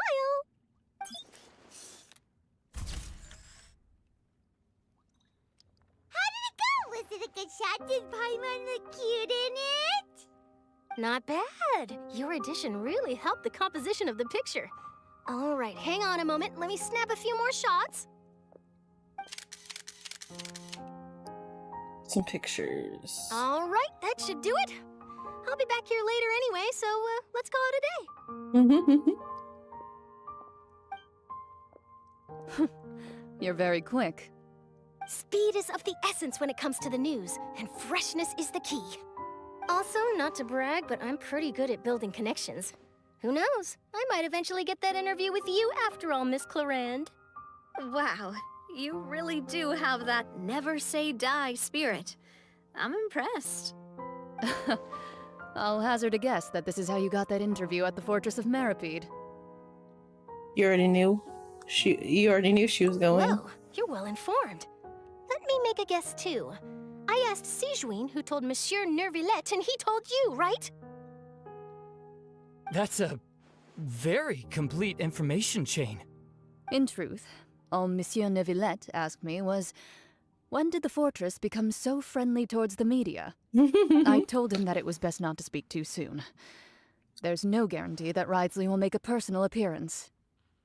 You're right. I've got to treasure every moment I have with them. In which case, I'll be making a move first. Stay safe now, and tell me if you hear anything interesting. I'll treat you to afternoon tea in exchange. Oh, I don't know what I want to wish for. You seem curious about the fortress. Of course. That Ridesley. I still remember going down to the fortress to grill him for information on my father's case. Boy, did he take me for a ride. Without telling me anything, of course. But he did invite you to tea, didn't he? 2 large pots of it, in fact. It was good tea, though. I have to agree. The tea there is very good. Speaking of that, would you like to have some today? I mean, you've got time, right? Well, I'd be partial to some shortbread. They're going on a date, Your It's like Honor. we've got a menu or something. Sure. Oh my sure. gosh, it's already 3 o'clock. Good. What flavor of biscuits would you like, Mr. Snezhevich? Me? I'm fine with anything. But I would prefer chocolate, should you have it. All right. Leave it to me. I'll go over the newly arrived supplies with you later, Mr. Snezhevich. We should be able to finish the preparatory work today. That works great for me. Huh. Is it just me, or did you get a new lipstick? I did. It was a gift from Sijuin. Want to give it a try? I think the color would suit you, too.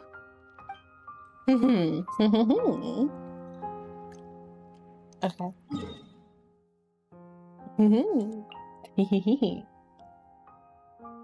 Which one be? This one? No. This one? No.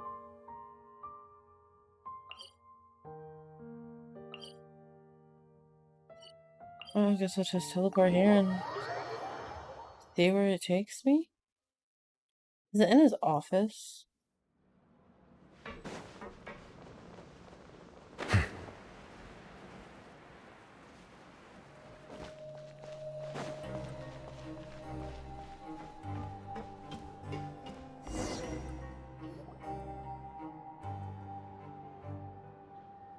Wow, guess we're here again, huh? There's a real nostalgic feeling to this place. Looks like you've been missing us. Duke! Did you come all the way to the entrance to greet us? Of course. I'm here to welcome you and our dear Miss Charlotte, whom our good head nurse recommended to me. It's an honor to finally meet the much-rumored Duke. Thank you for consenting to my visit to the fortress, sir. No need to thank me. But that said, I shouldn't be the focus of your interview. I trust you recall our agreement? Of course, of course. All right then, this way.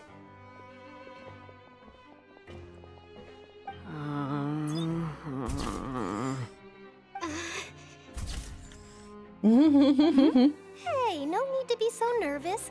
I've already taken all the photos we need. Miss Charlotte, do these pictures really need to be published on the cover of the Steambird? It would seem that Miss Lorvine doesn't want her face to appear beside that of Mr. Jurier, hmm? Sir, please don't say things like that. But it looks like dear Mr. Jurier denies it. Might this interview be very important to you, then? No, I just... This is my first time being interviewed, and I'm very thankful to the Steambird for... Now, I might not look it, but I actually did meet Mr. Edwin once. And I'll be honest, I enjoyed chatting with you more. You've definitely got more of that genius vibe going on. The boat that brought about a miracle, the ark that saved the people. Why, you recreated a myth back there, like an emissary of legend. Still, if I might ask, where's that flying ship now? Huh. Looks like Charlotte's trying to get herself another exclusive scoop. I have to apologize, but that ship is presently in the bowels of our factory. I'm afraid it won't be easy for you to get a shot of it. Really? Well, then in that case, could I have an interview with you to make up for that loss? She really does know how to squeeze opportunities for all they're worth. You already know my answer, I'm afraid. Best you interview our head nurse instead. Or perhaps you'd like to take another photo of this couple of researchers? Did you really have to use the word couple? Well, then, 2 solo photos will do. Is my hair messed up? Please, someone help me have a look. Things sure are getting pretty lively here. We've seen this kind of thing before. Oh, seems like everyone's here. Would any of you like to try this new drink I came up with? Ah, Siegeween. Hey, Miss Charlotte. Why don't you, take some pretty photos of our head nurse? Sure. Come on, Miss Siegeween, over this way. Let's find a brighter spot. Huh? Sure. Do I have to smile? So, I love her. at the fortress?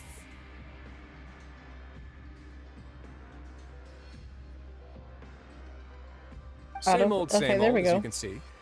Fontaine's Look at undergone some them. changes, but this place is still more or less the same. Other than that flying ship, it got a tad too much attention, I think. That's why I decided to let the interview go through. We should direct more public opinions toward the behind-the-scenes heroes. Am I right, Mr. Jurier? Miss Lurvine? You're too kind, sir. I believe that you too should have your day in the sun. Not that you would want that, which is a pity. I'll just leave the spotlight to you two. I guess. You walk with our eyes leave for a while and share the news from above I ground. see. Lots of things happened that day, huh? Anyway, regarding that Harbinger, I'm not sure you remember, but his 3 young followers are still waiting for his return. He sure did win them over, huh? I'll tell them that she there's good send news him? and bad news. The good being that their boss seems fine, and the bad being that they must face extended sentences for abetting his escape. Oh, actually, what about you? Are things gonna change for you too? What change can there be? The fortress will keep chugging along, and so will my duties. As to what Miss Farina's departure will mean for the nation, and if our laws and governance will be transformed, we'll leave those to the folks in the overworld. Hey everyone, the photo shoot's done. Good. In that case, let's call it a day here. Thanks for your cooperation. Come on, Traveler, let's go. Till next time, everyone. There'll be a next time? Maybe. Who knows? I might write a story about the underwater factory next time. Until then. All right, last stop, the docks.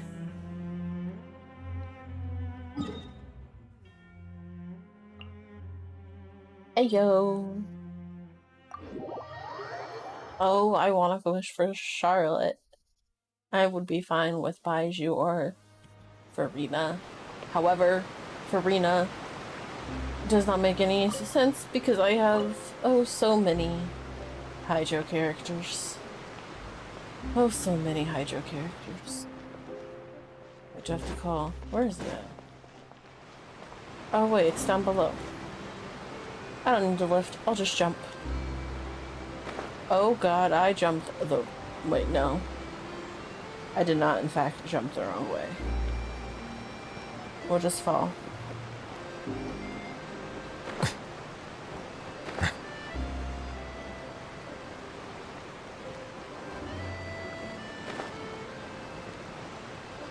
go. Look at them. Look at them. Look at all of them. I didn't see them! They really are here! How did you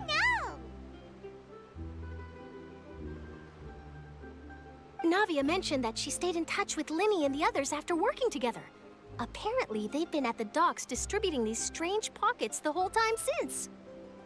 Traveler, Paimon. Ah, and Miss Charlotte, too. Would you like a magic pocket? What sort of gadget is it? It's a wondrous bag that can be used to carry many things. The water level has returned to normal, but if you see any of your things floating around, you can use this to carry them. Or you could trick a friend into doing it for you. Trick a friend? I wonder which of my friends would fall for that. Why are you looking at us? Excuse me? You could just make a friend like Fremine here. Isn't that right, Fremine? Is this what you meant by, I'll help you make some more friends? To be honest, that sounds pretty sweet. Could I have your contact, please? Sure. Please, write down my address. You sure are working hard to help Fremine socialize. He was the one who proposed doing this. He even wants to assist in our magic shows. Sounds like that would suit him. Yes, I was planning to first introduce Pear as an assistant, and later Fremine himself. In the future, I think we can leave underwater escape magic to him too. That said, would anyone want to see a diver escape underwater? Oh, it'll work out. Every journey begins with the first step. He'll become a part of our show eventually. Lynette, could you come over? Miss Charlotte says she wants to take a picture of us. Got it. My, that Charlotte is rather perceptive. She got rid of everyone the moment she realized I had something to say to you. So, how have things been, Traveler? Am I doing all right? Father says that you did a great deal during the latest events. She's very grateful for your contributions to Fontaine. That's all right. We were more than happy to help.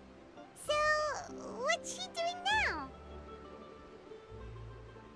Oh, I guess you haven't heard.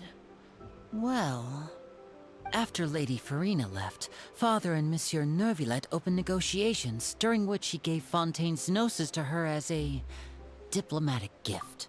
Why? Why does this? I knew it was gonna happen. Why? Wait, was there something to this? A diplomatic gift? A gnosis? Wait, does the gnosis not have any power anymore? Because Neuvillette has it. Yes, I was quite surprised at first myself. But when I thought it over, there were actually a number of things going for it. It could have been done as an apology for the incident with Lord Child, or as thanks for his help in tying the all-devouring narwhal down. Because isn't the gnosis kind of useless now? Also, I want to check.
Let's see how quickly I can get this done.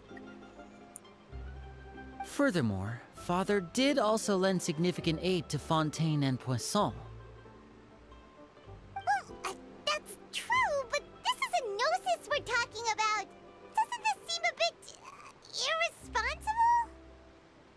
I would agree, but I've also heard that it seems that Monsieur Neuvillette has had a significant change of heart regarding the matter.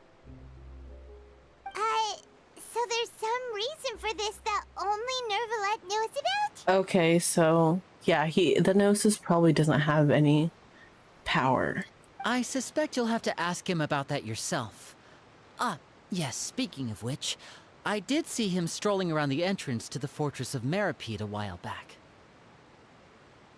Isn't he real busy and stuff? Paimon didn't think he'd have the time for that. But back to the topic.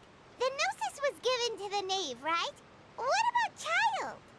They say that he's returned to Snezhnaya to recover from his wounds. I hear that the recent disaster really did a number on his health. Well, I guess I can now call him one of my war buddies. True. When you think about it, we've had loads of run-ins with the Fatui. To think we'd be allied with them this time. So shocked by such a simple switching of sides? Ooh, the name.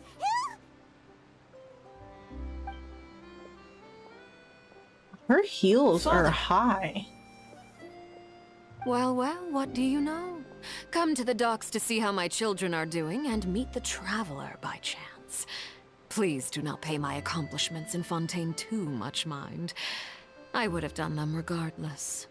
Are you going to take the Gnosis back to Snezhnaya? That is our duty as Harbingers, yes. Don't be too preoccupied with sides. The goal of the Fatui concerns not a single place or person, but the entire world. With such a grand goal in mind, it is inevitable that we must wear many masks. Switching my masks is something I've always done. Will you keep to your position? Well, that depends on many things. No one truly knows what the future holds. What good is honesty if you can't rely on it forever? As for you, I very much look forward to our next collaboration. Good things cannot be achieved alone, and you've proved yourselves to be great partners. Actually, I just remembered something. Please help us deliver this. A vision? All right. I'll remember to return it. Thank you for keeping it safe for him this entire time. Okay, I hope he's okay. And that's a wrap for me. Huh? You're... Greetings, Miss Journalist. Hello. If I'm not mistaken, there are diplomatic channels I'll need to report to take a photo of you. That is correct. So forgive me, but I will not be able to serve as a subject in your article. However, feel free to write as much as you'd like about our dear magicians and our upcoming rookie talent. I will. The sea breeze is quite pleasant. I shall continue my walk while the weather remains so agreeable. Farewell. Farewell, Father. Oh, she has such an intimidating presence. I didn't even dare to take a picture. Thankfully, I've already wrapped up all my pre-scheduled interviews. Thank you all. This'll be more than enough for me to write about, I'm sure. Don't be too nervous. Why don't you take a magic pocket before you go? Here, Traveler, Paimon, you take one too. Sorry, person who wants to join my world, but I am busy. That's right. Oh gosh. Funny. I was giving out magic pockets when we first met too. And what do you know? I'm doing the exact same thing right now. So many things have happened, but the pockets are still the pockets. I guess this must be life. We will all follow our own paths, and serendipity will lead you to your fated friends. All right then.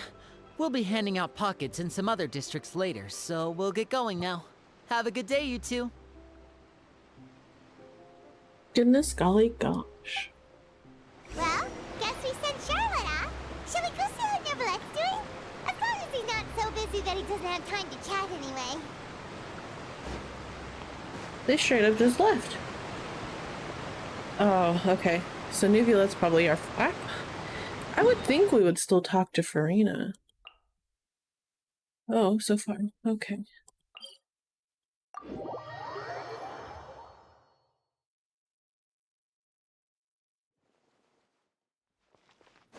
Let's go.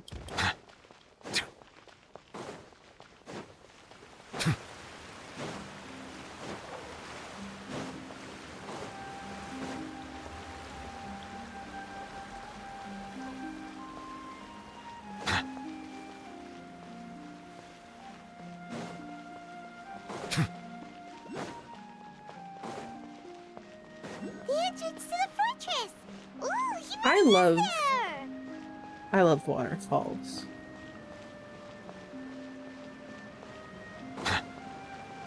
Hello, my dear.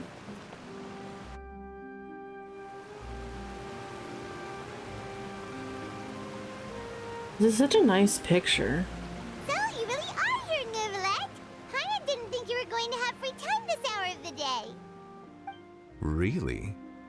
Oh, I suppose you must have met Mr. Linney. He took the time to greet me earlier when he passed this way. In any case, you came at a good time. I was just considering reaching out to you to set up a meeting, so I may explain some things that I haven't had the time to before. Aw, Paimon's glad that you remembered. Thank you for keeping us on your mind, what with you being busy and all. Alright, let's have it then. How was Fontaine actually saved? The whole business is still quite the mystery to us. It is strange how words can often leave a bitter taste in the mouth when it finally comes time to say them out loud. Powerfully before telling you the truth concerning what he saw that day. Past Lord received the heavenly principles and used Furina's endless performance to save Fontaine. So that's what happened? I only saw Furina's part myself. Focalord destroyed the divine throne of the Hydro Archon and restored your power to you, transforming you into a fully fledged elemental dragon sovereign. But Paimon still doesn't quite get what you did to save the Fontanians from dissolving. For me, the authority of the ancient dragons refers to absolute control over the hydro element.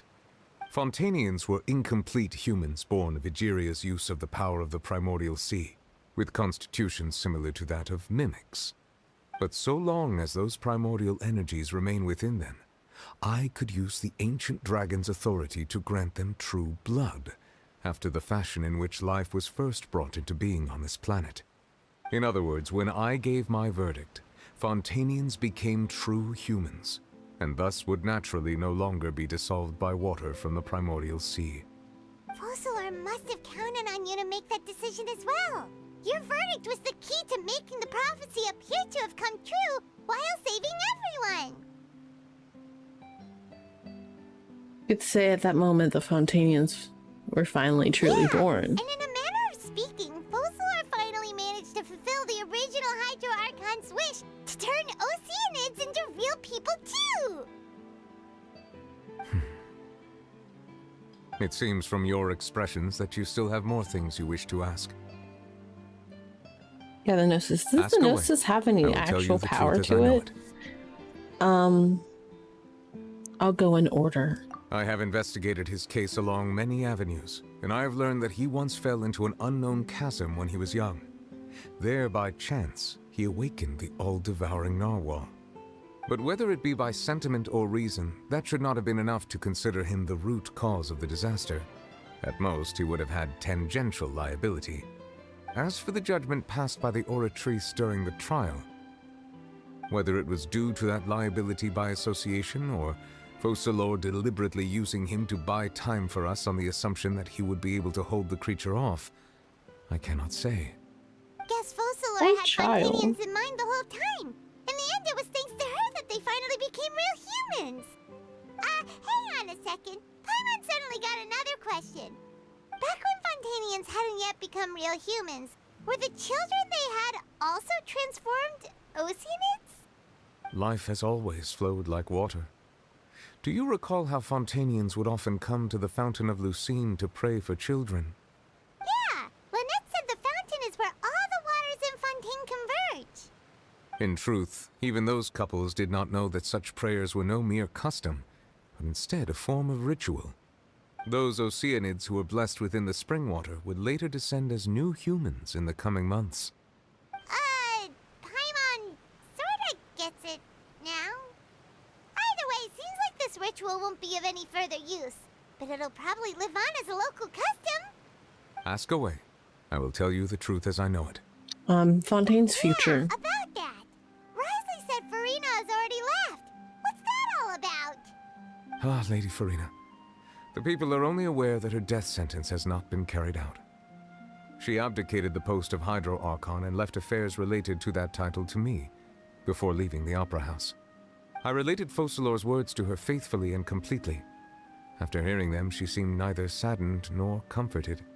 She simply said that she was tired and needed I to would be rest. tired too. Having said that, she then packed her things and moved out of the Opera House, not unlike how an ordinary person might. But she's still got a place to stay, right? You need not worry. I will make arrangements to ensure that she will not want for food, clothing, board, or travel. In truth, I am somewhat happy for her. The wear and tear on her spirit will, of course, take time to heal. But now that she no longer has to play the role of Focalor the Hydro Archon, she can finally lay down her burdens and lead a normal life. What about you then? What are your plans now that you've regained your full powers as the Hydro Dragon?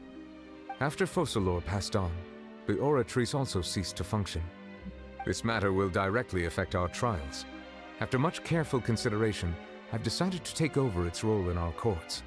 From now on, I shall hear cases and pass verdicts by myself. Looks like you're still considering stuff from the perspective of the Udex, huh? As an elemental dragon, there are indeed many things that I must do. But this power and this duty, in a manner of speaking, you could say that both were granted to me.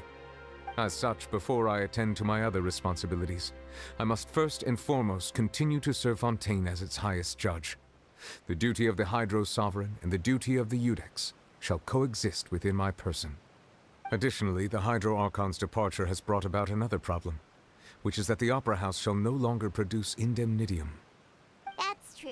That power was derived from the people's faith in the Hydro Archon, wasn't it? Mm-hmm. Wait, but the various mechs and machines in the city are all still okay. Where are they getting their energy from? As I am now, I have full command over New Musia, and it can serve as a complete substitute. Another reason why I cannot quite leave Fontaine immediately. Wow. Oh. This ancient dragon's authority stuff is really quite useful, huh? Ask away. I will tell you the truth as I know it. Oh, that's right! They say you've given it to the knave as a diplomatic gift or something! Leaving aside their intentionality, the two Fatui Harbingers have indeed done much for us during this crisis. Their sole remaining goal in Fontaine, at least at this point, would seem to be the Gnosis. The Oratrice has ceased to function. The Hydro Archon's divine throne is now no more, and I do not need the Gnosis's power. As such, it has lost all meaning for Fontaine. If the Fatui have impure designs, then we might as well accede to their request now, and avoid unnecessary conflict. What complicated considerations! Paimon thought you were just giving it to them out of gratitude to the knave and as an apology to Child. Ask away. I will tell you the truth Okay, as so I the know. Gnosis still has power. Huh. Well, I don't know. About the next stop on my journey. Yes. You will soon be heading to Natlan, I presume. Oh gosh. I'm afraid that I have little talent as a travel guide, so all I can do is tell you what I know about that land. As far as I'm aware, Natlan can be said to be a nation of dragons. I'm sorry, huh? A nation of dragons? You mean like you? No, I suspect that I would not find myself welcome there. Unlike ancient dragons such as myself, the dragons of Natlan have undergone long years of development and evolution. Large numbers of them have entered a form of coexistence with humanity. Natlan is also the nation of war. War ravages those lands like an undying I am flame. terrified. There is one other piece of information I got incidentally from my negotiations with the Knave that I believe may be useful to you. The Harbinger known as the Captain has thrown his hat into the endless ring of war.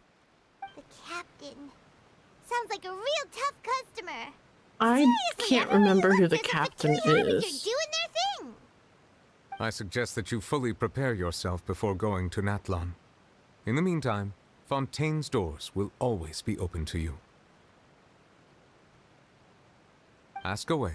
I will tell you the truth as I know it. I think I have no more questions. Hang on a sec. Paimon's still got a question about the Gnosis. When we spoke to Linny earlier, he mentioned that your attitude towards giving away the Gnosis had clearly changed. We guessed that there might be some reason for it that only you were aware of. No wonder the House of the Hearth is the Fatui's intelligence division. They are certainly sharp. So regarding this specific issue, I was just getting ready to share something with you. What is it? In truth, I exchanged some further words with that lady named Skirk after sending you two back to the surface. It went something like this.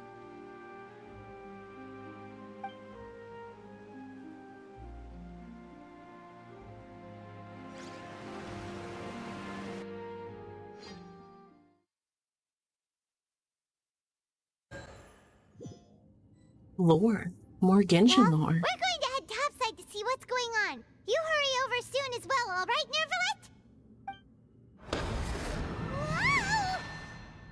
What next?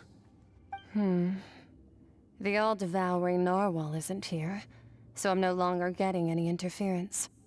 I can finally catch the scent of your power, what it's made of.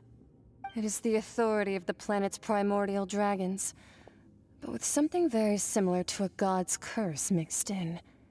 It's quite a novel blend. I'm sure I've encountered something like this before. What was it again? I do not know what you speak of. Ah, of course. How could I forget? You should have the remains of the third descender on your person, yes? Remains? What do you mean? I've never heard of any such thing. What? The third descender. Huh. According to your parlance, I believe it may be called a gnosis. Well, Wait. that much is true. After Focalor's divinity Hold faded, on. she handed her gnosis to me. One But moment. I fear I have never heard of it described in the manner that you just did. Wait a I've minute. been training with my master, the Fowl, ever since I was young, and I have never returned to the surface since. So most of the information I possess, I got from him. It is only natural for those who are greater than humanity to possess a different sort of common sense, which is why there are so many problems in our attempts to communicate with humans. Regardless, you should probably get rid of objects of misfortune to prevent any disasters from befalling you. Excuse me? To live in itself is a blessing. But once a person dies, the bonds he once had with this world shall all turn to curses. What do you mean by that? No need to fret. These are just my personal thoughts, and my reason for no longer wishing to return to the surface. This third descender you refer to, who are they? And when Is did it they die? No. Wait, who? Master never mentioned them to me. Perhaps it just wasn't that important for me to know. If you're interested, though, I could ask him. I'll be sure to pass the answer on to you next time. Next time? You believe we will meet again? I do. Wait. I have a disciple of my own, don't I? He can be the messenger then. She's like, wait. Remnants of the third descender? Who? What descender? We're the fourth one, aren't we? That's what she told me. Whether it would prove useful or not, I wanted to pass that information on to you. The remains of the third descender? So that's what the Gnosis actually are. Paimon just thought they looked like chess pieces. How could they be a person? So it's quite possible that we are a All gnosis. the same, assuming that there was no misunderstanding or special metaphor at play, that is what she meant to say. And she said that it would bring misfortune and that you should check it, which is why you gave it to the Fatui. If she speaks the truth, then I would simply be putting Fontaine at unnecessary risk by keeping it here. She mentioned one of them. For these information mean two things. I am the fourth descender. One that the Gnosis. One and two, that the one who already came before me has already died. I had guessed that you might already be familiar with this concept, but I did not expect you to be one of them. That means that the Gnosis which are exceedingly element compatible and can even enhance elemental abilities, do indeed come from the third descender. That explains. I wonder, does your body also possess similar properties? Like being able to use elemental powers without a vision. So if it's died and all the gnosis are separate parts right? of the descender. No, let's not think about this stuff right now. It just feels creepy. Comparing the Traveler to the dead third descender and all. Don't worry, I won't die so easily. But this topic still feels like bad luck. Once Child recovers, let's get some more answers out of him. Or go look for his master and get the answers that way. I too believe it unwise to make too many blind guesses when information is lacking. The same is true of being at court. All right. Whatever the case, it seems like the crisis here in Fontaine's over for now. Yes. All of Focalor's efforts were for this moment as well. But she sacrificed herself in the end as a god, and she suffered through all those years as a human. Was that really what she wanted? I suppose that would be the mystery of a god's will. Can you understand the will of the gods? I suspect not. But once in a while, I too would guess that if wishes were like the clouds in the sky, they will one day return to the earth as raindrops. Life flows like water, and rain is the final answer. The water levels may sometimes tilt one way or another, but the rain falls fairly upon all. And what, ultimately, is the difference between the rains that fall upon all of us?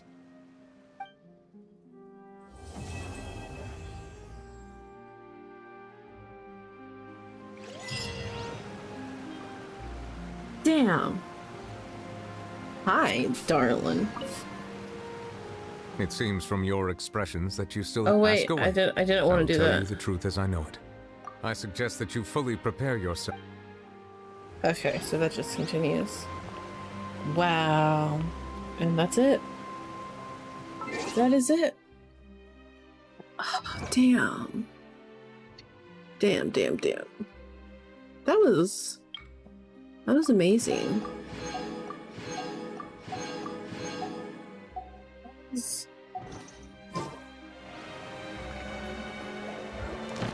I am...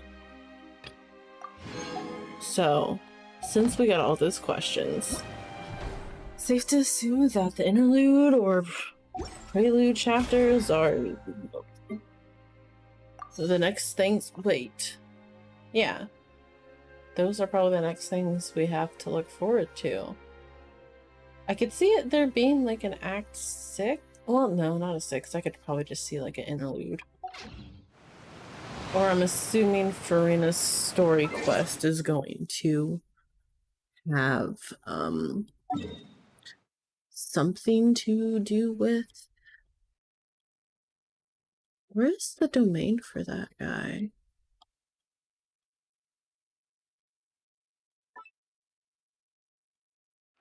Where did we fought him in the Opera House de Epicles. It's talent. Weapon. Do I technically...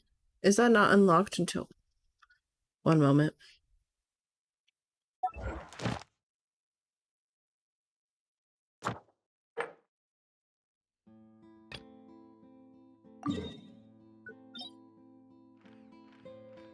Okay. Oh, so it's under... Okay. Either way, we didn't do any of these areas. So... Yeah, I think it's been about it's been 5.5 hours. So I'm gonna call this stream a success and call it a day and get food because my little sister's like, can you take me us to get some chicken? And I'm like, oh, okay, sure, why not? But that's fascinating. We get more information. This story, it's going to take so long for it to completely, all my answers and all our questions to be answered.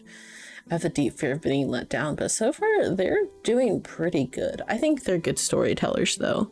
I've heard good things about Honkai, the third, and Starrow's doing pretty well. But nonetheless, I'm gonna call that a quits today. I don't know when the next time I'm gonna stream is. I don't know what content I'll be streaming. There is this new game. Like, it looks cute, but its tags are horror, so maybe I'll stream that at some point in time. But for now, I will call that a day. And I will see you guys next time. See ya.